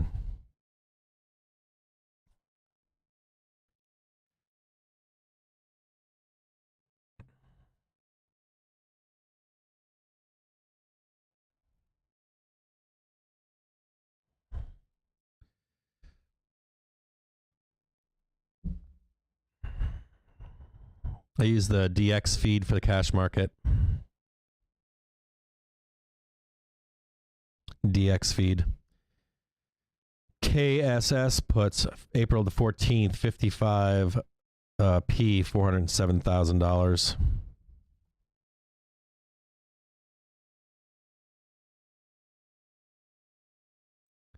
Yes, I'm using DX feed for the cash market. Here's how I explain it. So I used to be on the global plan, right? So I had the big one, whatever the big one was, that had all markets. And I was trading the SPY using the futures, But when I started to live stream, people were asking for individual tickers. So I'm like, well, fuck it. I'll just switch over to the DX feed. So now I use the DX feed in conjunction with the hero indicator. And it's done just as fine as the futures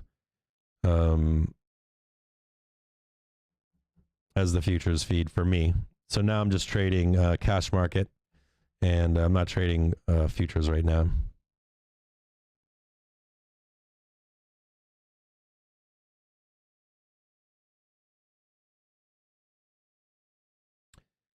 This is an interesting trade here. Watching TLT puts March 18th, 133p, $821,000.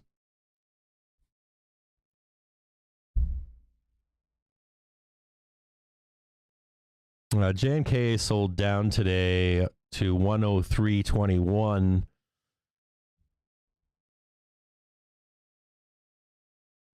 Let's see if we can catch a bid.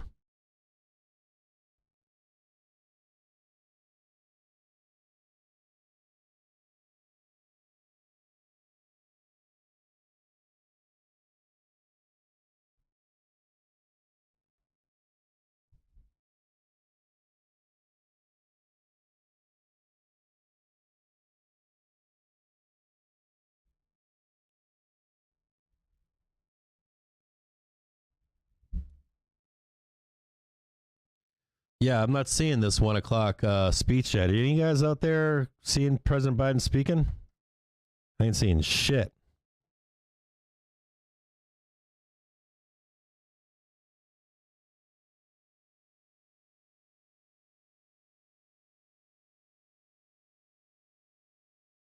I've got it on. Any guys out there seeing Joe speaking yet? I ain't seeing shit. It's an interesting trade. TLT puts March 18th, 133p, $821,000. Get the VIX picking up slightly.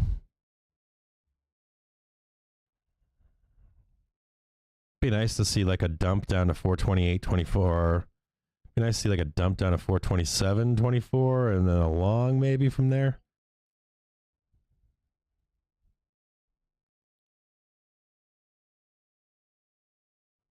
Yeah, keep selling it down, baby.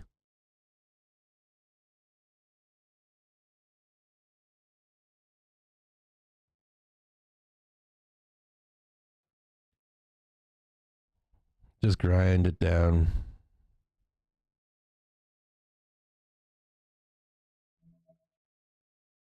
AXP, April 14th, golden ticket. AXP, Alpha X-ray Papa. AXP, April 14th, 170p puts, golden ticket, $1.1 million. And then we're seeing, that's a high algo score. We've got a high algo score on DFS, Delta Foxtrot Sierra, April 14th, 120p, $285,000. I'm not seeing any talking by. You guys sure it's at 1 p.m.?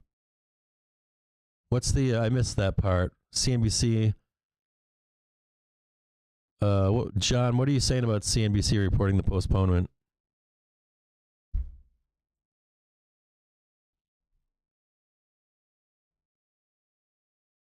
Should I turn CNBC on maybe? What time is it postponed?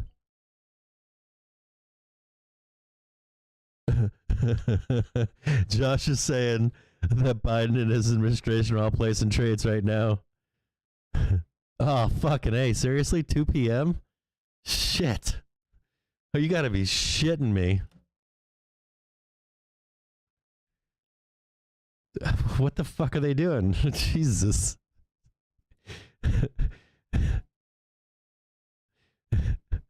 Well, Hack Tran, they're saying, oh, at any moment Biden speaks. Does anybody know? Does anybody know what the fuck's going on with Biden? Oh, yeah. So what's a high algo score mean? Good question, Ed. So here, I'll read it to you, okay? Give me a second. I'll read it to you. I'll read the exact.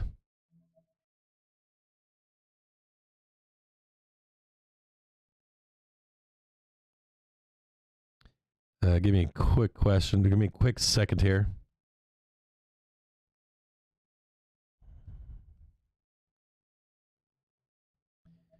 So we've already talked about what the difference between sweeps and blocks are, right? Okay. So I'm going to read this to you, okay? So the algo score, it measures the aggressiveness behind the order. So this is what makes up a high algo score. The total order premium versus days to expiration. The contract's current day volume versus the open interest of the contract. The order's contract quantity versus the current day's volume. The total order premium. The order type, right? The multi-exchange sweep, a single exchange sweep, or an option block trade, right? You guys remember we talked about the difference between option block trades, single exchange sweeps, multi-exchange sweeps, and then other data points, including is it at the bid or is it at the ask? And then they say there's a few other data points they can't publicly mention at the moment, but I think it infers something having to do with dark pool. They match them up, the actual prints. So you can actually match up some of the buys to signatures, like the signatures to dark pools and options flow. So that's the start of what's a high algo score. That help?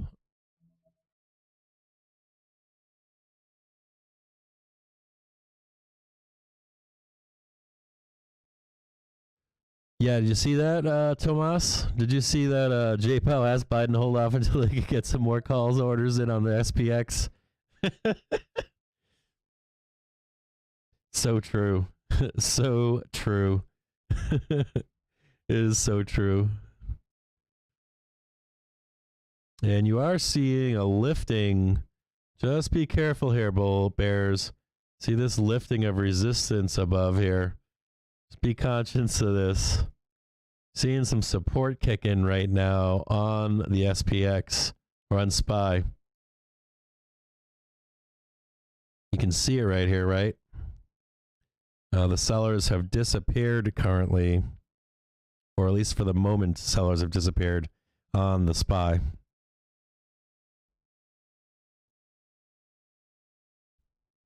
Fascinating. They're like, hold on, buddy. We got different news in. They're changing the speech. This shit, how this shit works. Amazing.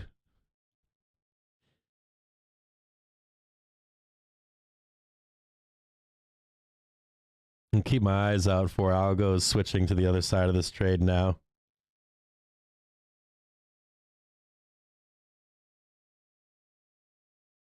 See all that smoothness behind the scenes.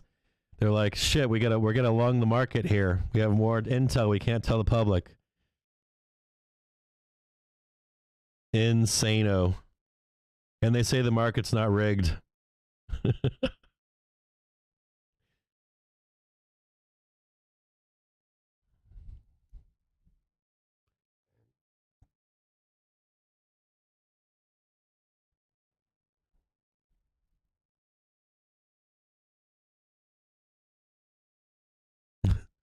Say the market's not rigged. They're moving the... Dude, I don't doubt for a minute. I don't doubt for a minute that positioning is changing in the market right now. Say this market's not rigged. Fucking Christ. Sorry, I shouldn't be swearing on stream.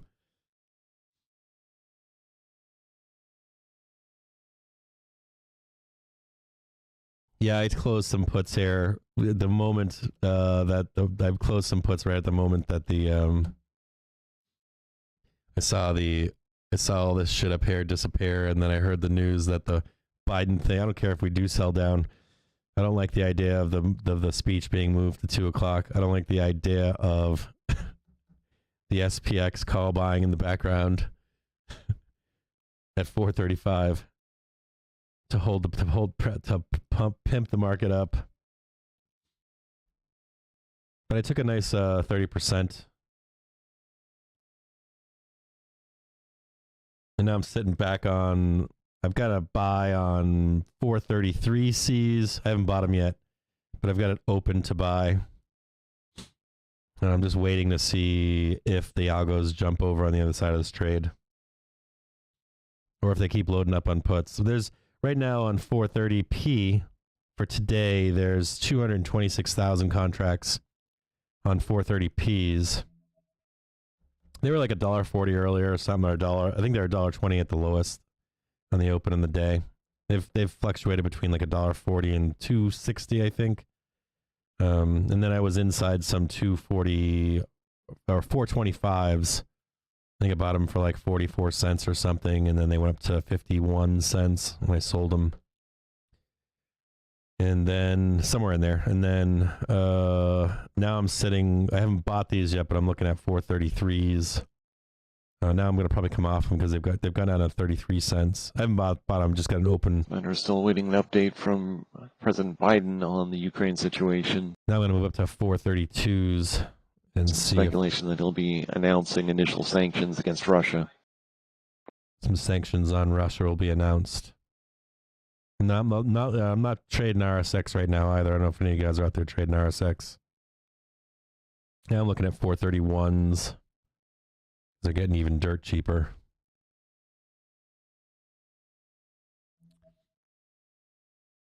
$425s are now up to 60 cents.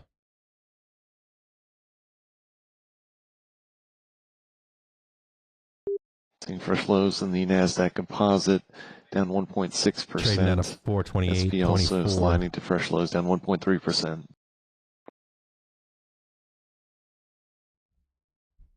See a nice bounce down below here.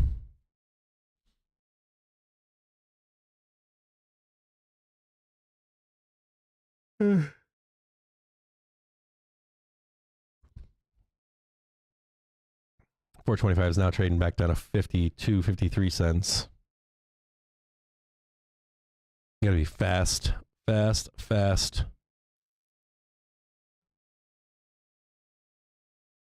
$425s, not trading 420s, trading 425s. Where I was in and out of 425s.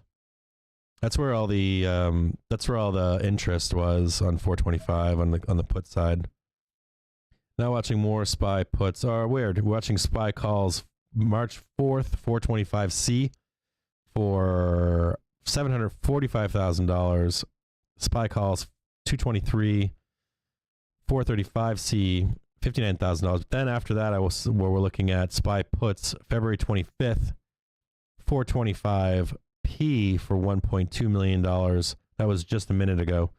And then SPY puts February 22, 430P for $173,000.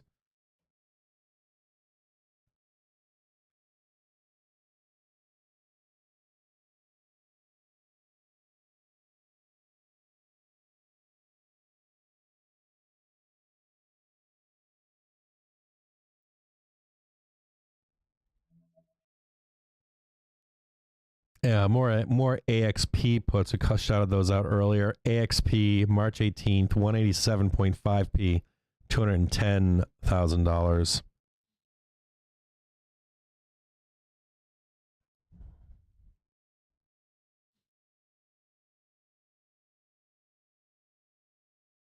See if we can get the SPY to trade down to 427.15. We'll look down here. You can see down here 428.01. And we'll look a little bit lower, see if we can get it all the way down to 427. You can see the ice down here at 428 flat. Some more ice at 428. Weak down to 427.17. So keep an eye on this area down here.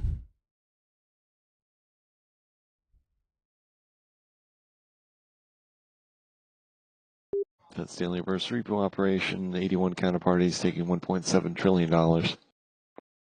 Some dip buyers trying to step in here on the market.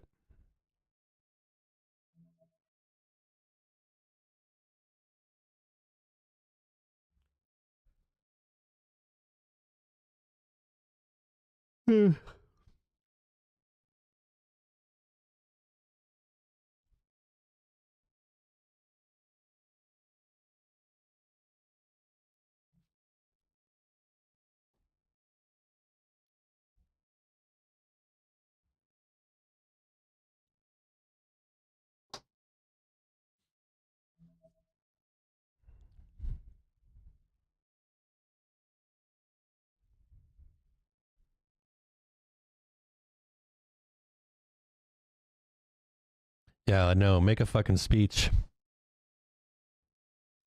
So we've got multiple people saying it's 2 p.m. We've got people saying it could start at any time. Makes you wonder if they're waiting for some confirmation of Russian troops rolling in, maybe.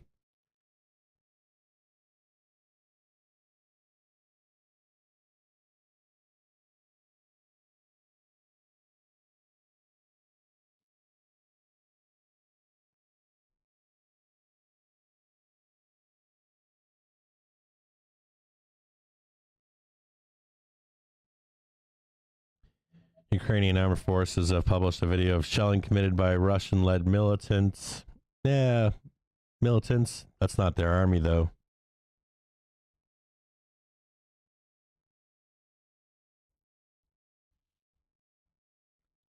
EU will impose travel bans and asset freezes on all members of Russian State Duma.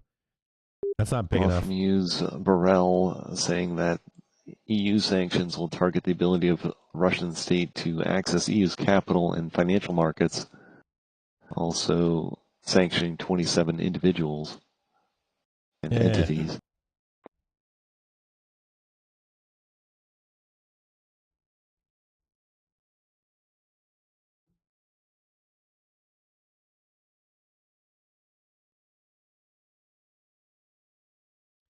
I want to see bigger news than just the individuals.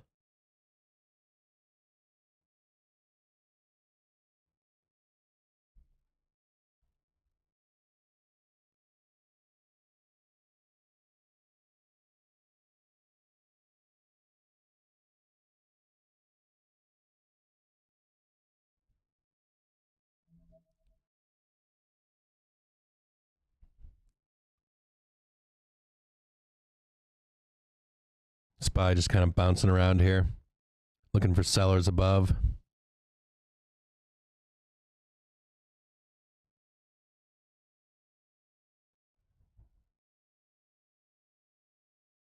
I mean, fucking Biden, what is he doing?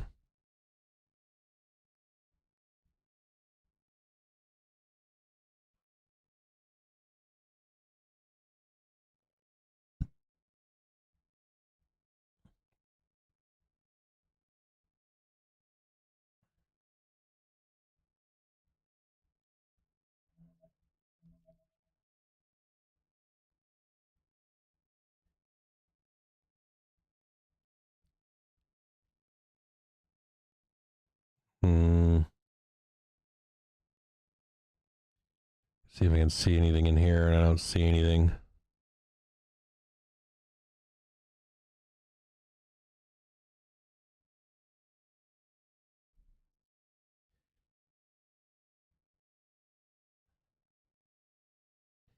Yeah, there's like a shelling by Russian-led militants. I don't know if that means that are these just Russians or are these?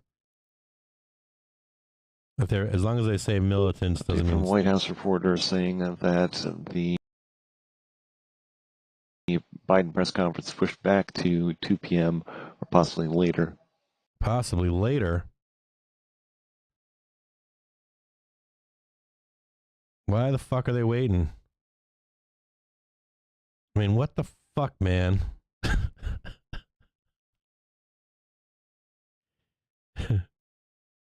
I think Trump used to do that shit, but not like that bad. I don't think Trump would just come on and like say whack shit at market hours, right? He'd say shit at like 4 o'clock and then come back on at 9:30 and say whack shit. He'd be late to shit too.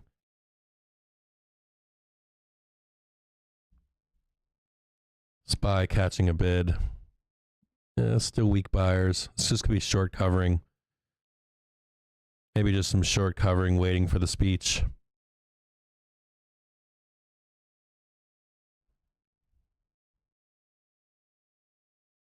Wouldn't take it as a face ripping rally or anything. Is it really pushed back to 415? Jeez. Has it really been pushed to 415?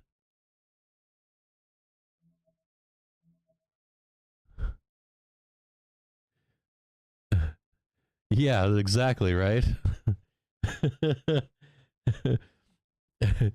It's not good when they make the speech at 4:15.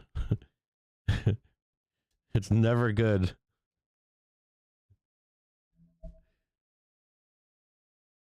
After market hours, usually good news they'll put in market hours, just so you guys are all aware. Just to be crystal, usually, not always. We saw some good news Biden pumped the market at 4:15 or 4 o'clock like a week ago, and then we had bad news come in overnight that dropped the market. So they'll give like a good news conference usually at like 4:15. They'll pump, or 4 o'clock. They'll pump the markets up into 4 o'clock for the bad news that rolls in afterwards.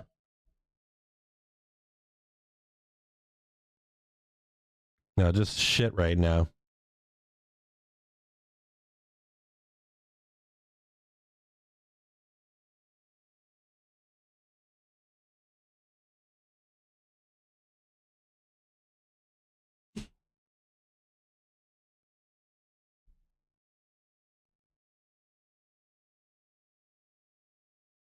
No, I don't think you'll.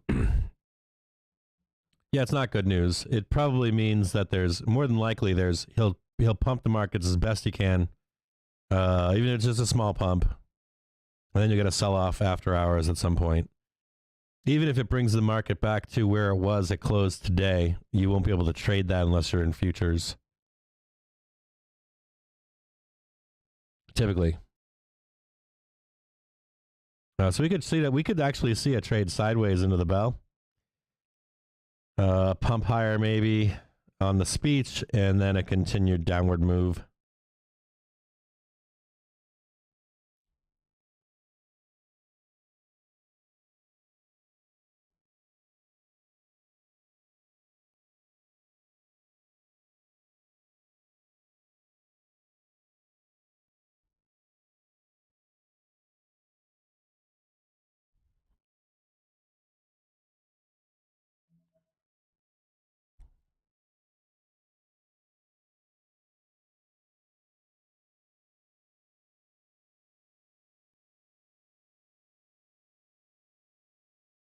So I'm like,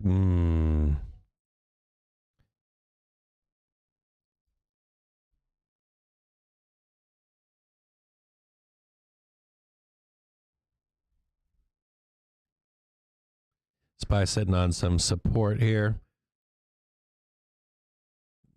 See if we can get a break below it.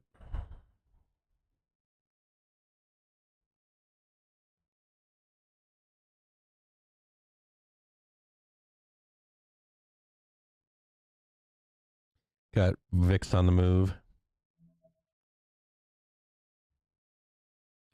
Watching more Tesla puts, February 25th, 805p, $746,000.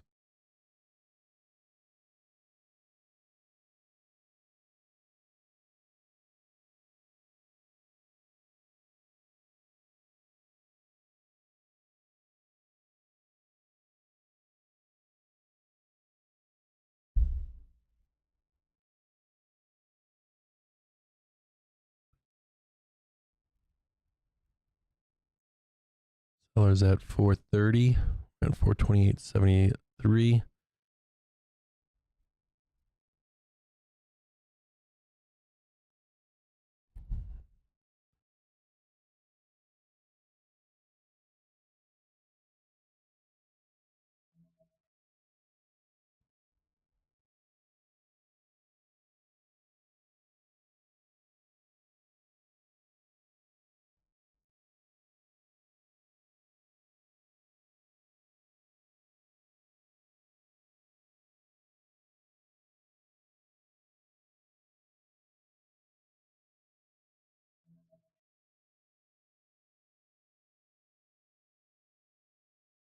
We got VIX at 30.38.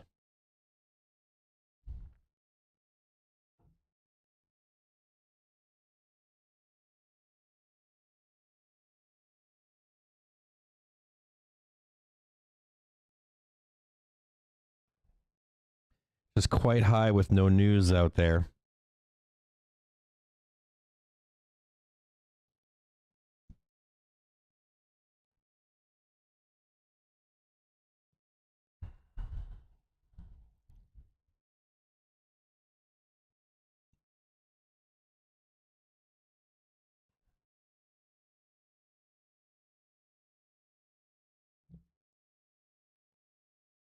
Yeah, I think the Biden address pushed back again to 2 p.m. or beyond, according to the White House.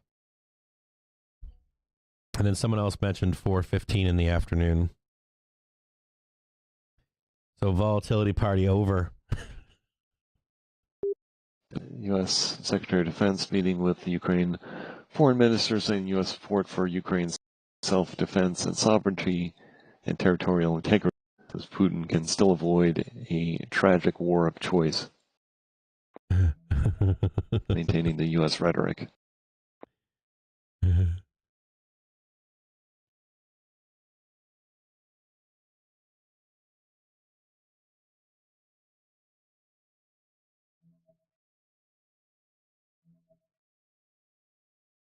Some SPY put buyers here at February 22nd, 434p, $312,000. Trying to keep the pressure on at least. But I don't know if they can hold the pressure on. You're not going to get volatility from here into the end of the day as of right now, unless there's a speech announced of some kind. Looks like more like a pinning action, trying to pin the market into the close. But there should be some movement at some point.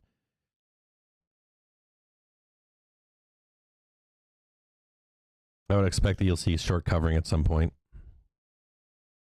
I wouldn't want to be short until 4 o'clock.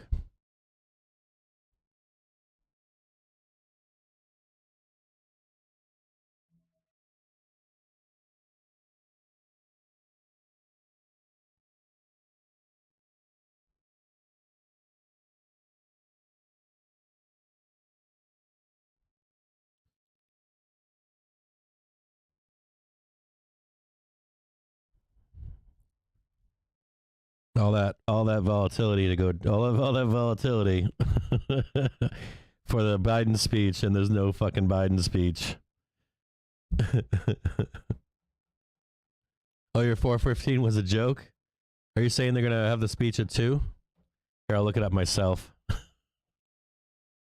There's no Biden speech at 2 o'clock? Let me look up when Biden's gonna speak.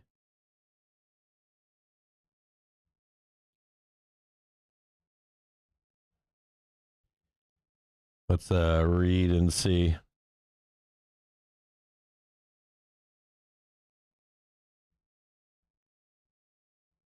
Oh, it says Biden address from Russia is live at any moment.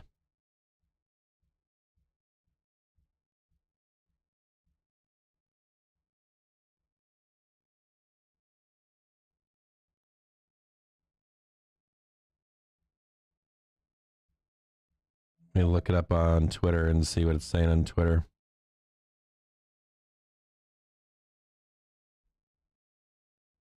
You can get a clearer picture of when the speech is.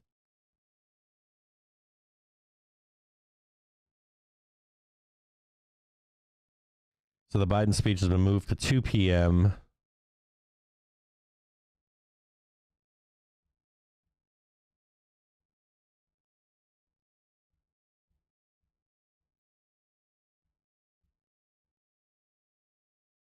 Someone wrote, if Adidas just threatened to stop exporting tracksuits to Russia, this whole thing could be over in a day. Jesus. So bad.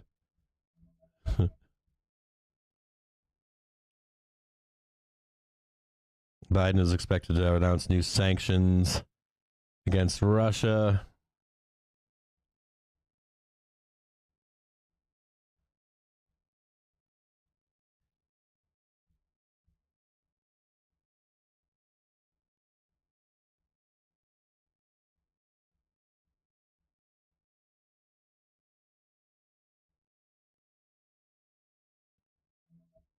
It's insane-o.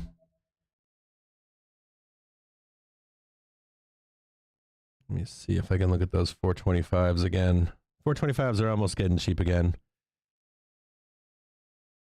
See if we can get them down to like 40 cents or something.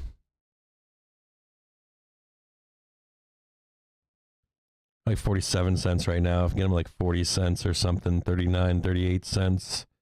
Might re-enter them again. Looks like the market is just saying, fuck you, we're going to wait.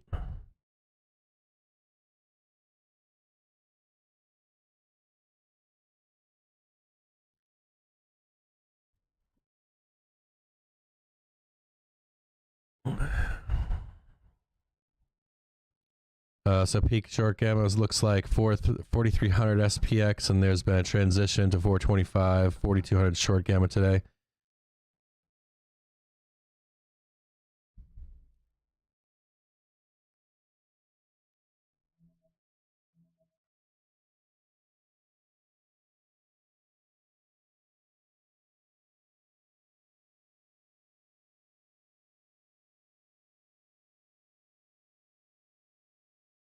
Two p.m. or beyond. Jesus.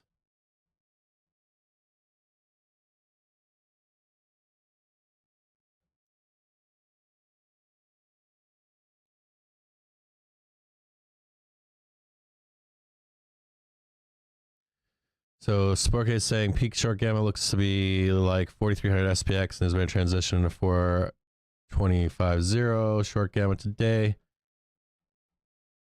Since 4,300 gamma is so high, I would expect massive move away when it does move.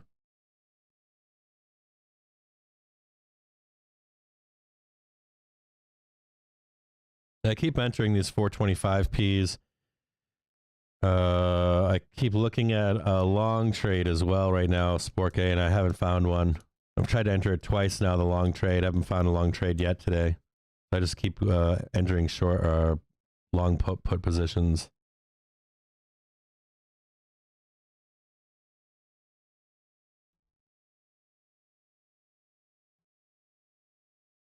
Yeah, Gerald's twiddling his thumbs.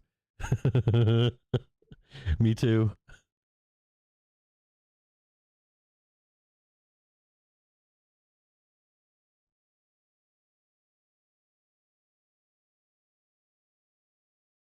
Come on, just sell it. Sell it the fuck down.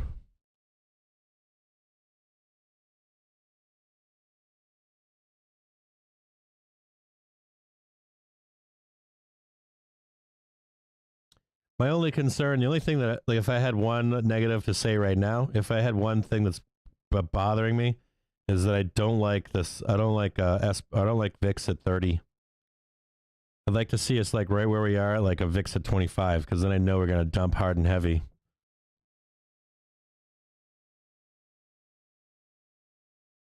I always feel like this is a reversal point. Brazil Central Bank Governor is saying that core inflation in Brazil is high, but average for emerging markets.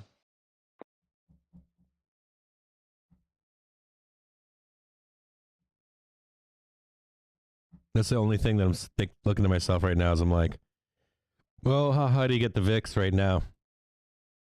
35, 40? We really need some ugly news.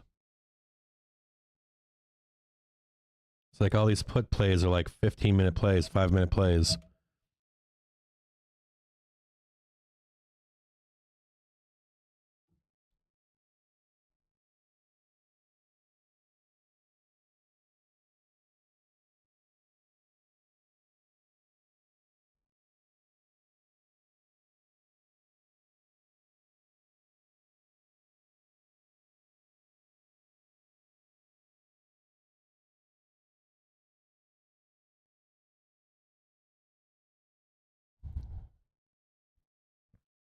At any point, is there a short covering fucking trap hidden in here?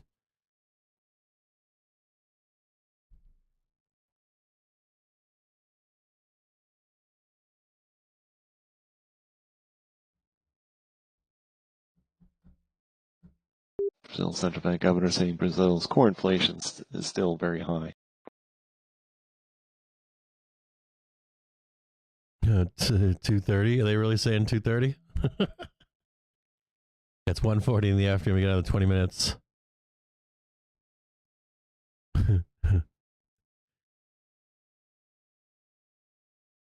Everybody's gonna smoke a bowl.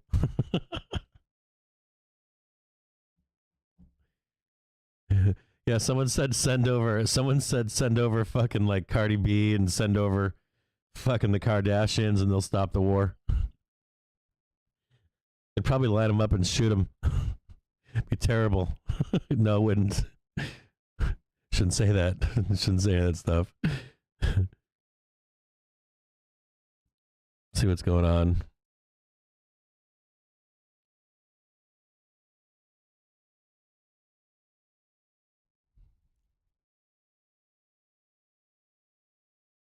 It's weird right now. Like Paul's got a good question.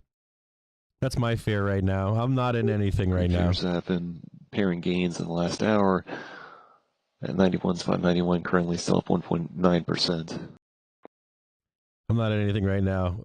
This looks to me like in a moment's notice we could like shoot down to 427 and then big giant green bars higher. But I don't know if I can hold my puts to the exact pin for the whiplash at this point. It's a little bit too close to comfort for me.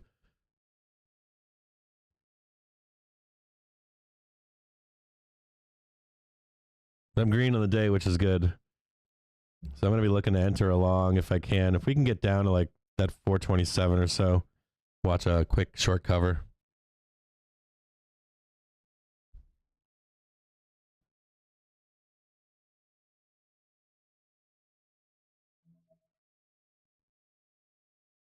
Oh, you guys, hopefully you guys will be buying puts at like 427. You guys will retail buy all these puts.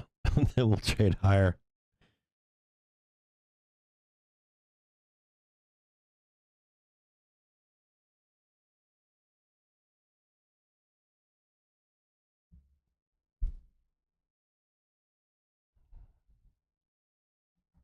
Yeah, I'll bring up Tesla for you.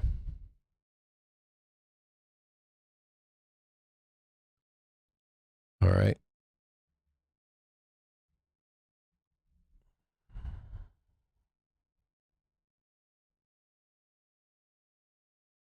Let me let it load up real quick here. Might be trying to take a long here if I can.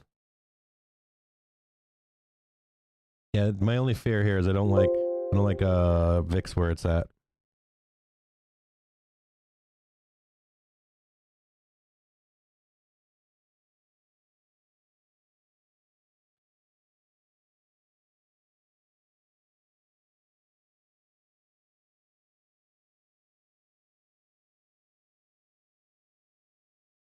Trading down to 428.01.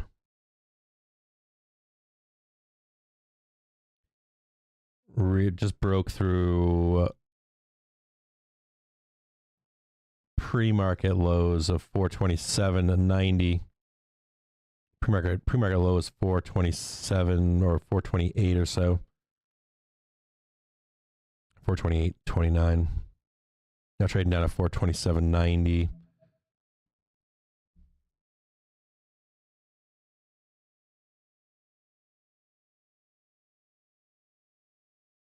Not the futures low.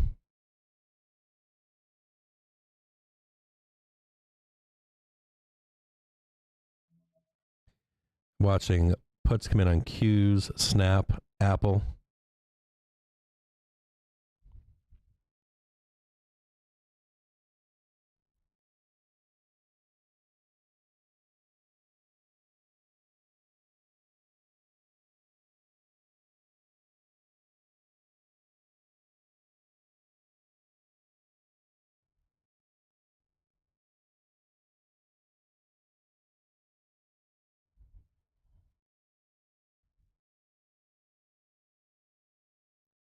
Buyers disappearing at 427.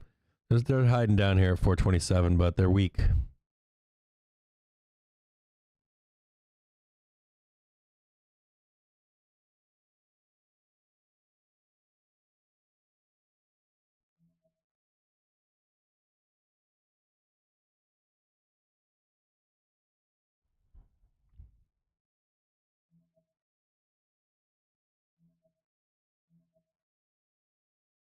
Sitting on major support on Apple at 800. We're currently trading at 805.46. Someone said earlier that we couldn't trade below 800. We'll take a look and see if we can or can't trade below 800. SPY trading down to 427.64.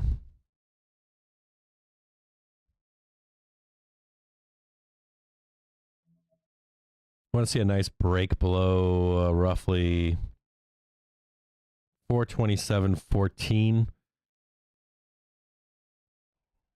If not, you should see some short covering in around 427.14, 427.25, somewhere in there. Watching more SPY puts come in right now. February 22nd, 428p. 222. Sorry, February 22nd, 432p and 428p. $106,000, $357,000.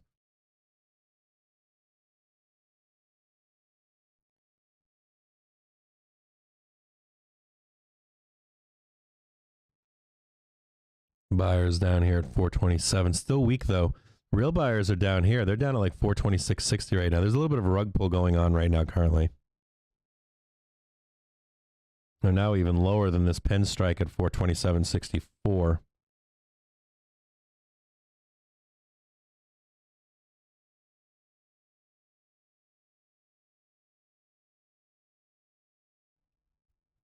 You can see them moving down. Well, they're kind of coming up, but they're down here now. So they were here at 427. You can see they're now even lower, down here at 426.60. It's another dollar lower.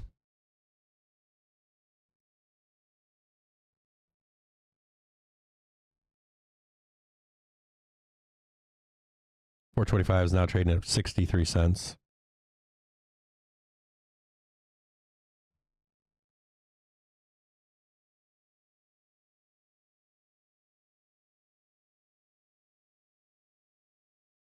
And just note that the VIX were trading into resistance on the VIX at 30.48. On the bell this morning, we traded up to 31.80, but that was just a spike higher. So I guess your next resistance would be 31.80 from 30.44. Trading down to 427.58.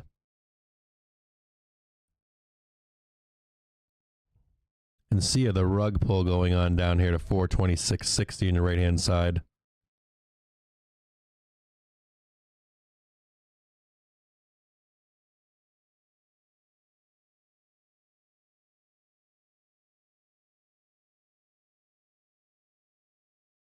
$425 is now trading at 69 cents, 70 cents.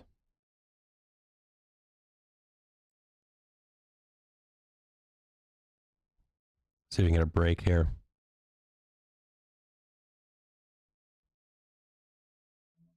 More rug pulling going on down to 426.60.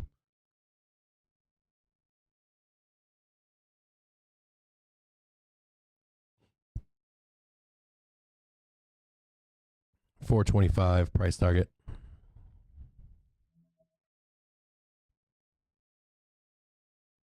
Still got this wave of buyers down here. If you look, follow my cursor down here. Being pushed down. 426.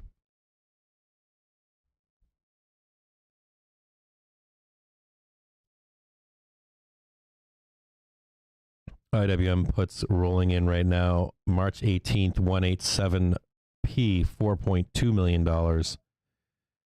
Now watching major puts come in on IWM. Golden tickets, March 18th, 187p, $4.1 million.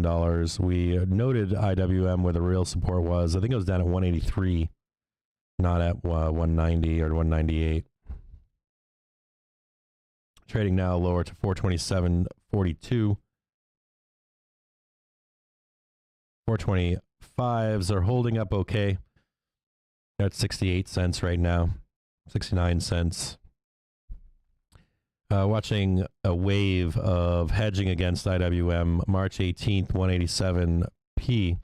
Now they're at $12 million. March 18th, 187p. We looked at IWM earlier today, and we saw IWM, the real wall in IWM is down at like 183, 182. The support wall puts on GM June 17th, 50p, 655, or excuse me, 50p, $655,000. Tesla now trading down at 804.93. We're on the cusp of support. We've got SPY puts rolling in. We got a lot of puts rolling in right now.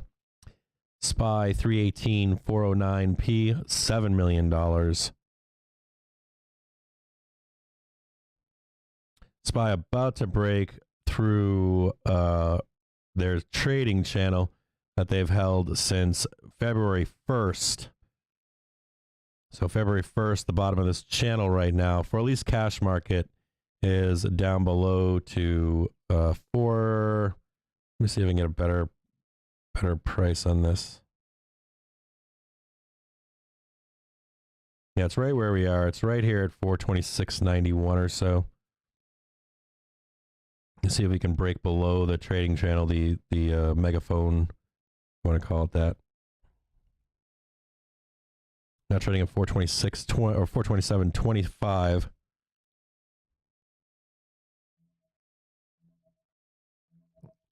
More SPY puts coming in. March 18th, 409p, $1 million. 425's now worth 75 cents.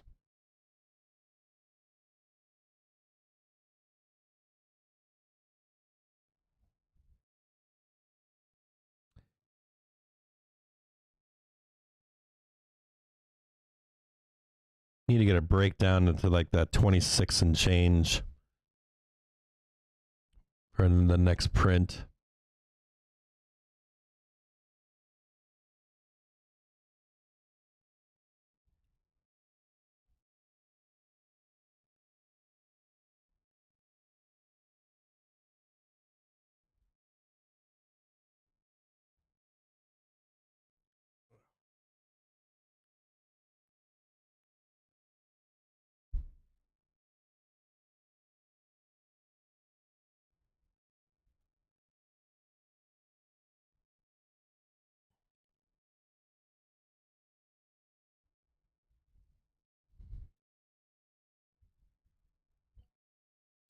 I'll post as a momentary breather here. I'll send you guys I'll post the golden tickets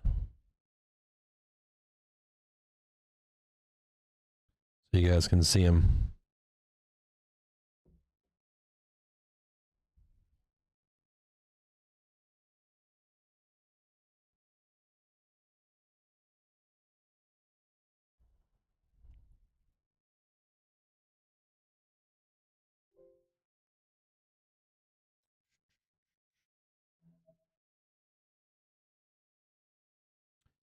Still haven't seen anything on Biden's speech.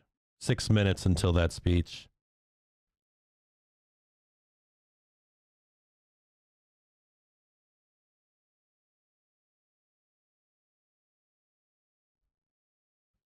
Just posted that to the @Captain's Alpha. Fuck yeah, baby. 90 cents on those 425s. 425p's now at 90 cents.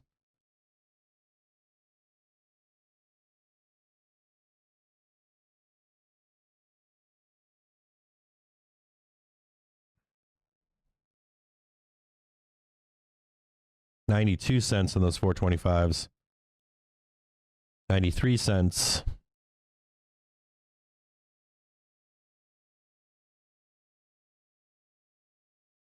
And I'm out. Okay. 5 minutes left until the Biden speech.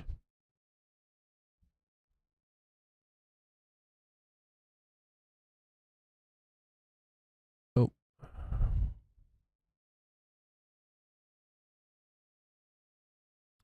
Now look at what I'm doing here. 425.09.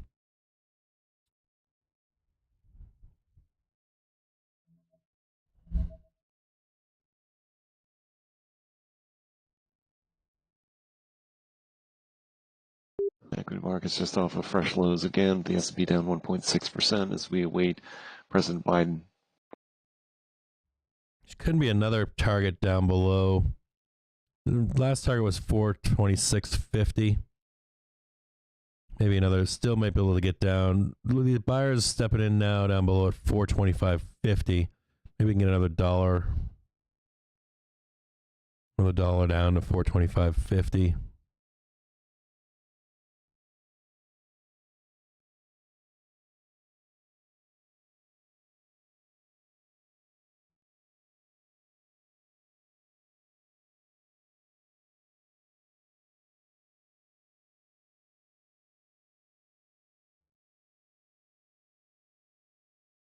Those puts are now back down to like 84 cents. So we can get them at 60 cents or so.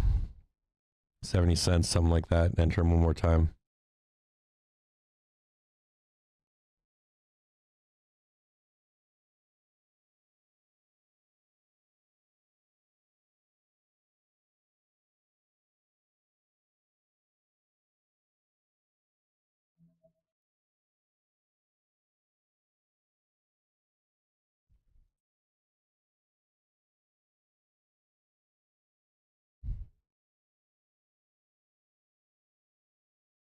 Now buyers are down at 426 or so again. They're moving up a little bit.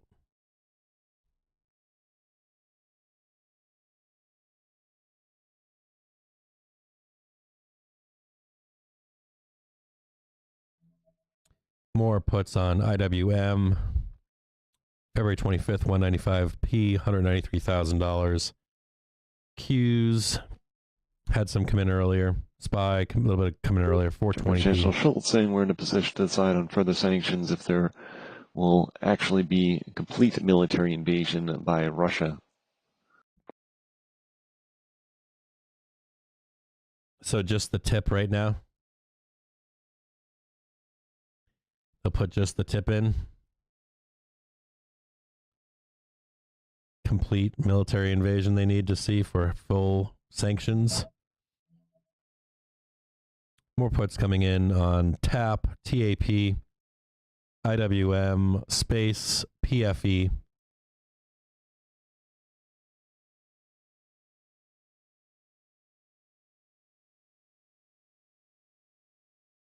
Tesla bounced off 801.40. We'll bring Tesla back up again. See if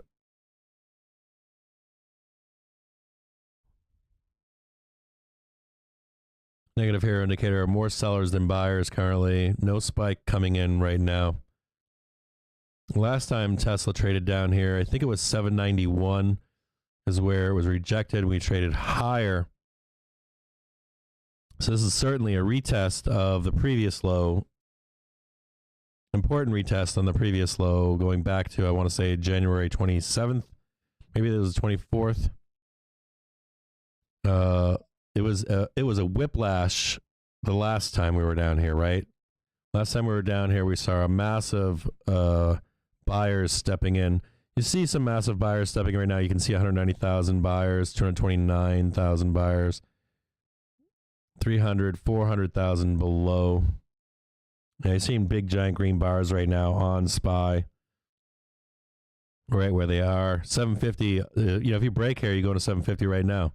So this is do or die for Tesla bulls. You've got some, you get some traffic down here to 780. But remember, you said it wasn't going to break. You said it wasn't going to break 800. We're real Chancellor close. saying it's important for peace in Europe that borders are not violated. You are seeing a strong reaction right now in Tesla Discount currently. Meeting minutes say Fed directors are seeking increases, citing inflation and financial risks. And a warning just a warning for Cleveland you. and St. Louis, as well as Kansas City Feds, sought an increase in the discount rate during the discount meeting.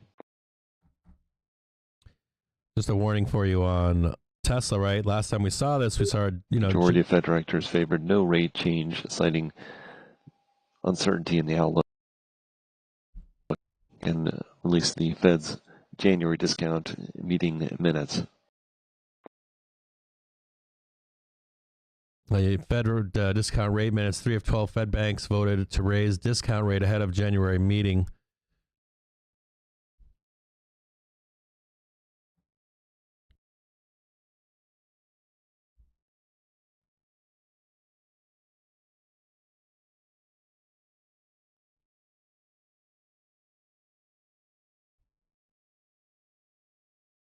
This is important.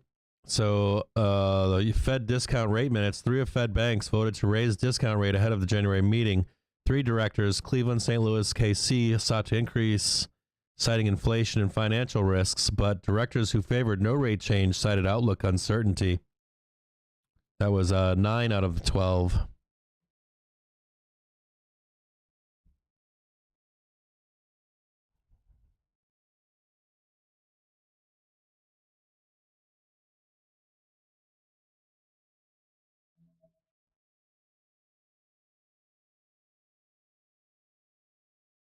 Watching a real hammer moment right now in the SPY and in some other tickers as well. If you're paying attention to Apple, Amazon, you can see the pounding on the door of 162.72 on Apple. We looked at Amazon earlier as well. We showed you how low it could go.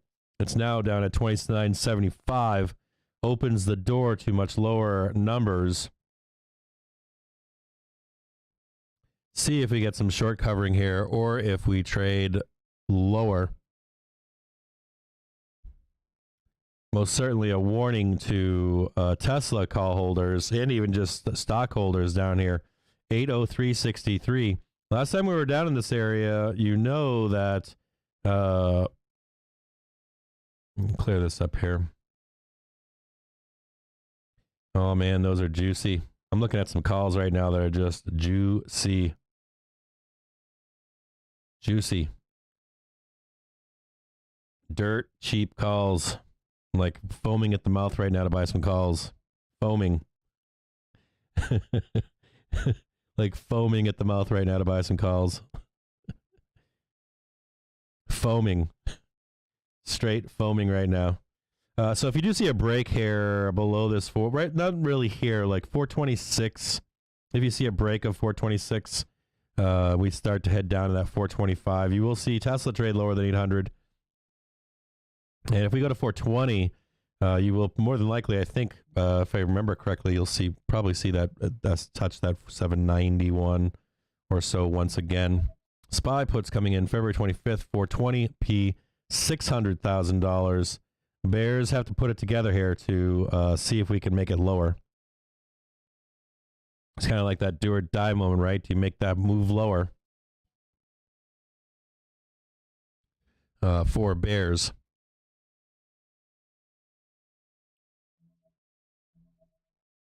More SPY puts coming in February 25th. Warning, market warning. SPY February 25th, 420p, $1 million trade. SPY February 25th, 420p, $588,000. I don't know if these are puts being sold right now. I know you guys hear that a lot, right? I'll give you guys, we'll be at these moments right now. You'll see a shit ton of bearish flow come into the market. And these could just be, you know, like I was buying puts earlier and I'm selling them as we're heading down here. And these might be being offloaded to buyers right now. We head higher. I can't tell you if we're going lower here. But if we do, it's going to be a big move, okay? If we move lower than this 800, you see Tesla cut itself loose, things could get really nasty down here. You could see, you know, let it all hang out moments into the bell. You could easily see SPY drop 50 points if we have this kind of a move. We're now down at 426.77. Bulls are trying to hang on right here. We're gonna check the 420 and see if there's 425. We got some support down here. We know that. I haven't seen quite the rug pull yet. We know down below that target down below 420 is still hanging out down there. See it down here, 420.11.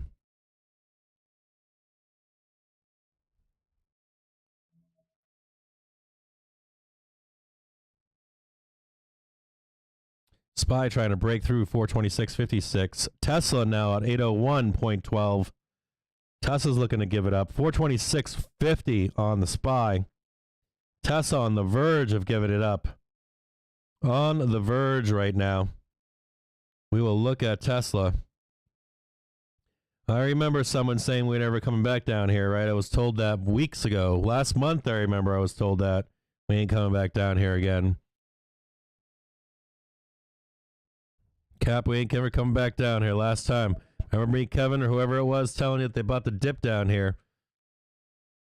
Right, I don't know, it was just him. I remember a whole bunch of people saying they were buying down here back in January. I remember telling Joe Donut, don't worry, we'll be back here again. And we are right now. I know there are Tesla bulls out there right now that even if they time that fucking buy-in perfectly, you buy that, you time that buy-in perfectly, right? Let's just say you claimed out there in social media world, oh, I bought the fucking dip at $7.91. I don't believe you, by the way. You bought it right at $7.91. So you're probably 90% of dip buyers on Tesla are fucking probably pretty scared right now because I guarantee that 90% of them didn't buy right at $7.91. Guaranteed. Guaranteed they didn't have that savviness. Not 90% of them.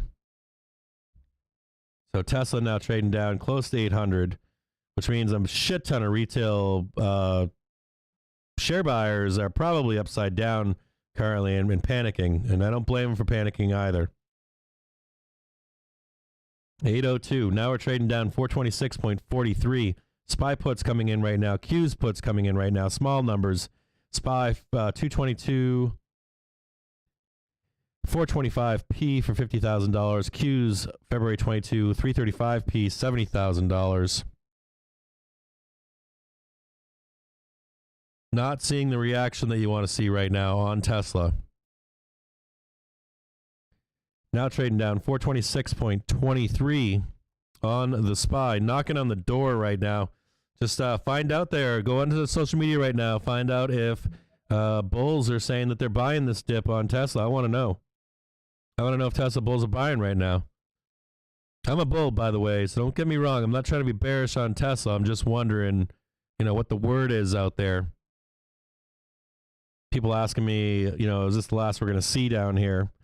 It's been going on for months now, right? 2 months at least.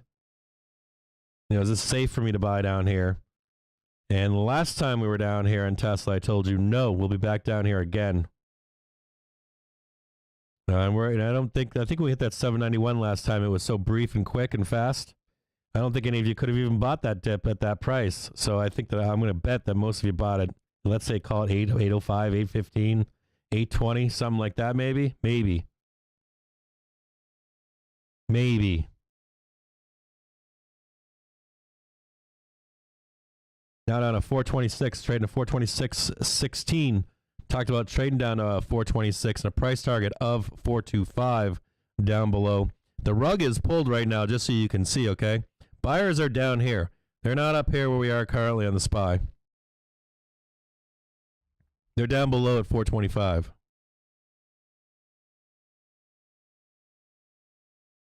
Tesla now is trading, or still trading, trying to hold on right now, grinding. Tapped at 801.10 for a moment on Tesla. Knocking on the door once again. Knocking on the door once again.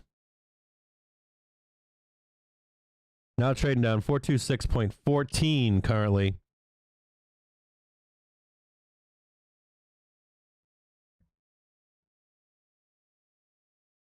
$425 is now trading at $1.19, $1.21, $1.22.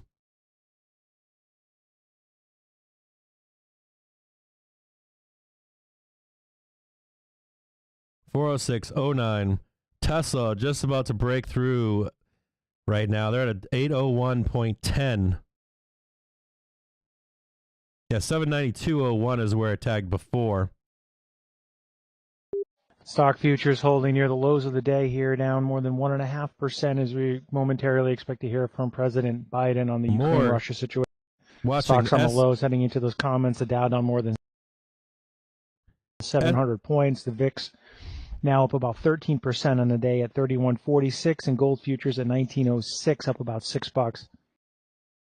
SC calls coming in. March 4th, 150C, $600,000. QQQ's puts still leaning in right now. February 25th, 334p. SPY puts February 25th, 420p. $600,000 for February 25th. XLE puts February 4th, 66p. We also watched those SPXU calls come in earlier today. Just loading the fuck up on them. Loading the fuck up on them. We talked about them earlier.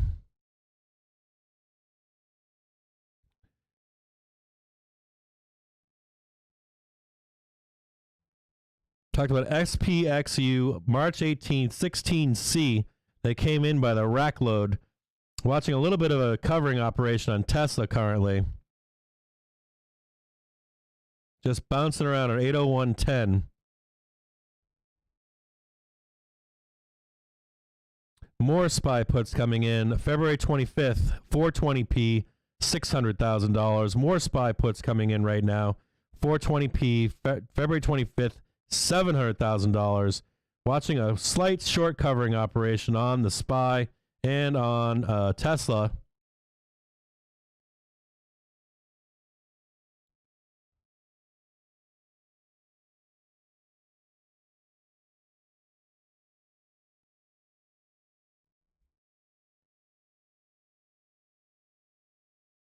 Speech is supposed to be at 2 o'clock. I'm fucking not seeing any speech on my end. Maybe you guys hear Pop Biden speaking, but I'm not.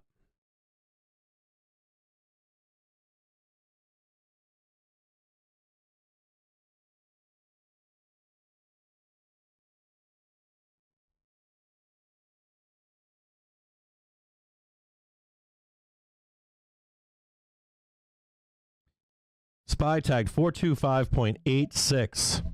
More SPY puts coming in right now. February 25th, 420p.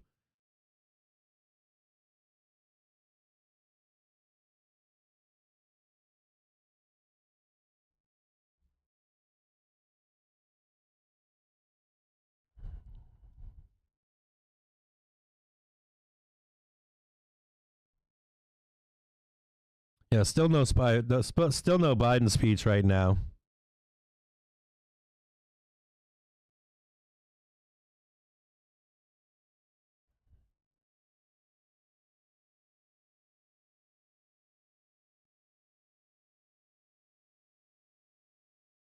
Short covering going on across the board.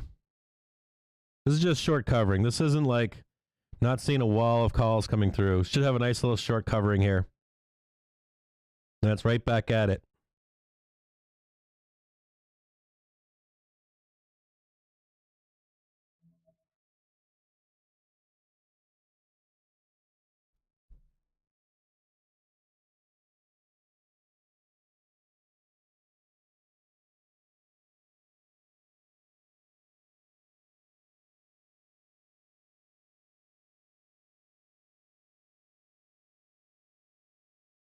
Low on SPY was 801.10. And I want to say we tapped it at least 2 or 3 times.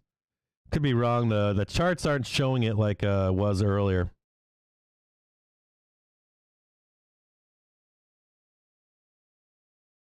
Now trading as high as 807.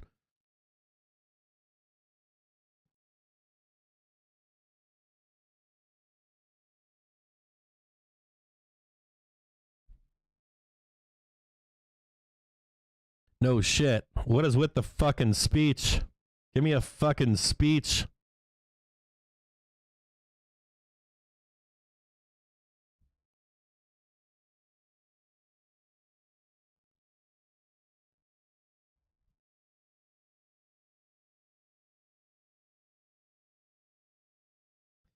Let's see if anyone's in on... Yeah, I'm not seeing any big buy-in on 430s.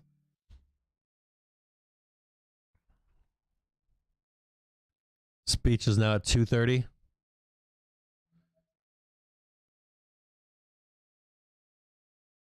Thanks for all subscribing today. For this little bit of a time break here, if this cast is helping you, this is a free sub. We have the live stream every day currently because of how the markets are moving, and then we also have a Twitter handle. It's at Captain's Alpha on Twitter. You can just follow there, and I'll approve you. Just want to make sure that you're not a bot or a hedge fund or anything like that. And then we also have a Discord. I'll get a Discord link for you. Now, there's no paywalls here, So I do appreciate the liking and the subscribing. It does help support the channel. And then also we have a Discord with great traders in it. Got some more SPY puts coming in right now. May 20th, 382p, $600,000. Let me see if I can find this Discord. Great group of traders, always trying to help each other out. And let's see here. Copy this. Always trying to help each other out so that they can make money and beat the banks. We're not trying to beat each other around here. We're trying to help each other make money. See if I can open something else up. I'll put a link to the Discord in the chat. So if you want to join us and trade with us, you're more than welcome to. We try not to be snarky. We try to be... There we go. So if you want to join us, let me see if I can turn this off.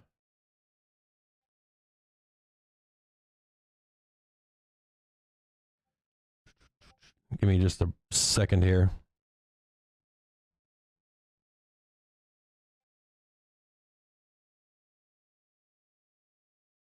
If you want to join us, please do. In Discord or join us on Twitter. Join us in the mornings. We're on every morning. We try to give a recap as to what happened last week, and then the prior days, and then for the trading days ahead. Yeah, Cowboy Starfish is a snarky cowboy.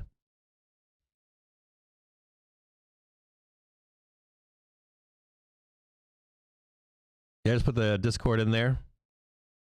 Got 318 viewers right now. We have shorts covering currently, waiting for Biden's speech at 2:18. Still, I'm watching SPY puts. I saw those right May 20th, 382p for $600,000. Watching some VIX puts, VXX. That's February 25th, 24p for $122,000. BA puts. February 25th, 200p. NVIDIA puts March 4th, 205p for $121,000. Then watching some light SPY calls coming in. We have February 22nd, 427C for $85,000 and February 25th for 435C for $302,000. Tesla now trading at 807.72. You guys have already seen Tesla enough to know where support is. If you guys want to see where resistance is on Tesla, we'll take a look.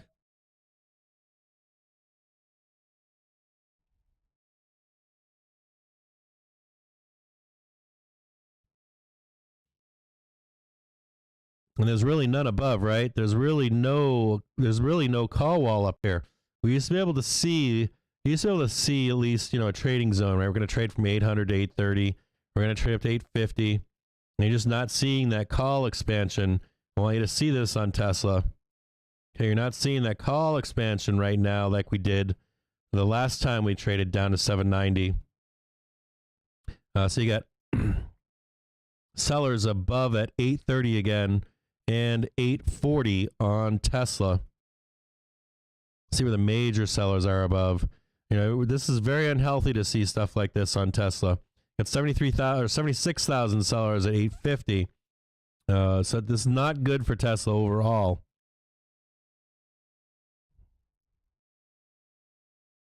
So look for 730, 732, and then for 750 on Tesla.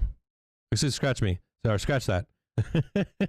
You're looking for you're looking for 830, and then 845 and 850 on Tesla.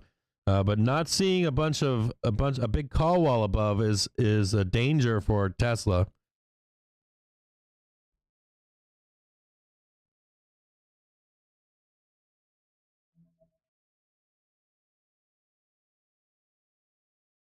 What am I doing here? Hold on here. I gotta do something.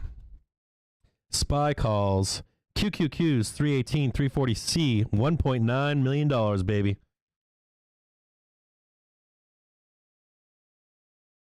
You got SPY calls February 22nd, 427C for $98,000.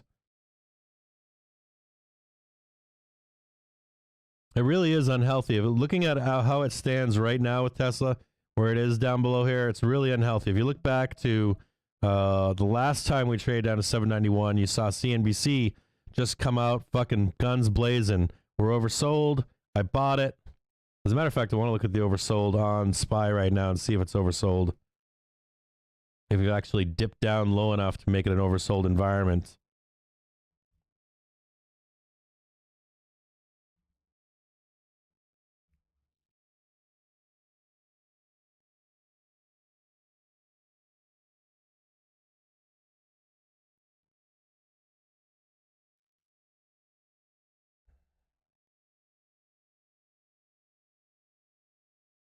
You know, we're still not quite down there. Like, we were down here.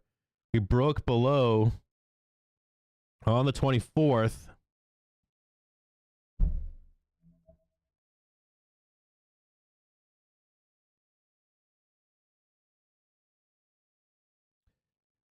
Broke below, excuse me, the 26th we broke below the oversold. We still have a ways to go in being oversold right now.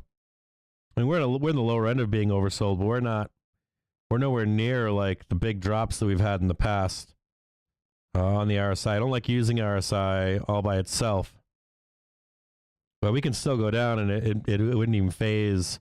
We're not even in oversold territory right now in the market. We just aren't. Oh, Biden's up.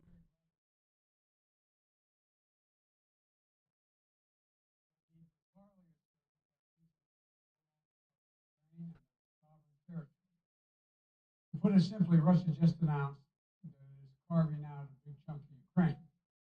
Last night, Putin authorized Russian forces to deploy into these regions. Today, he asserted that these regions are actually extend deeper than the two areas he recognized, claiming large areas currently under the jurisdiction of the Ukraine government. He's setting up a rationale to take more territory by force. SPY rolling over currently. We listened to his speech last night, and many of you did, I know. He's setting up a rationale to go much further. This is the beginning of a Russian invasion of Ukraine, as he indicated and asked permission to be able to do from his Duma.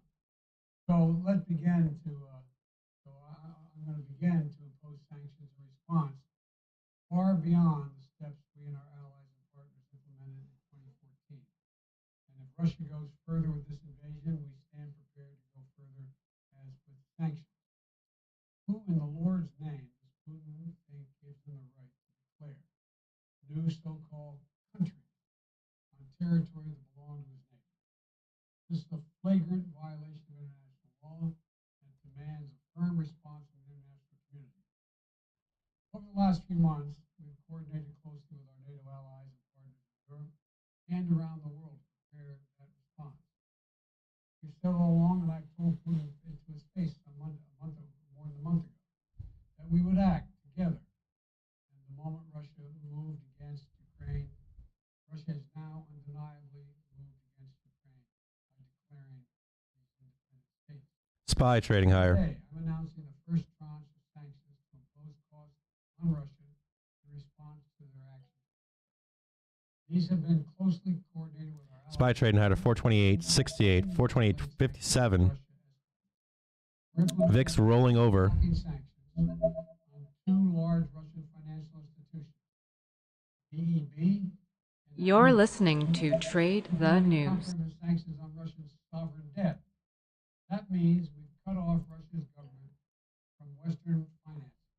It can no longer raise money from the West and cannot trade in its new debt on our markets or European markets. Starting tomorrow. Calls coming in on Tesla, January 20th, 2023. Tesla, 1050C, $4.7 million. Policies and should share in the pain as well. Because of Russia's actions, we've worked with Germany to ensure Nord Stream. Tesla, January 20th, 2023, 1 year from now.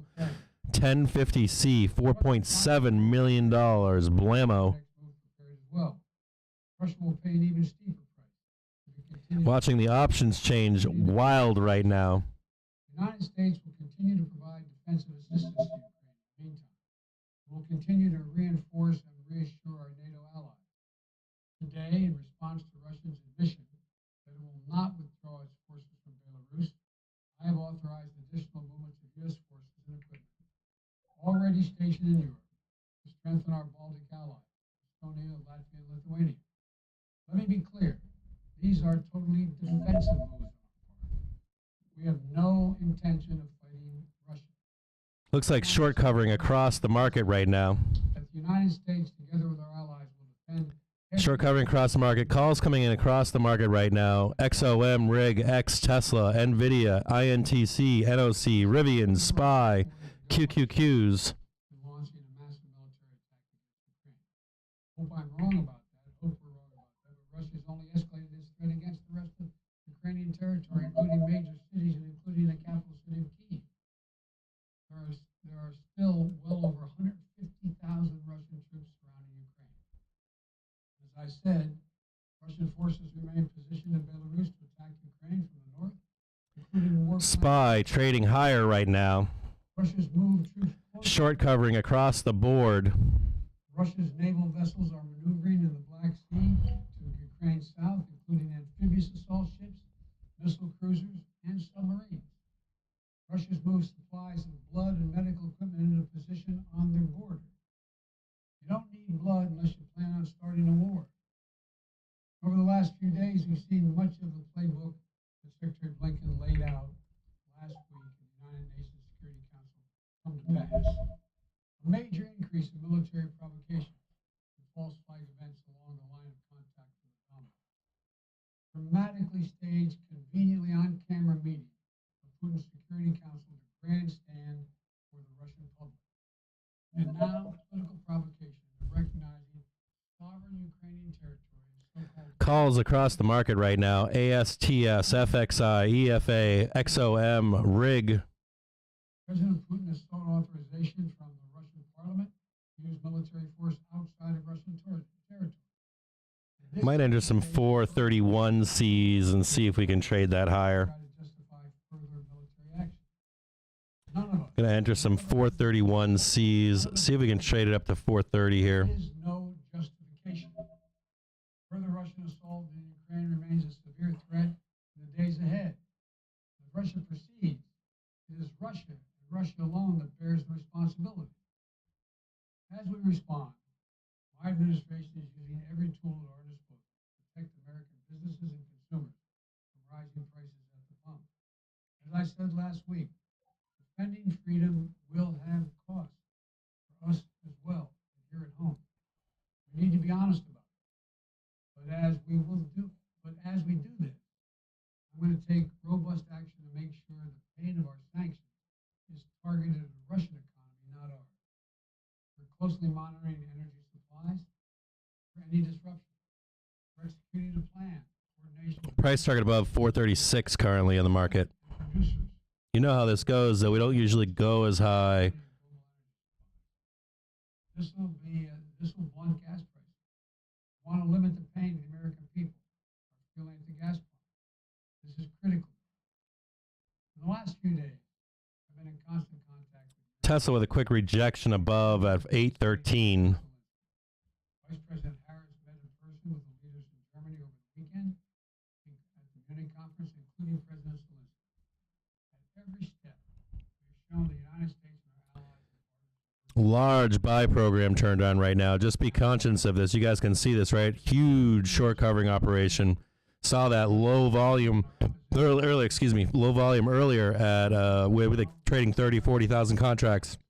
Now seeing massive flow on the buy side on the SPY. Threat Russia is making to global peace and stability. Yesterday, Also, VIX trading lower currently. the full extent of Vladimir Putin's twisted and rewriting history, going back more than a century, noting that nothing in Putin's left remarks in any interest in pursuing real dialogue in European security. Burr, baby, burr. Make it burr. He attacked Ukraine's right to it. The indirect Tesla, baby. 225, 840C. including the nations that $550,000. SPY trading higher right now. He explicitly threatened war unless his extreme demands were met. And there's no question. 431's now up to 56 cents. We're clear on 57 cents.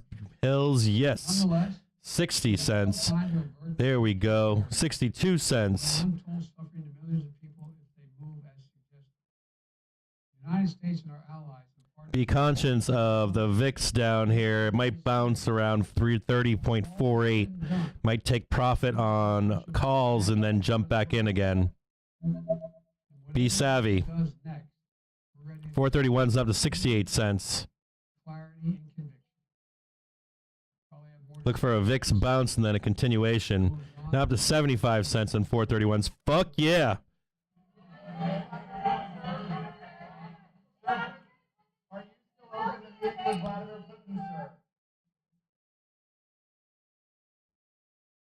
They just cut the presser off, no questions.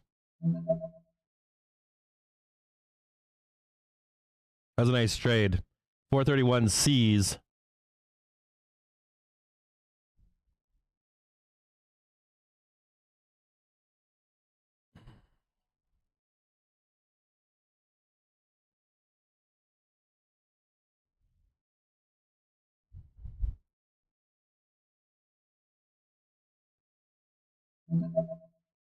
More VIX puts coming in. VXX puts 225, 23.5 P for $55,000. T-Doc, baby. January 20th, 2023. 65 P for $2 million. Pinning it.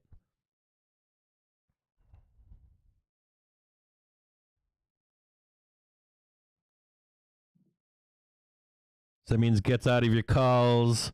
Let the SPY come back down a little bit. See how fast that trading is? Trading is like minutes. Woo! Disgusting.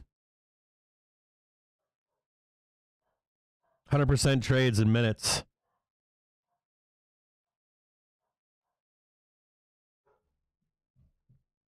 We've got, let's see, we might enter another one here.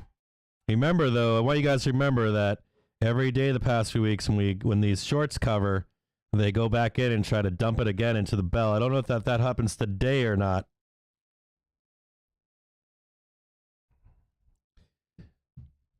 Please like and subscribe to these videos if you're following along. If you're making money or learning how to trade better, if you didn't lose money in your trading, remember we talked about not losing money over the weekend, please consider helping to support the stream. We just bought a new computer to live stream directly into Discord, so there's no time delay. So please consider supporting the stream. There is a donate button down in the description of the YouTube video that you're watching if you're making money, and we also have a donate button on the @CaptainsAlpha on Twitter. That's a pinned tweet on that handle. If you're a new trader, if you're just joining us, just like and subscribes are always welcome and appreciated. I see a huge pullback down below from 425.86 on the SPY. So we'll see if this is another just short covering, if there is going to be any kind of event added in. The only real big calls, I've seen calls across the market, like RSX now calls on RSX, calls on MU, calls on AMD, BCS, the Qs, but this is all small money. The only big money that I saw was Tesla calls expiring next year in January.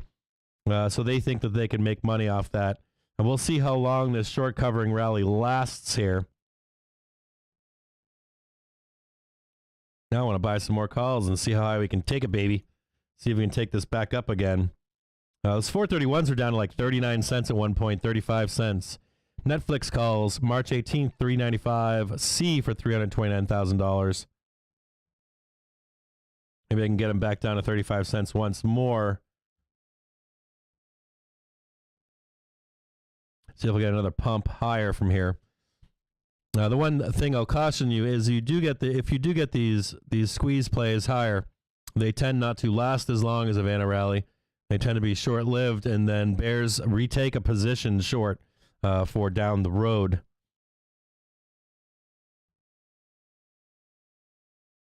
And we are seeing some kind of a resting bitch face on the VIX right now, right down at that. It's that 30.69, but like 30.51 or so. So we don't want to see the VIX continue to climb higher right now. We want to see VIX kind of die, and we want to see the market trade higher. The opening bell price was somewhere around, I don't know, 432.32. So we can see if we can trade this higher even for our next 15 minutes or so. Discord invite link still not working. Is the link inside of the chart? Oh, webcam. What the fuck is that? Webcam girls? The fuck is that shit? How do I ban this motherfucker?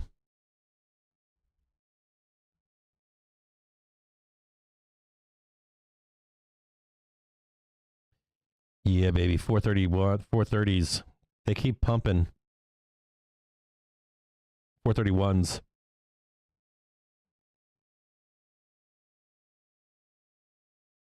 Want to see this Affirm calls high algo score March 18th 45C $159,000. About to see the VIX shit the bed here in just a minute.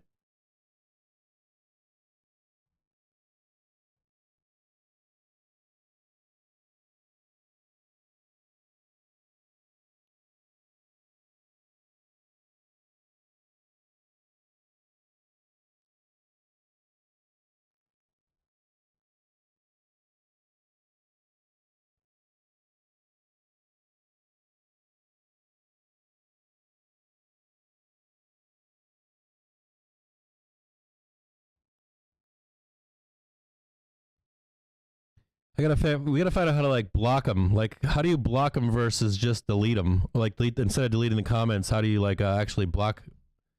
I've tried to do both.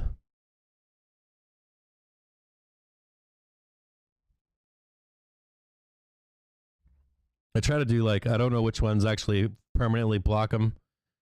Like, how do you guys permanently block them versus sometimes like I think I pressed the wrong fucking button on them. Joe and I mowed them down.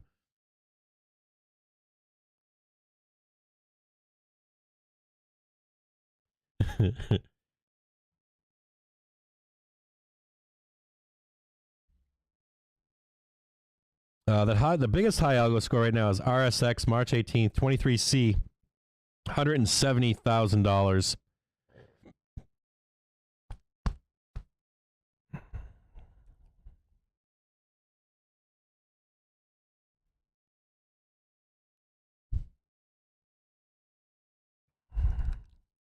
Oh, is it hide user on channel? That's the best one to pick.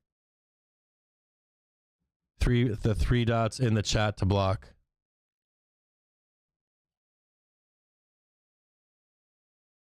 Oh yeah, I forgot about that. Damn it, I always forget about the hamburger dots.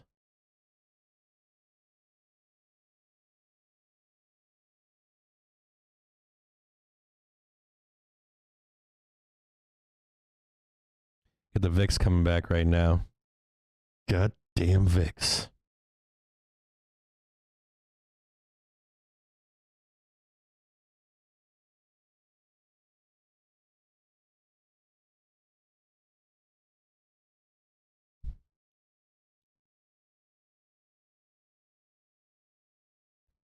Looks like the buyers have suppressed a little bit. They're come a little bit lower. They're down here at 426.50, 427 or so.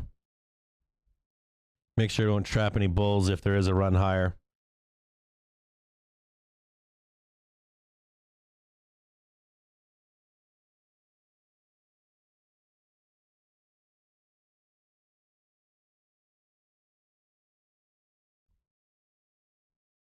You can see the buyers down below here. Just be real careful in this, okay? So the buyers are now down below at... Be careful if you're a bull right here. Could be a short. Down to 426.80.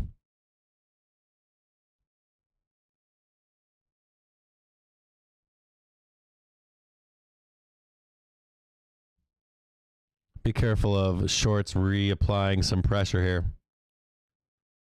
So you guys look at the dome over here, okay? I want you guys to see that the buyers are down below 426.50, 426.80, somewhere in there.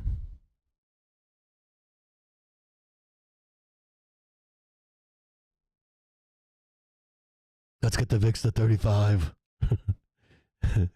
Did sanctions end Putin's advancements? Nothing's really changed. Espacio, thanks for joining us. GJB, thank you for subscribing. Tony W, thank you for subscribing. James P, thank you for subscribing. Amit, thank you for subscribing. Superlink S, thank you for subscribing. The No Name, thank you for subscribing. Planet Animals, thank you for subscribing.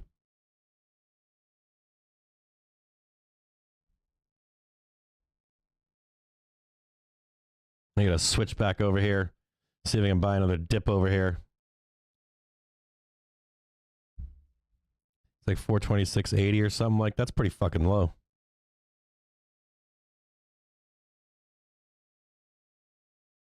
Goddamn bears. Bears looking to trade it back down to 426.80. You sick bastards. So we can get closer and see where the fuck we are. You savages.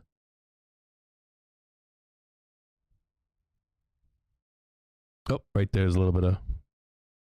Where are they at? Where are the hidden buyers at? You fucking savages.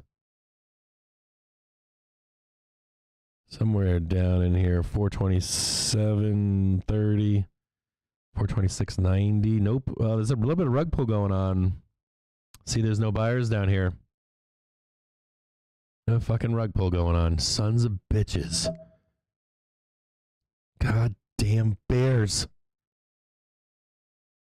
Now the buyers are down. Yes, a little bit lower down here. 426.50. Oof. These fucking bulls are rug pulling down to 425. Dirtbags. You damn bears. Goddamn bears. Goddamn bears rug pulling back down to 25. They're like, we want to recheck it one more time. Damn it, we're down here.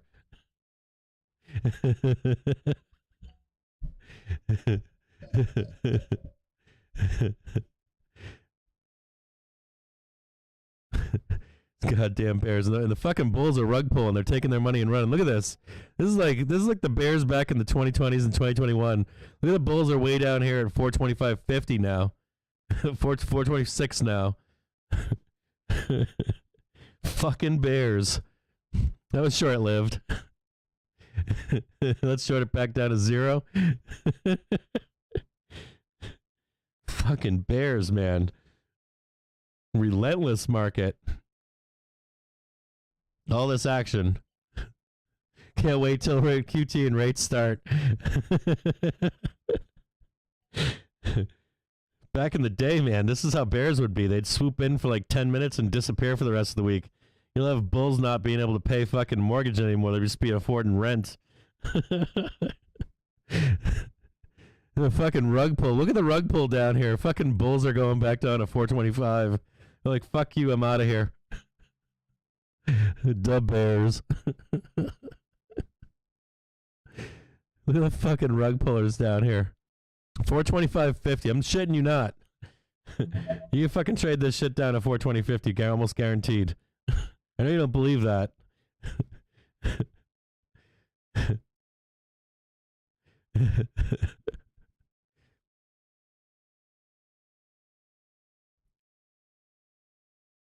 This is insane.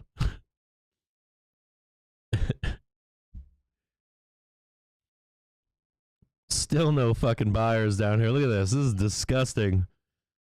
Disgusting. Blech.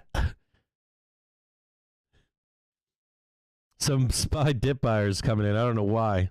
I have no fucking idea. There's no fucking buyers down here, you fucking retards. Sorry, I'll be quiet. I shouldn't say that. The fucking buyers are lower.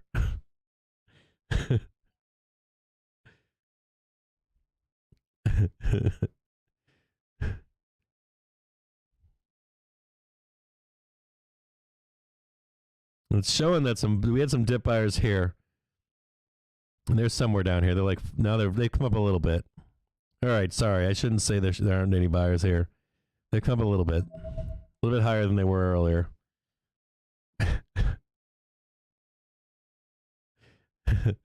Bulls are in their bomb shelter. You got to be fast. You got to be quick if you're a bull around these parts. Tesla fucking now trading back down 806, 807. You got to be fast if you're a bull. In and out. Just the tip.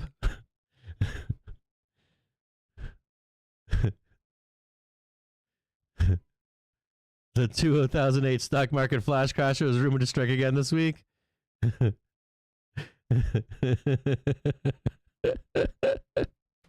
Too funny. Somewhere down here, the bulls have stepped up a little bit. It's a little fucking anemic. I'll be honest. It's a little fucking anemic. Watching some more SPY put up buyers stepping in right now. Small money. You got February 22nd, 428C. Very, very conservative. You got SPY February 22nd, 427C and 428C. $66,000 and $85,000. It's a fair bet. Not a bad bet.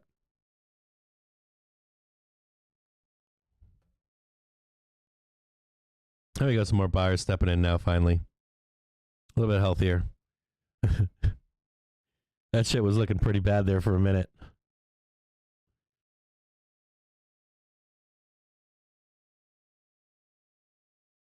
What else do we have coming in? DKNG calls coming in right now. March 18th. 18C for $234,000. We've got high algo score on that one as well. Man, this is brutal right now. I didn't take that second call trade. I didn't take it. Too risky for my blood. Too risky. Too risk. This one right here, I didn't take this one where the bulls stepped up here. But they are stepping back up. We got more 50,000 buyers, 60,000 buyers, 80,000 buyers down below.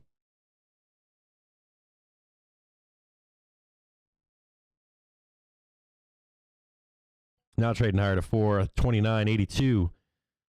429.82, 429.72.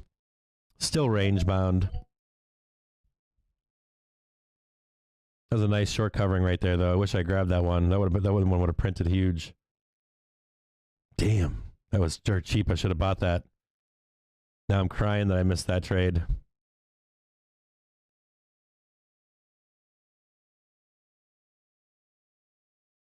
Too risky for me. SPY now trading right around 4, almost at 430.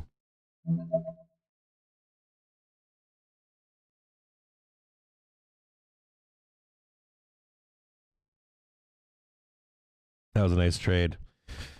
Can't touch it, though. Too risky.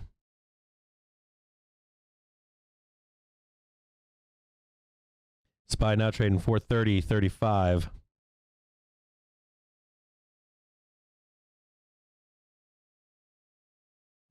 QQQ's calls February 22nd, 338C.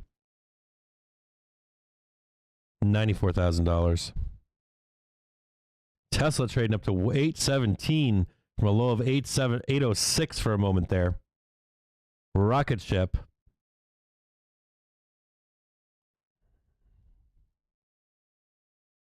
Not touching it. Can't even be looking at it. I gotta take my eyes off it right now.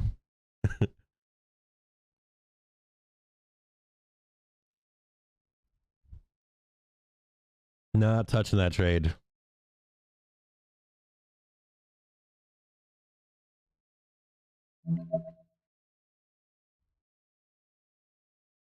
What else do I see in here?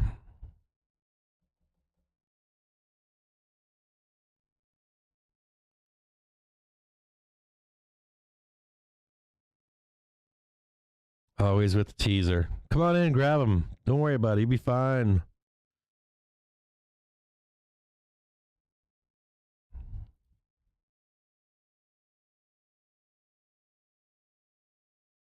It's always about placement, right? Did you buy at the right time or not? See, 434.50. Sellers above right now at 431.50. 431.50 looks like there's some sellers. 431.50. Right up here they're hiding.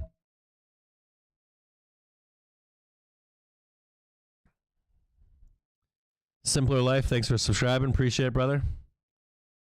So much better to listen to the other stock streamers. Right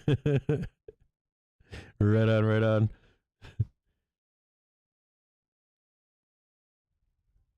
Here we go.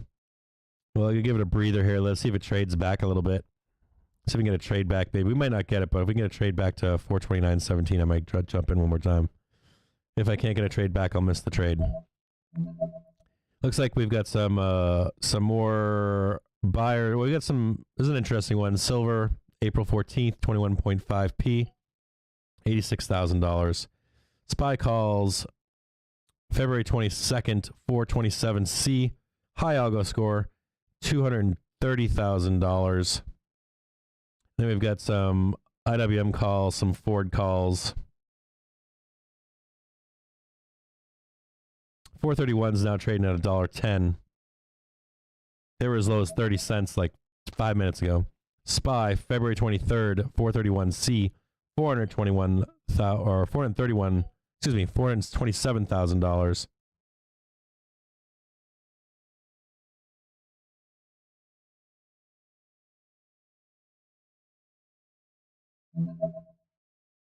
NVIDIA calls February 25th, 235C, $324,000.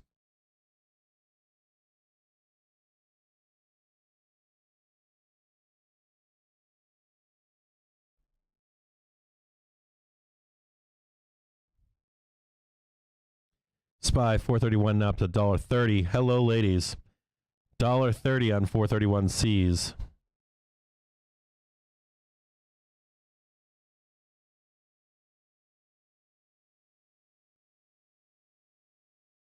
They were down as low as 30 cents at one point. Now $1.40. Trading at a 5-time multiple, 500% basically.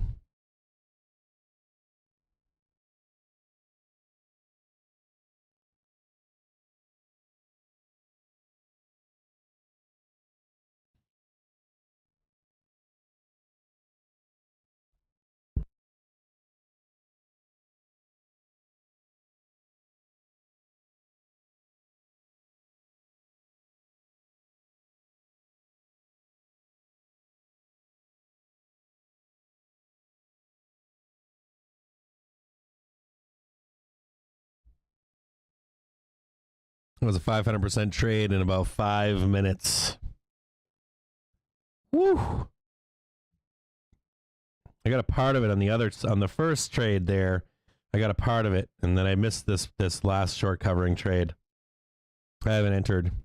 I talked about not entering it when we were at 429.81. It was too risky for my blood. These usually reverse pretty hard at some point. Not always, but they tend to.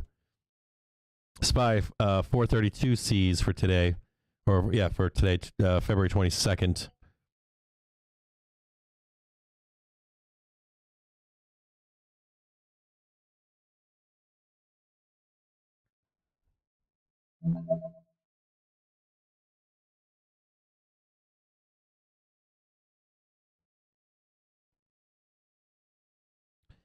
SPY continuing to build some support to rip higher again.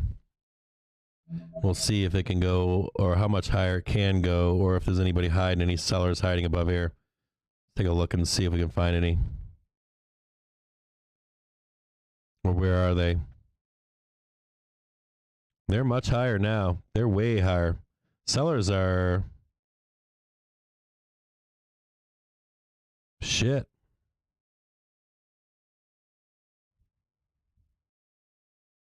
Like real sellers in the market right now, much higher.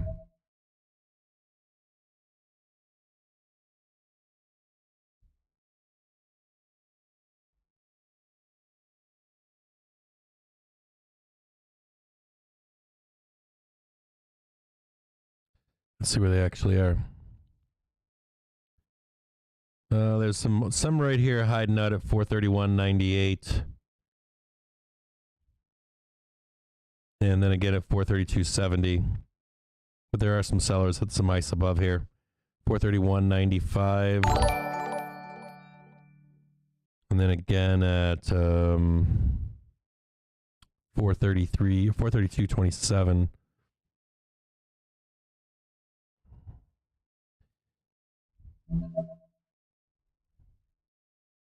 See if there's we're getting some nice support though in here too at 431.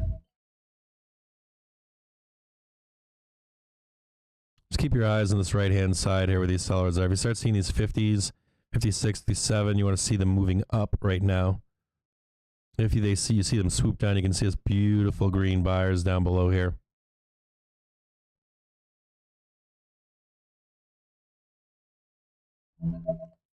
IWM calls, SPY calls, Apple calls. Holy fuck. 431's up to $1.70 at this point.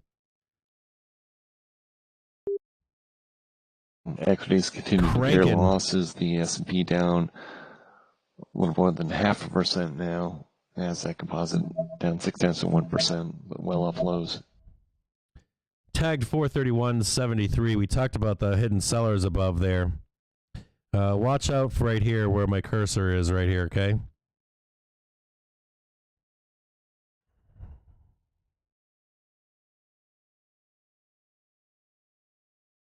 Watch out right here. Take the money and run to a point. Although there's still a huge move to be made higher here. You can see the sellers aren't quite here yet. Only 30,000 sellers right where we are right now. Look for a pullback. Maybe I'll try to buy back in for this one. So we can get a little bit tighter here and see. Let me come down a little bit. 432.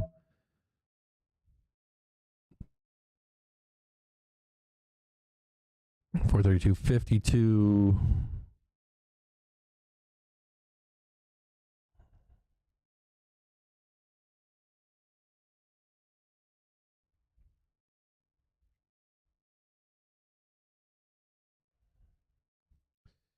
Hey James, thanks for subscribing. James, thanks for tipping. I appreciate it, brother. Appreciate the support. We got a new computer we're getting, so we should be able to get a new stream up inside Discord. It's gonna be badass.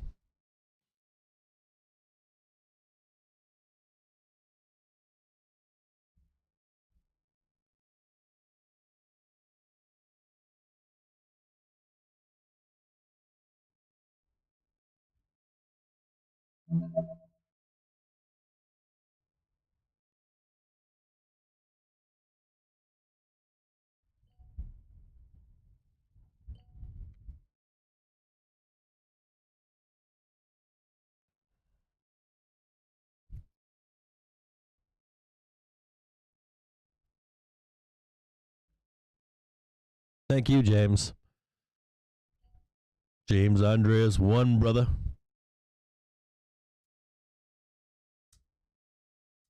No, Discord.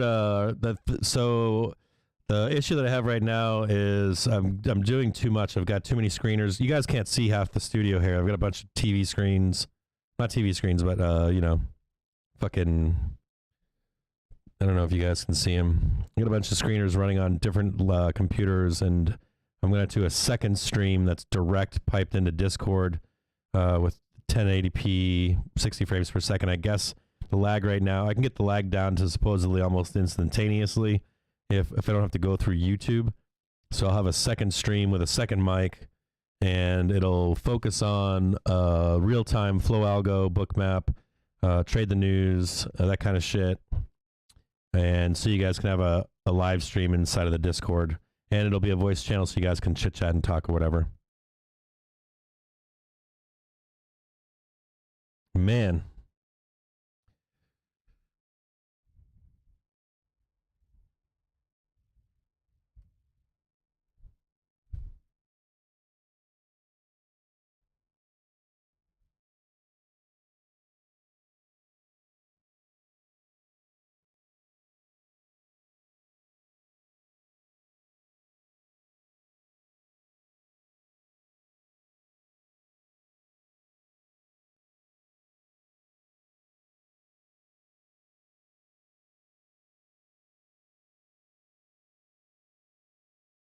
Just be conscious too that we don't have any. I don't think we have any big news for tomorrow. We do have look towards tomorrow's. We have some UVXY puts coming in, VIX puts coming in. You might want to transition at some point to calls that expire on Wednesday and not today. Look towards if you guys are looking to take a long into tomorrow. Look into some further out expiration.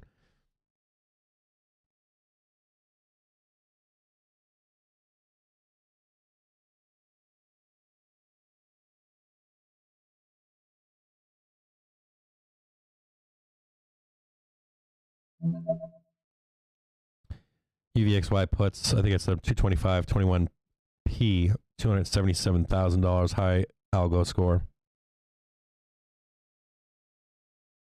Cranking up to 432 now. 432s are up to $1.36. They were down in about 90 cents at one point.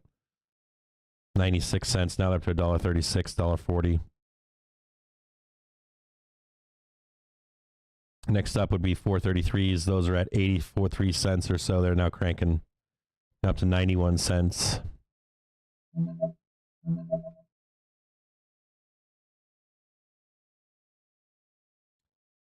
VIX starting to fall over. SPY calls rolling in hot and heavy. February 25th, 438C, $167,000. SPY calls February 22nd, 434C, $57,000. SPY calls February 25th, 438. Dude, SPY calls is rolling in to the house right now. SPY calls just cranking.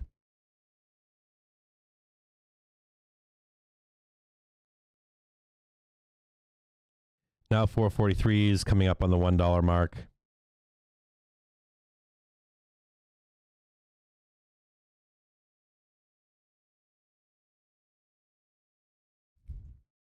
SPY calls for the 25th, 22nd, 438s, 434s, 433s.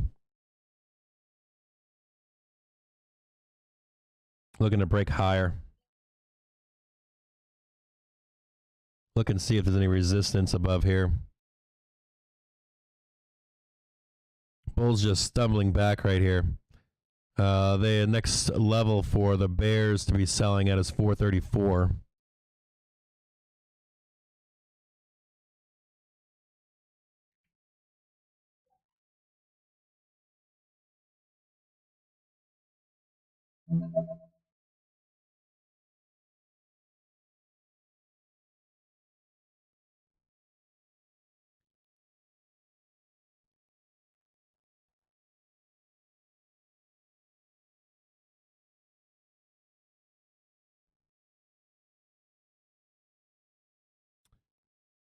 We had some kind of a support here currently on the SPY. Right at 432.07. I remember that VWAP is down below at 430.76. And price target above is 436, though there are sellers hiding up here right around 434-ish or so. Around 434, so might trade back down to VWAP.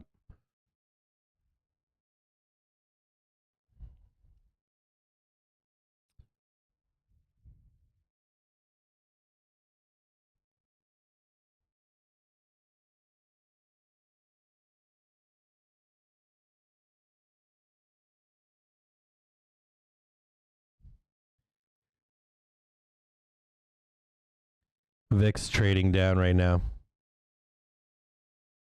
SPY trying to break above the resistance point at 432.98, 433.52, somewhere in there. Knocking at the door right now. Be careful about a reversal here. Not to say that that's going to happen, but just be careful of a reversal here. This is a place where bears would like to step in and go short. It's not showing up on... It's not quite showing up right. So right now it's looking like we can trade to 434, but it's not showing up right here. See this white ice right here? Just be careful of hidden sellers at this moment where we are. This, even if they're not showing themselves right now, they could be showing themselves out there, and or not showing themselves, and then step in when you're just trying to enter the market right now. Although there are a lot of SPY call buyers right now, just be conscious that there could be sellers hidden.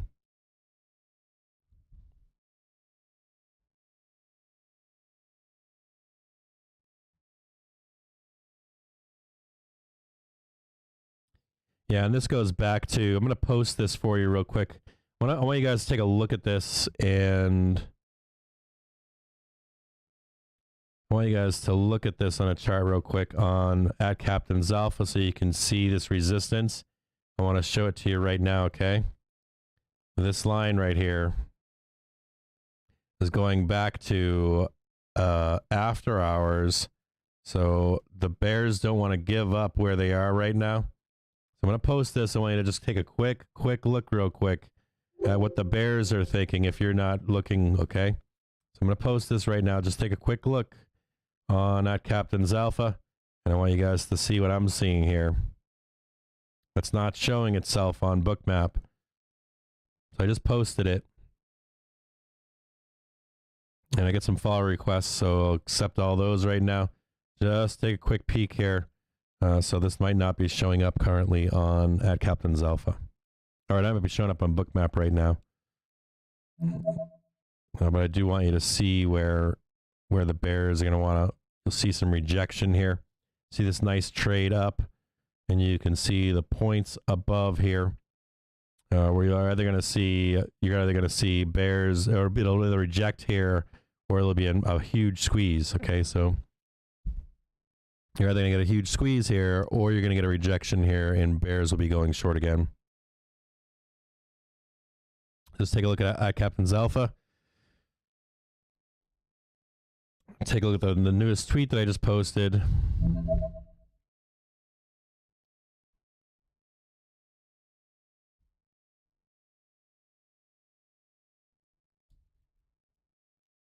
Just keep an eye out on that SPY chart.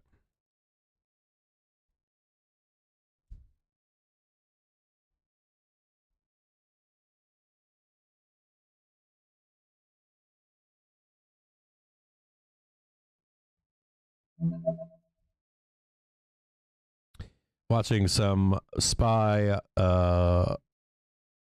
put buyers. March 16th, 430p for $526,000. IWM puts February 23rd, 198p for $192,000. Look to see if we catch a bounce down here at 431.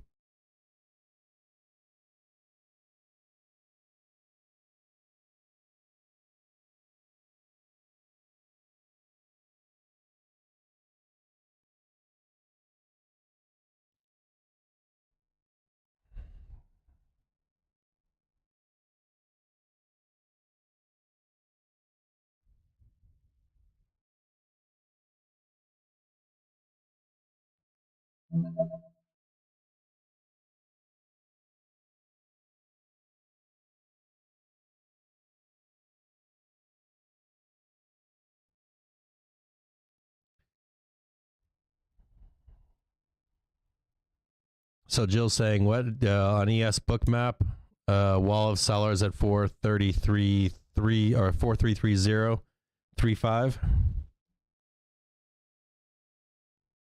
Yeah, there's some hidden sellers above.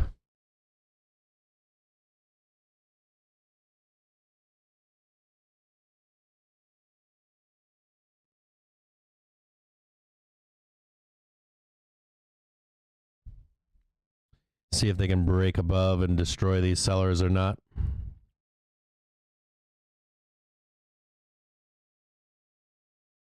So yeah, they're hiding right here. You can see them. 50,000 sellers. This 434 when they're swooping down. I want to see a buy program. See if we can get a buy program to 436. It's currently 3:11. We've got 49 minutes left.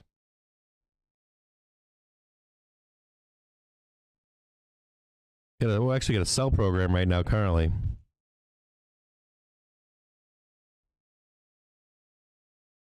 See if they can blast through these sellers.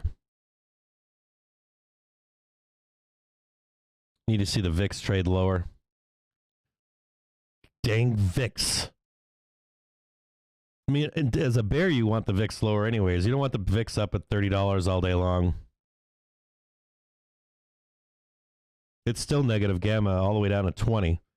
So you don't want to be riding the VIX around $40, $50. You want to be riding the VIX. As a bear, you want to be riding it from 20 to 30, and then on highs to 40.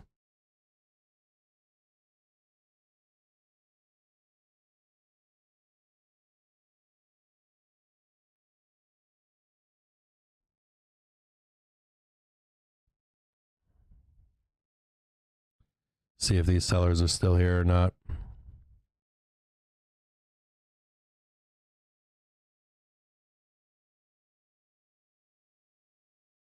Yeah, they're still hiding. See them right up here? 434. Right here is where they are.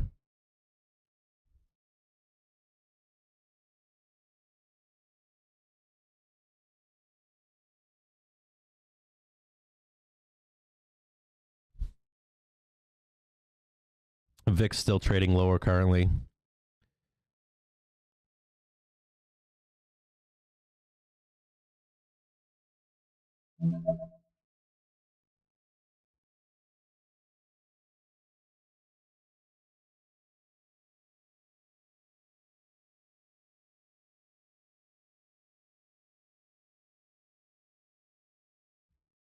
Calls making another, or call buyers, bulls making another push to trade higher. VIX trading lower. Could see a nice fat squeeze here.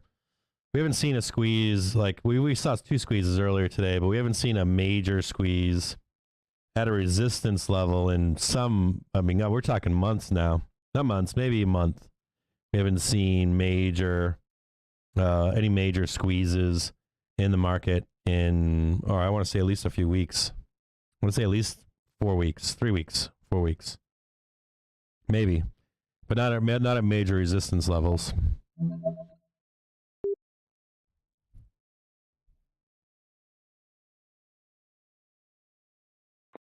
Close.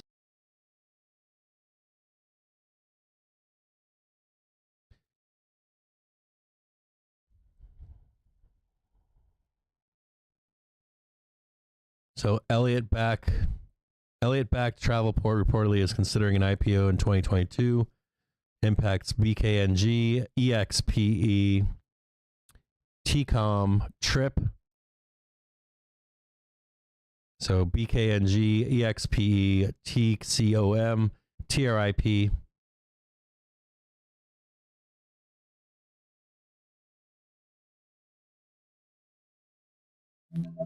Putin is terrified. Russia's a failed state. Bull's going to take 1 or 2 more stabs at this, see if it works out for him.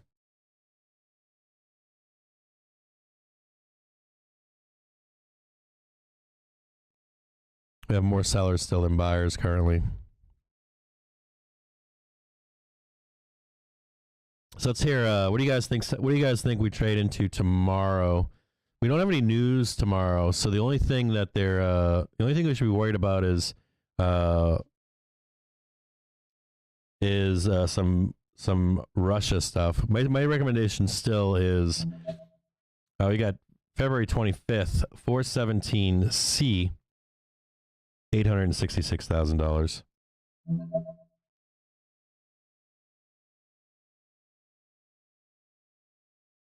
So we got some big buyers for SPY on the 25th.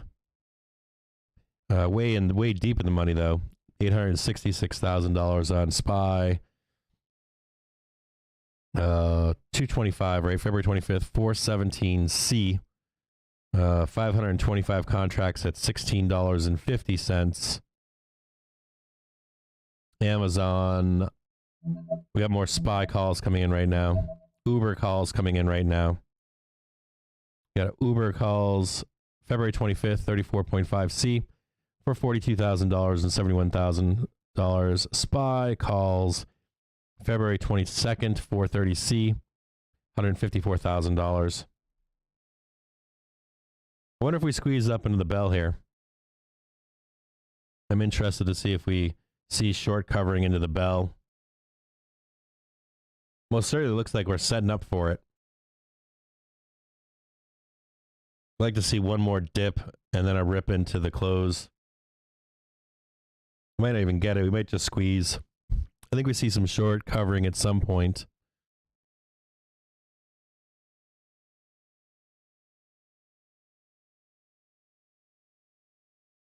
Now trading 432.88.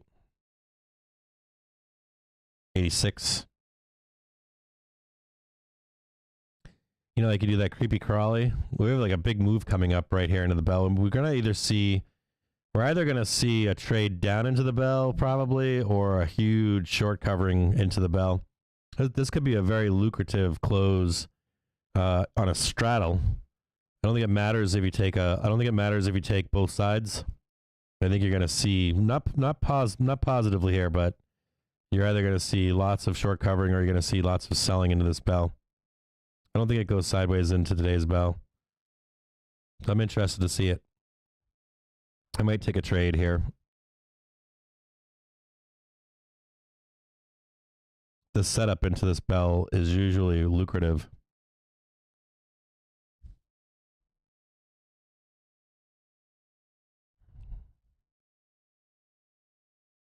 Yeah, this is usually a pretty decent setup into the bell.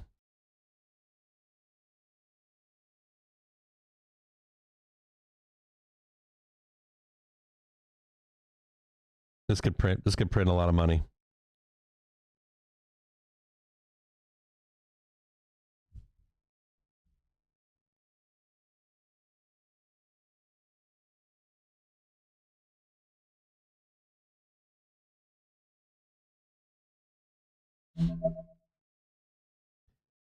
Q's calls February 22nd, 342C for $38,000. EA calls April 14th, 145C. High algo score. That's a nice long call into April 14th, 145C. $142,000 high algo score.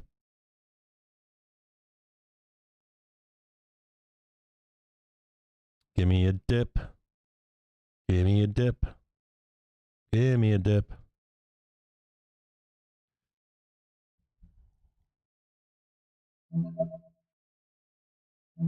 Seller's in control right now in the SPY.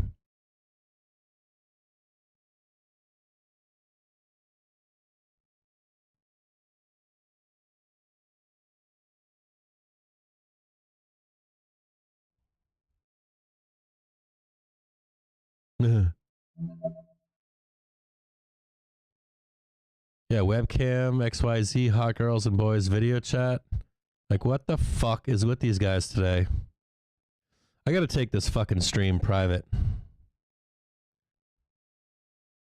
If you're one of those bot fucking pumpers, if you're out there and you're fucking coming into this stream and you're listening to me and you're from Russia, suck my fucking fat American balls. Suck them. Suck it, Russia. Suck it. Suck them all night long. I'm gonna watch fucking Rambo 2 tonight just so I can watch us fucking murder some Russians. I'm gonna watch it on repeat. Suck it, Russia. Suck them all day long. I'm gonna watch Red Dawn. I'm gonna watch Red Dawn on my 80-inch TV.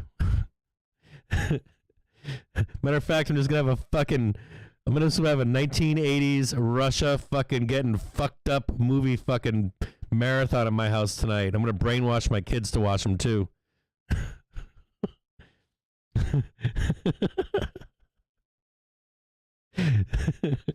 We're gonna watch every fucking movie. We're gonna watch Rocky 3, Red Dawn. We're gonna watch Rambo Part 2. I'm even gonna watch Jim Cotta. Jim Cotta, with like the ninja. He goes over to Russia and fucks up a bunch of Russian ninjas. Is it Rocky 4? Sorry, I got the wrong Rocky. Oh, yeah, I'm going to watch Red October tonight. I'm watching that one. Red Heat, that's a great movie, by the way. Red Heat's a badass movie. Isn't that like Jim Belushi or some shit like that? I think that was a really good movie.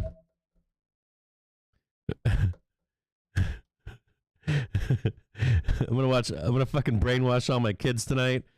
I'm gonna turn them into from libtards into I'm gonna turn my libtard kids into a bunch of Russian haters. They're still libtards.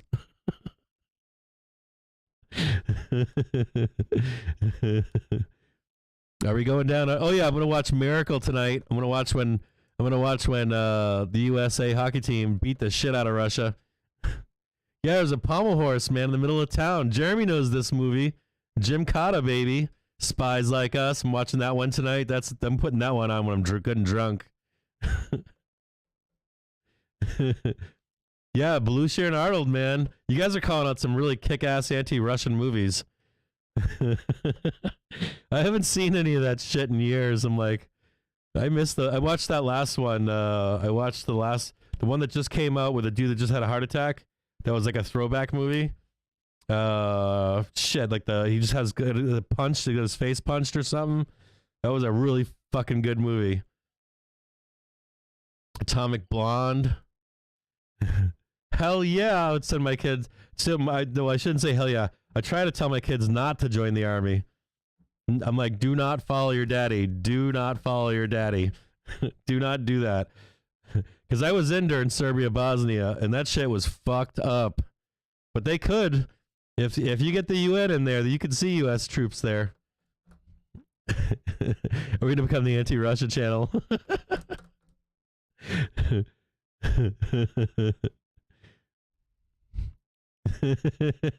It's time to run it back to the anti-Russian propaganda.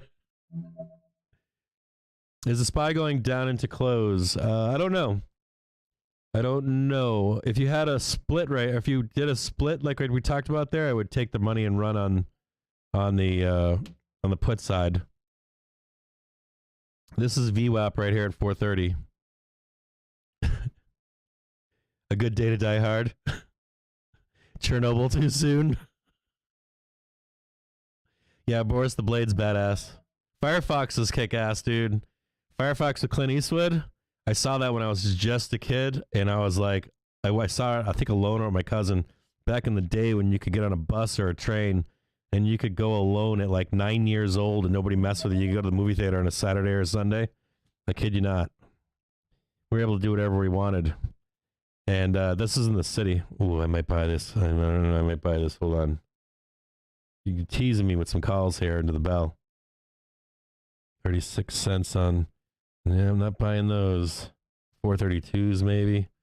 Hold on. You're teasing me. Tease me with some calls right here into the bell. Don't go up too fast. Hold on. Teasing me here. Firefox is badass. Yeah, where's Spy Pump Room? A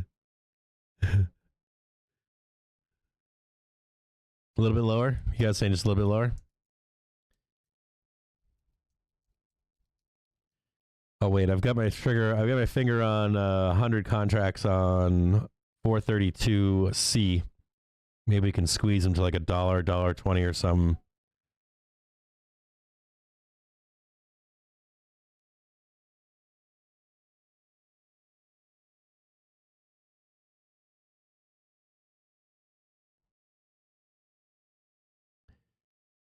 Man, like when I was a kid, right? Like I was just a young child, and the Cold War rhetoric was out of control, like out of fucking control. And all these movies came out, but as a young boy or whatever, you wanted to have a bad guy, and of course we made Russia the bad guy. And so you had all these crazy action movies come out, and Russia was always the bad guy. Like, just insert Russian bad guy. I think even like Lethal Weapon had Russian bad guys at one point, or are they like South African bad guys? But then I think at one point they even had like a Russian bad guy. You always had one or two Russian bad guys.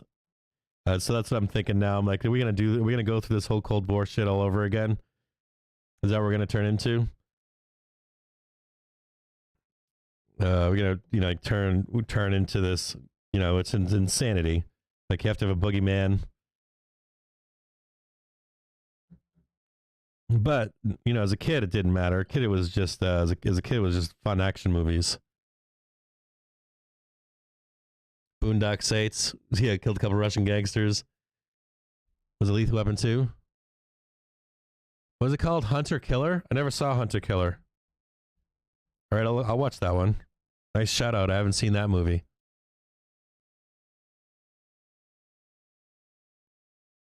Yeah, the Firefox was watching paint dry. But it was just the Jet, man. Like, it was the Jet in his uniform. And as a kid, I was like, oh, I don't care. I just want to see. And then, of course, it's like naked guys fighting in a room or in a gym or something like that. Comes the spy, baby. Push in, baby. Push that spy up. Push the spy up. Pump it. 328. 328. Do we get the spy? Do we get the fucking? Do we get the short covering operation or no? It's in everybody's mind. Spy calls 222 430C $120,000. Spy calls 222 430C $164,000. Spy calls 222 430C $217,000.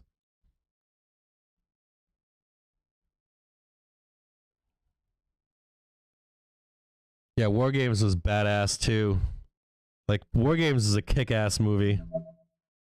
Still have that fucking Resistance up here. Sellers above still. He's good dang Sellers. I mean, it was as a kid, I didn't hate Russians or nothing. It was just, you're a kid. Like, kids want fun shit, right? To blow shit up. Kids today like watching Hulk smash shit.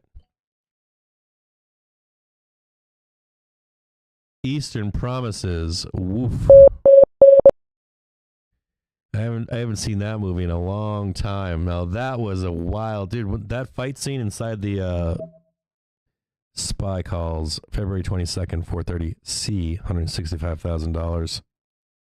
They gonna park this? They definitely don't want it going down into the bell. The Eastern Promises knife fight scene? Shit. That was gnarly.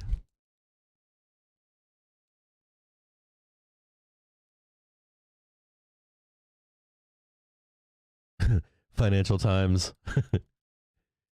Yeah, how you doing, Miro? Good to see you, brother. I was in a fight once. I was working at a doorman at a club many moons ago. It was like a night job, 2-3 nights a week. A young guy.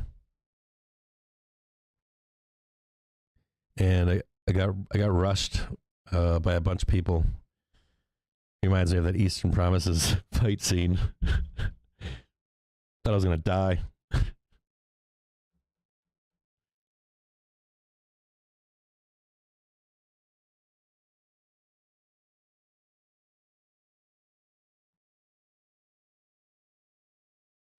$432s are falling to 40 cents.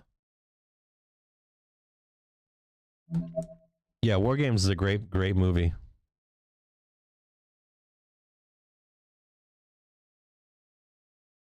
Jake tells like sell. Looks like we're trading between the VWAP and this resistance here at 432.39.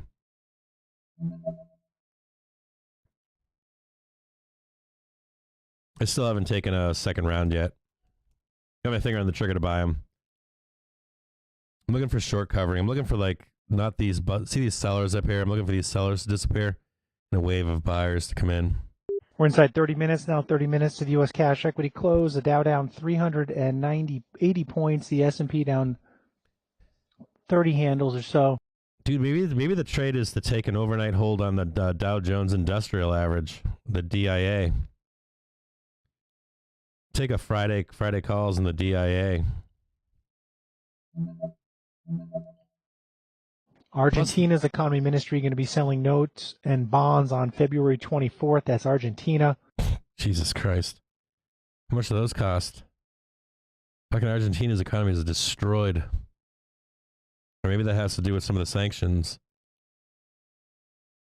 Just know we continue to monitor commentary from a U.S. Defense Department official saying that they have ordered 12 AH-64 helicopters to Poland from Greece, making other announcements surrounding the rising tensions in eastern Ukraine.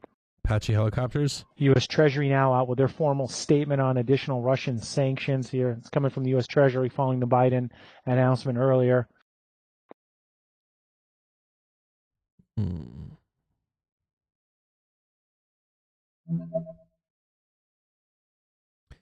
Just heads up to some SPY puts coming in currently right now. February 22nd, 429p, $38,000. SPY puts coming in February 22nd, 429p, $40,000.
Watching the VIX curl ups currently.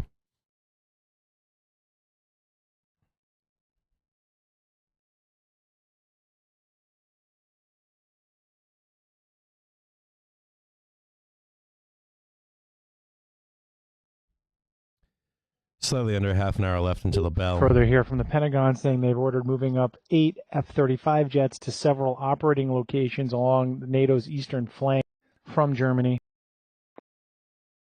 That's aggressive. U.S. military is positioning jets and Apache helicopters on the NATO borders to Ukraine. My assumption is that this would be in response to any sort of like civilian interaction, like you have a civilian jetliner get shot down. Whether you know this or not, there at one point there was up to 40,000 U.S. citizens residing in Ukraine. I'm sure that number is much lower, but you do have lots of U.S. citizens. You've got flights that cross Ukraine with international flyers. Ukraine has been known to have had jets shot down over its civilian airliners. So you are seeing more aggressive posture from the U.S. military currently.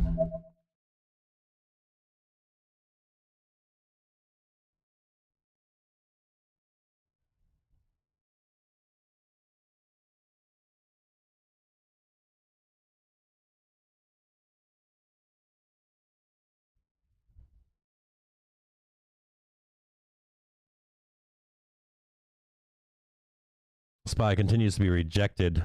Keep trying to enter some calls here and still not seeing it. I don't like the rolling over that's taking place right now currently.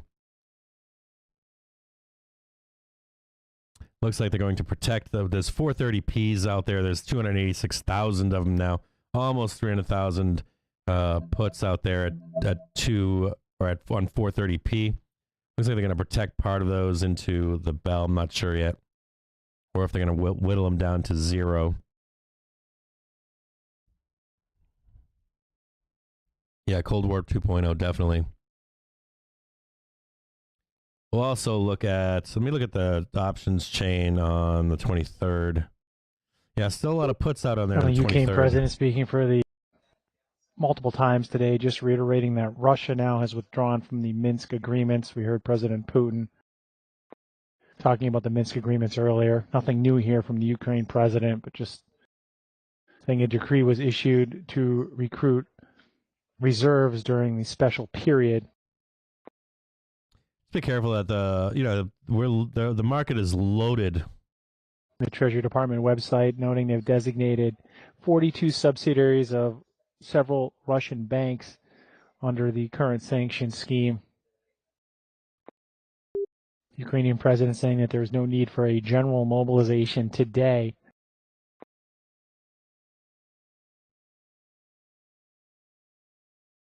Just note that the market is full of puts. Like every strike, or not every strike, every date, there are puts out there. So for tomorrow, there's puts loaded on 430p.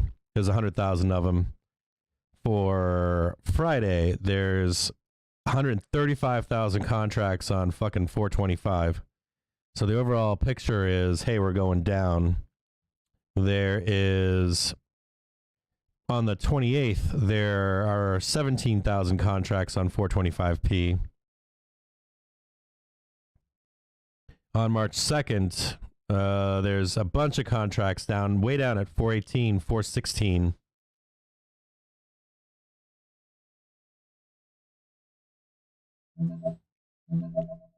It is loaded to the tits. We got some SPY calls coming in February 23rd, 433C, $123,000. SPY calls April 14th, 432C, $747,000. QQQ calls, Google calls March 18th, 2800C for $463,000. The only thing I can tell you, I guess, about the market currently where we are today is if we were going to have an update, it's probably going to be Wednesday. I'm actually going to get some calls here at some point that I'm going to clear. I have a stack sitting here on the 22nd I got to clear out. But I'm going to get some calls because I don't like the idea. Even with bad news right now, man, like, I'm going to look at the 25th right here, and I'm going to look at so many fucking puts out there right now. The only thing that sucks is anything after hours gets fucking crazy. You get the fucking Putin shit after the bell, and the market just sells every fucking night. It sells. I don't know if you can hold calls. What do you guys think? I don't think you can hold calls over the bell right now.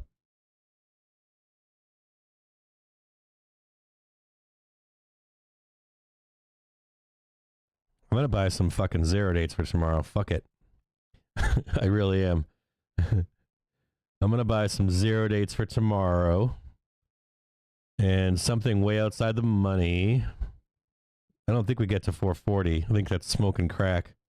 Somewhere around like 436. Right around 436.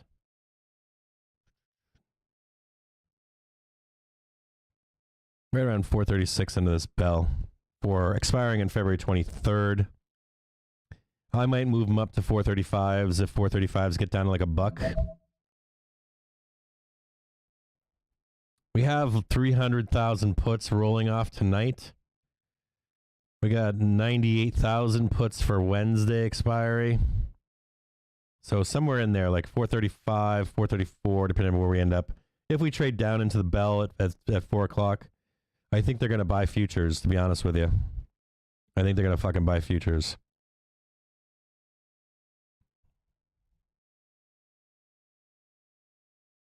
I think we trade up into tomorrow. Currently. Unless there's any kind of fucked up news, don't be following me in this trade. So 436 is up to $1.20. They were down to $1.05 a moment ago. I have this feeling like you get all these puts rolling off today. Seeing someone else, but some people are buying some puts for today, expiry right now for tomorrow's. I have a feeling they're gonna buy futures tonight. The only thing that I can say to you though is can't hold anything overnight right now in the cash market without something fucked up happening at like the middle of the night. You just have something stupid happen, and what do? They dump futures over some nonsense news, and then it trades back to where it was the day before. So I might take a trade though, just based on the close here, and just based on dealers not having to hedge as much. So we'll see what happens into the bell here. You got 18 minutes left. Let's see if I can get a whiskey with you guys. I haven't had a whiskey in a couple days.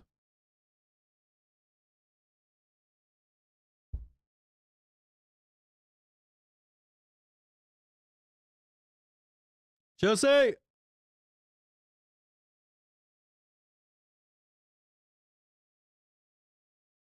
Jose! Let's see if I can get Jose to come out here.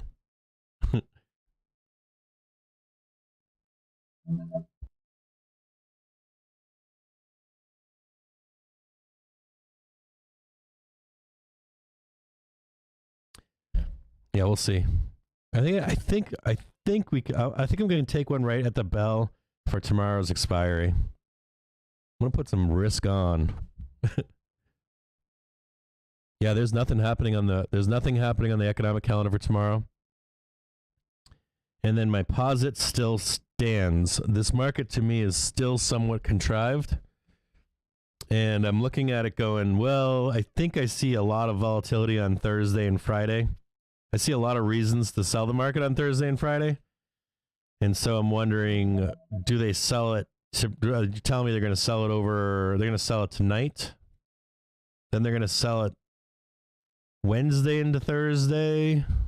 Then they're going to sell it Thursday into Friday.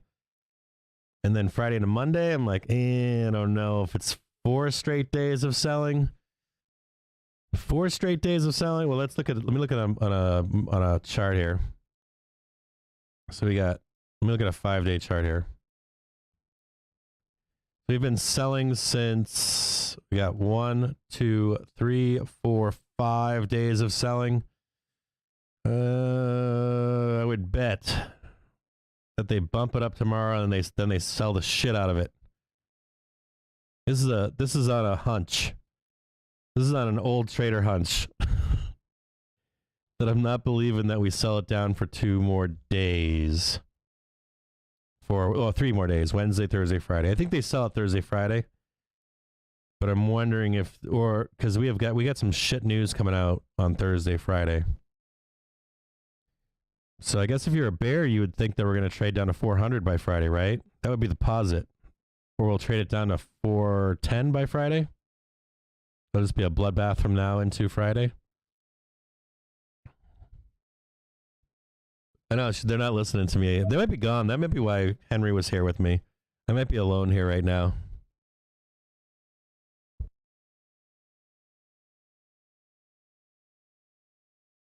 I think I'm alone. I think I'm alone in the house. I'm going to have to go to my secret closet and hit the button down to my secret porn stash from the 1970s.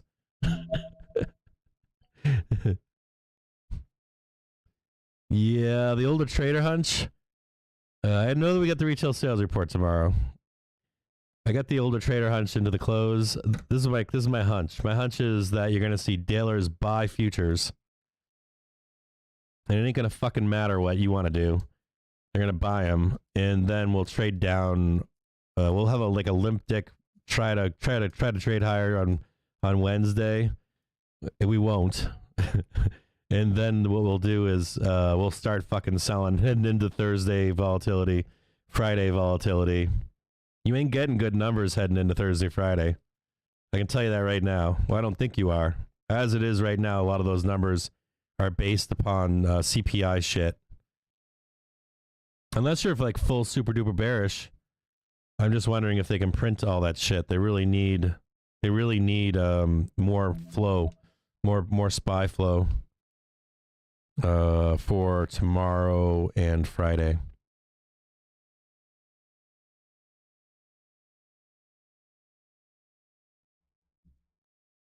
You guys ever see the there's a comedian that talks about that what's his name? Shit. He played Pookie.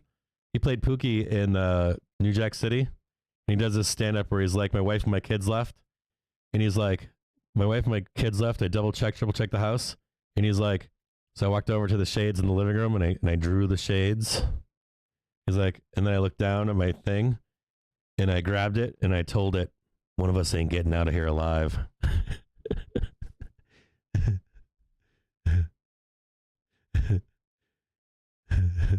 It's an old comedian. I'll post it on Twitter later tonight.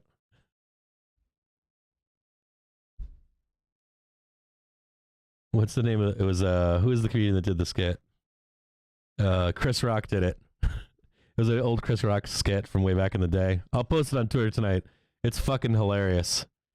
And he's got like secret buttons and like a book he pulls down and like the whole entire wall moves and there's like a staircase goes down to a hidden basement. It's pretty fucked up. Yeah, we got the VIX at 30.51 or 29 and 21. I'm like, I don't know. I got the old trader hunch right now headed into close, so we'll see what happens into this bell. And I might end up grabbing some calls for tomorrow overnight. Old trader hunch. Oh, I would sell the shit out of them right at the bell tomorrow. There's no way I'll hold calls through tomorrow. This is more of an arbitrage. The only thing that's stopped me from buying them is stupid fucking Ukraine news overnight. And pretty much the Wild West that takes place in the after hours.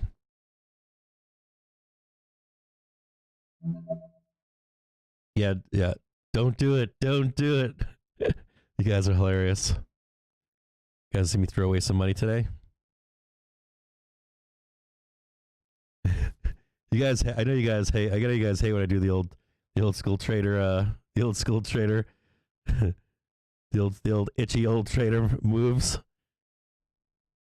Give me that death spiral into the bell. Give me cheap calls into the bell, baby. Dirt cheap calls.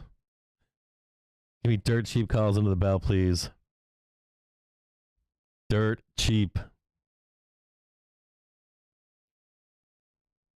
Oh yeah, we're getting dirt cheap calls. I was looking at 436s. They're now down to 66 cents. 434s are down to $1.14. Fucking bears all over everything. Now I'm looking at 434s.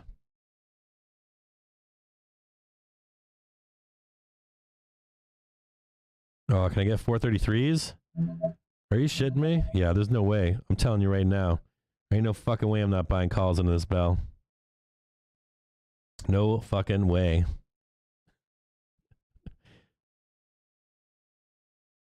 No way I'm not buying calls in this bell tomorrow. Now I'm looking at 430s, 431s. Keep selling in the bell, baby. Sell it down. Sell it down like a bad habit.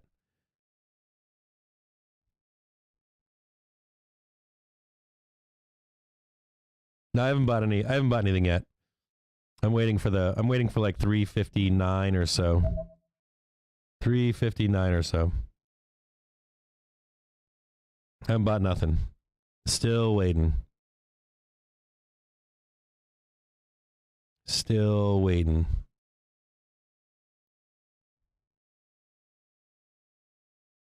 Just got a timer. It's always in the swing.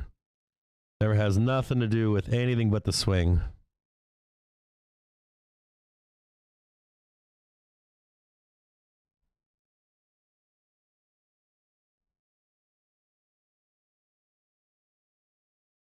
Hell no, I'm not switching to puts. Hell no. You guys are like, buy puts. Every time you guys tell me to buy some shit, I buy it and it's fucking burns. Hell no. You guys are hilarious. Give me those cheap calls. Make them dirt cheap. Dirt cheap calls. Nobody wants them. I don't think they're going to print them. I don't think they're going to print puts in tomorrow. I think it's a scam. It depends. Sometimes I'll buy at 412, 415. So right now there's no interest in buying calls, so they're worthless. Sometimes you'll see a green bar just bounce up around the bell right now. I'm gonna keep my eye. Sometimes I'll just hold them for. Sometimes I'll just hold them for 15 minutes. Believe it or not, I don't hold them forever. But there's no interest right now in cash market, right? So nobody wants to buy calls right now. Everybody's doom and gloom.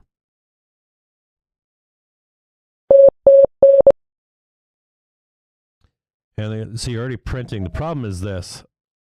So here's the problem. You got, for tomorrow's expiry, you've got 112,000 puts on 430p. More from the U.S. administration. Sberbank in particular and VTB would face U.S. sanctions if Russia invasion proceeds. And no Russian financial institutions are ultimately safe if Russia continues on this course, says senior U.S. administration official. That's big. So you've got puts on tomorrow's expiry on February 23rd, right? You've got 112,000 contracts on 430p. And they've been printing, just printing fat. So the question becomes, will the market makers print them today and then print them again tomorrow? And the probability is that they won't print them tomorrow, and that whatever algorithms in this trade will pull them right at the bell here.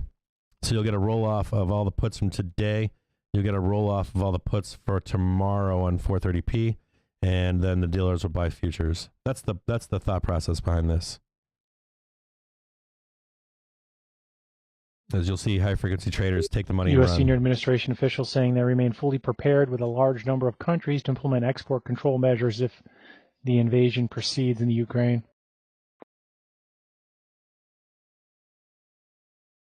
Has more to do with money.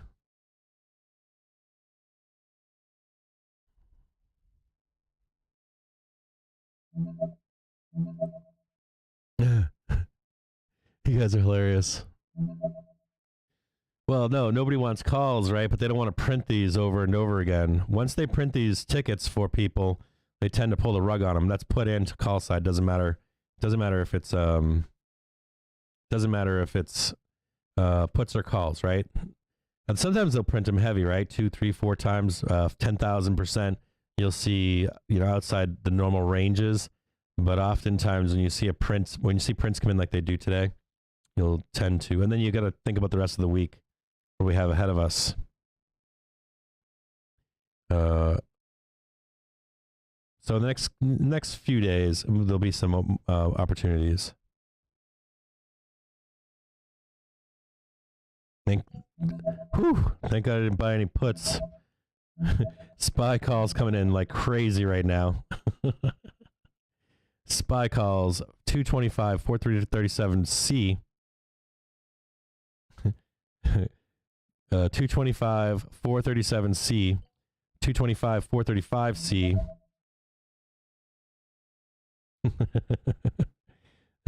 Spy calls coming in through the roof right now.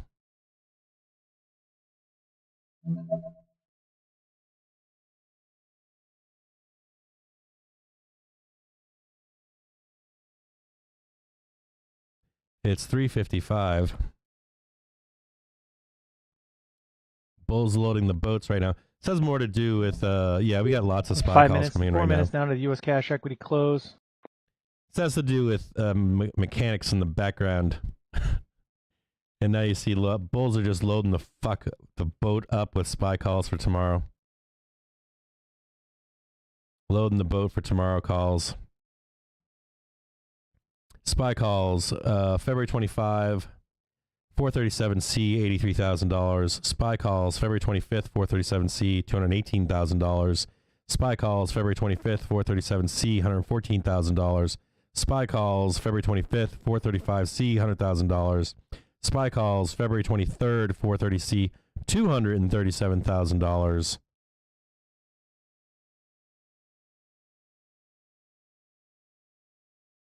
Some in 433s right now, $1.05. These are for February 23rd.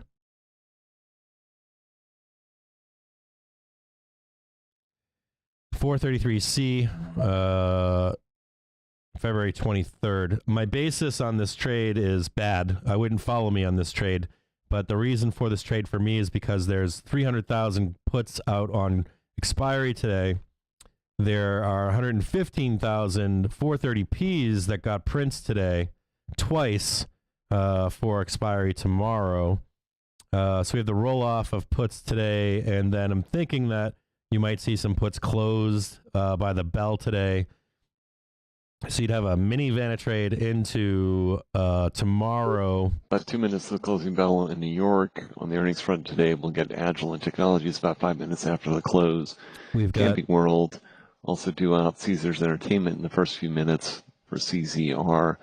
Mercado Libre in the first few minutes. Mosaic with no set time. Palo Alto Networks about 5 minutes after the close. Transocean, Tablar IG.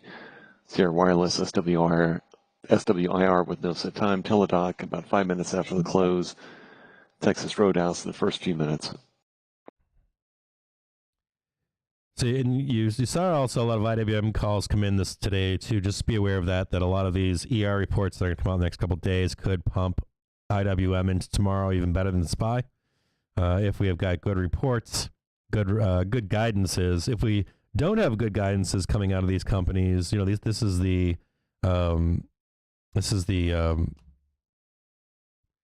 trade for small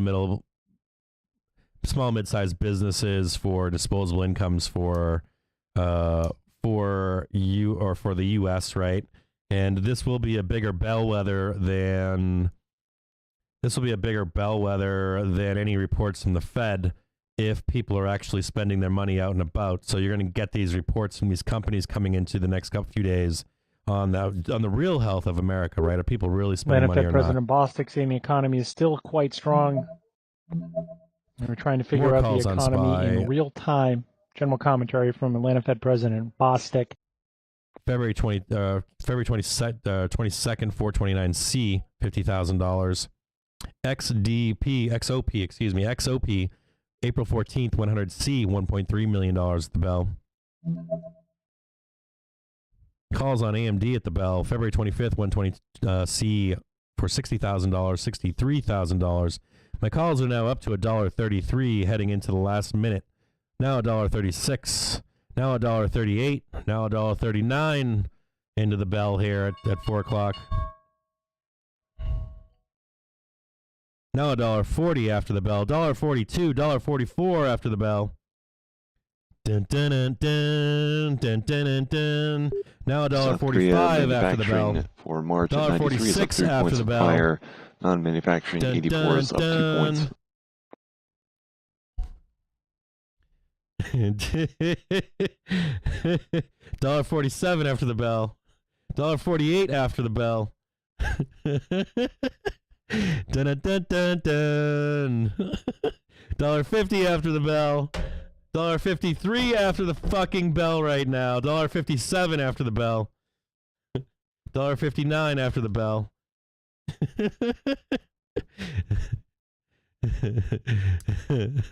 Don't do it, Cap. $1.64. I've got calls right now. $1.64 after the bell. We're only 1 minute after the bell right now. My calls are up. They're up 60% almost. Fuck yeah. Dun dun dun dun dun dun dun. $1.67 after the bell. Bunch of fucking degenerates. $1.72 after the bell. SPY calls after the bell. QQQ's calls after the bell. 4:01. At 4:01 p.m. we've got February 23rd, 340C, $217,000. SPY calls February 25th, 437C, $153,000. SPY calls after the bell February 25th, 437C, $193,000 after the bell. Make sure you're doing your math out there, boys and girls. It's $1.83. You're not going to get that up-to-date SG content on the fly, are you? Unless you're following old man fucking Captain Jim James here.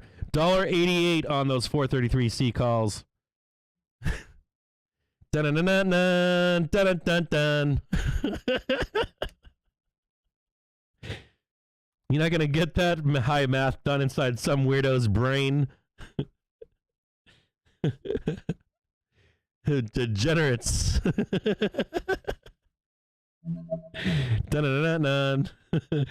Okay, we're also seeing some IWM puts after the bell for March 18th, 187p, $700,000 and $332,000. My idea on that is that the play is against small caps. You got people out there that are probably thinking that we're gonna have bad reports from these companies, or take the money and run into March 18th. So maybe IWM gets held up between now and the rest of the reports that we have in small and mid caps, and eventually sells off. Yeah, baby.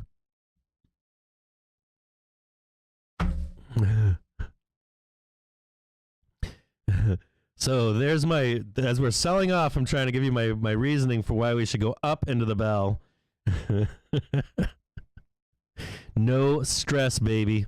No stress. No paranoia. Watching that chart all day long for moves only 2 or 3 times.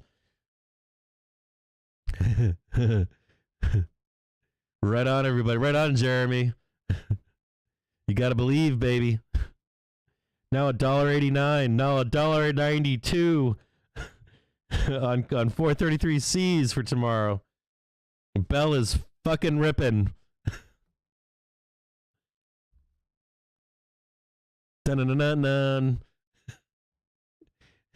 Got bears all pissed off right now. Bostic saying he's not yet Doubters sure out how there. sanctions on Russia will impact the economy.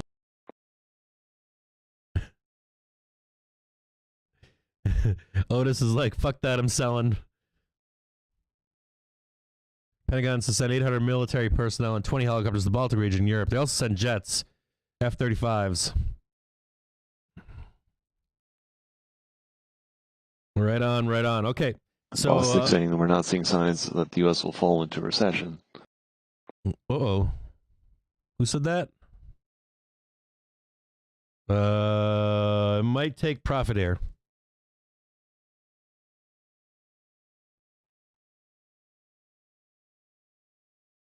All right, so I'm gonna sell some calls here, I think. Who said that they were seeing signs? We're at $1.94 right now. $1.95. Who the fuck's saying we're seeing signs of recession? Who is that said that?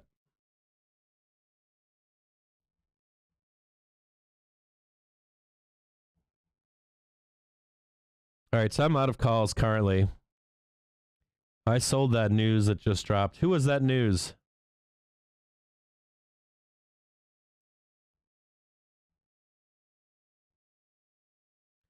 We're seeing signs of a recession. I just got out of my calls, by the way.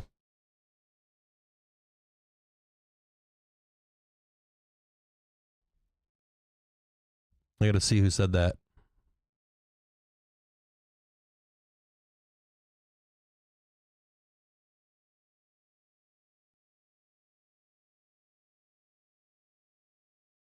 Okay, Bostic said we're not seeing signs of recession. All right, maybe I'll buy back in. Who said signs of recession? Who just said signs of recession? I took profits. Who fucking said recession? I don't want to hear anyone say recession.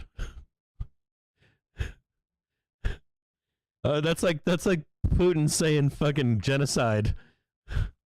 Fucking algorithms don't like hearing recession. Who the fuck said recession? Don't fucking say recession. Even if it's not. You don't say recession. You guys didn't hear him just say that? Was that Bostic? You should shut the fuck up.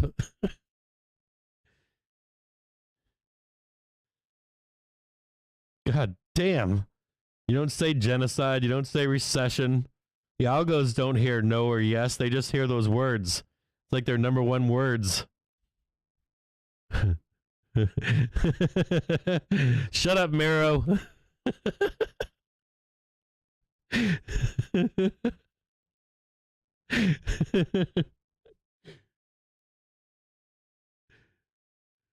Yeah, you don't say the R word. Even if you say there's no recession, you just don't say it.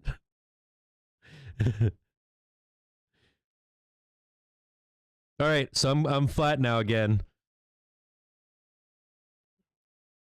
I'm flat. I don't like hearing those words. Recession, QT, sodomy. Raw dog. Not seeing signs of recession. Okay, thanks, Ergo. Still, I don't. What is he doing? Like, you don't even mention the word. You don't even mention it. You don't even bring it up. SPY closing strong. All right, so we're not hearing anything right now for reports currently. So I'm gonna log off here. If I see anything bad on Flow Algo after I log off, I'll post it. If I see it before 4:10, 4:12, you guys got my thought process on what will happen overnight. I do think we trade higher overall, only because of dealers not having to hedge that many puts. I don't think it's a big move unless there's bad news overnight. That's the one thing you're fucking with, right? Is with any kind of bad news that comes overnight. You've got another 7 minutes to either get out of your calls for that quick run or to hold or add into the 4:15 hour. The only thing I would say into tomorrow would be we should trade higher. We should, just because you can go down all the time, but the reality is more than likely if we're going to be going down on Thursday, Friday, or the implication is we're going to go down on Thursday, Friday, you'd have you undunk the head of the bulls for a day. I could be wrong on there, at least an overnight. Even if we don't get it today, we should get it tomorrow. We could trade down the next 3 days. But I find it hard to believe that it's just straight down day after day after day after day after day. I think that there's a little bit of a pull up. It doesn't mean that it's bullish in any way, shape, or form, but you do pull up at some point. There isn't going to be forever just we're going straight down for 3 months straight. That didn't happen in March of 2020. It hasn't happened, and it didn't happen in 2018. It hasn't happened in any other time that I've been trading. So you do see pullbacks because the market always does want to go up. You're always going to see more pull-ups than you will pull downs. The market tends to want to always spring back up at some point. So my projection for tomorrow is flat to up on the open, unless we get some really bad news that we don't know, unknown news, that you will see dealers buying futures. There is some... I think that's what I've got for until tomorrow. Please like and subscribe to these videos. Please, if I'm teaching you any kind of tools or you guys are learning from me, please help support the channel. It does help keep the channel going. It does cost money to run this shit, and it does make me feel good inside to be with you guys all day long as well. It makes me feel good to be inside. So if you're just new or joining us, please just like and subscribe. That alone is enough to help support this channel. We'll keep trading with you day in and day out as we move forward. My overall outlook on the market right now has not changed. It's overall bearish, right? We all know that the outlook overall is bearish. Even if we get a big move up to let's say 450 or 440, just keep that in mind. That when you should be shorting this market are some key numbers. You are looking for 4400, right? To take a short, like a severe short, a real short, take a long put position, possibly even as high as 4500. Doesn't matter if it's today or tomorrow. Even if you missed that short, you're like, oh, I missed out. There were just 3 kick-ass opportunities to do that in the past 3 weeks. So we're looking for the next one at this point to take the market short once again. Price targets below right now. We're looking for a cash market recheck down below. We did get one just today, believe it or not. But there are a lot of bears out there that are saying no. We want what we had in the futures market, a recheck down much lower. So if we had 425.68, and they're looking for a recheck of 420.71. We didn't quite get there today. That recheck down at 420, and we are looking at some buyers stepping in. Well, that's not buyers. All it is dealers getting rid of hedging into tomorrow, and puts that are rolling off today. And so we'll see what happens in the overnight. See if the new hedging today impacts tomorrow. But we do want to see a break. We talked about this morning where we saw breaks and we were looking for breaks to open the door below 420. So if you want to look below 420, we didn't quite see that in futures. And so we're looking for that, right? We're looking for another break below 420 for the door to be opened down to 410, 415, and then lower numbers of 400 and 390 and whatever below. We still haven't seen that yet. Though the door is open to a recheck of 420 still. Without a doubt, 420 is on the table to recheck. There's nothing saying we can't recheck 420 where we are. But I am going to look for higher prices tomorrow. You guys have a great... Yeah, for some reason, my Discord link is not working, and I don't know why my Discord link is not working. If anybody here can grab a Discord, I'll put one more in the chat real quick for you guys to join. Nothing's hidden behind a paywall in this sub. Everything is upfront. There's no, I don't sell anything. You'll never get a DM from me asking for money. You'll never get any kind of that nonsense. You'll never hear me try to sell you anything behind a closed door. You'll never have like creepy Jim James do any creepiness with you guys out there. Try to pick up on chicks. I don't know, guys, any of that kind of nonsense. Let me see here. 7 days expired. No limit. Never. No limit. Generate new link. Copy. Let's see here.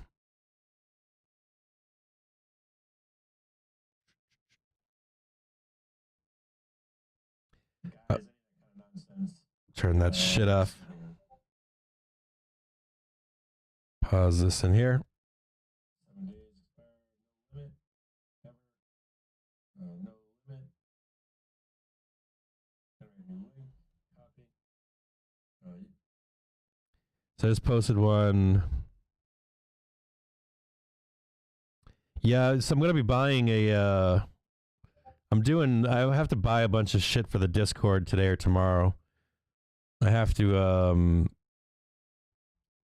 going to buy I have to buy something for the live streaming to be, I have to buy something for the live streaming to be 1080p and 60 frames per minute or something like that. I got to pump some money into it. Oh, can I explain Quinn to you? Quinn's hilarious. Quinn's a master shit poster and a very, very smart guy. Very highly intelligent guy. Oh, I'm doing something over here. I'm messing around. Okay, so there goes a link to the Discord. I'll check in with you guys tomorrow. It is 4:15.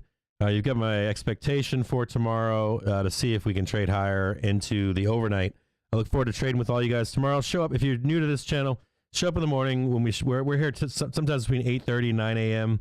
and we review the entire day, we review into the entire week, and try to make a best guess how this market's going to trade, and then rely upon each other as a team to take longs and shorts to try to stay alive in this market, because we know this market sucks. This market sucks for retail traders on both bear and bull side. So we're trying to help each other out along the way. I look forward to trading with all of you guys tomorrow. David? Hell no. Quinn is a grown adult with some big time degrees. He's a very intelligent person, and I can't tell you what he does for work because that's his private information. But he's very intelligent, knows exactly what he's doing. Believe it or not. You'll have to have a conversation with him on the side at some point. But he's not a kid; he's a grown adult. Can't say anything above that, right? Or I can't say comment on the rest of that. I know what it is, but I can't talk about who he is. He's one of the smart guys out there. He's not one of the fakers on FinTwit. He's one of the real ones. You guys all take it easy. All have a wonderful afternoon. No, he's not an ex. Oh, he might be. I'm not sure. I know what he does for work, but I can't talk about it. You guys have a... Yes, dude, slow markets suck. Sport K, I agree, 100%. Nice big fat moves in this market right now, right? Defined moves every single day. Easy ways to trade this market right now. You guys all have a wonderful afternoon. Hope you guys are making money. This is definitely a trader's market, without a doubt. You guys have a wonderful night.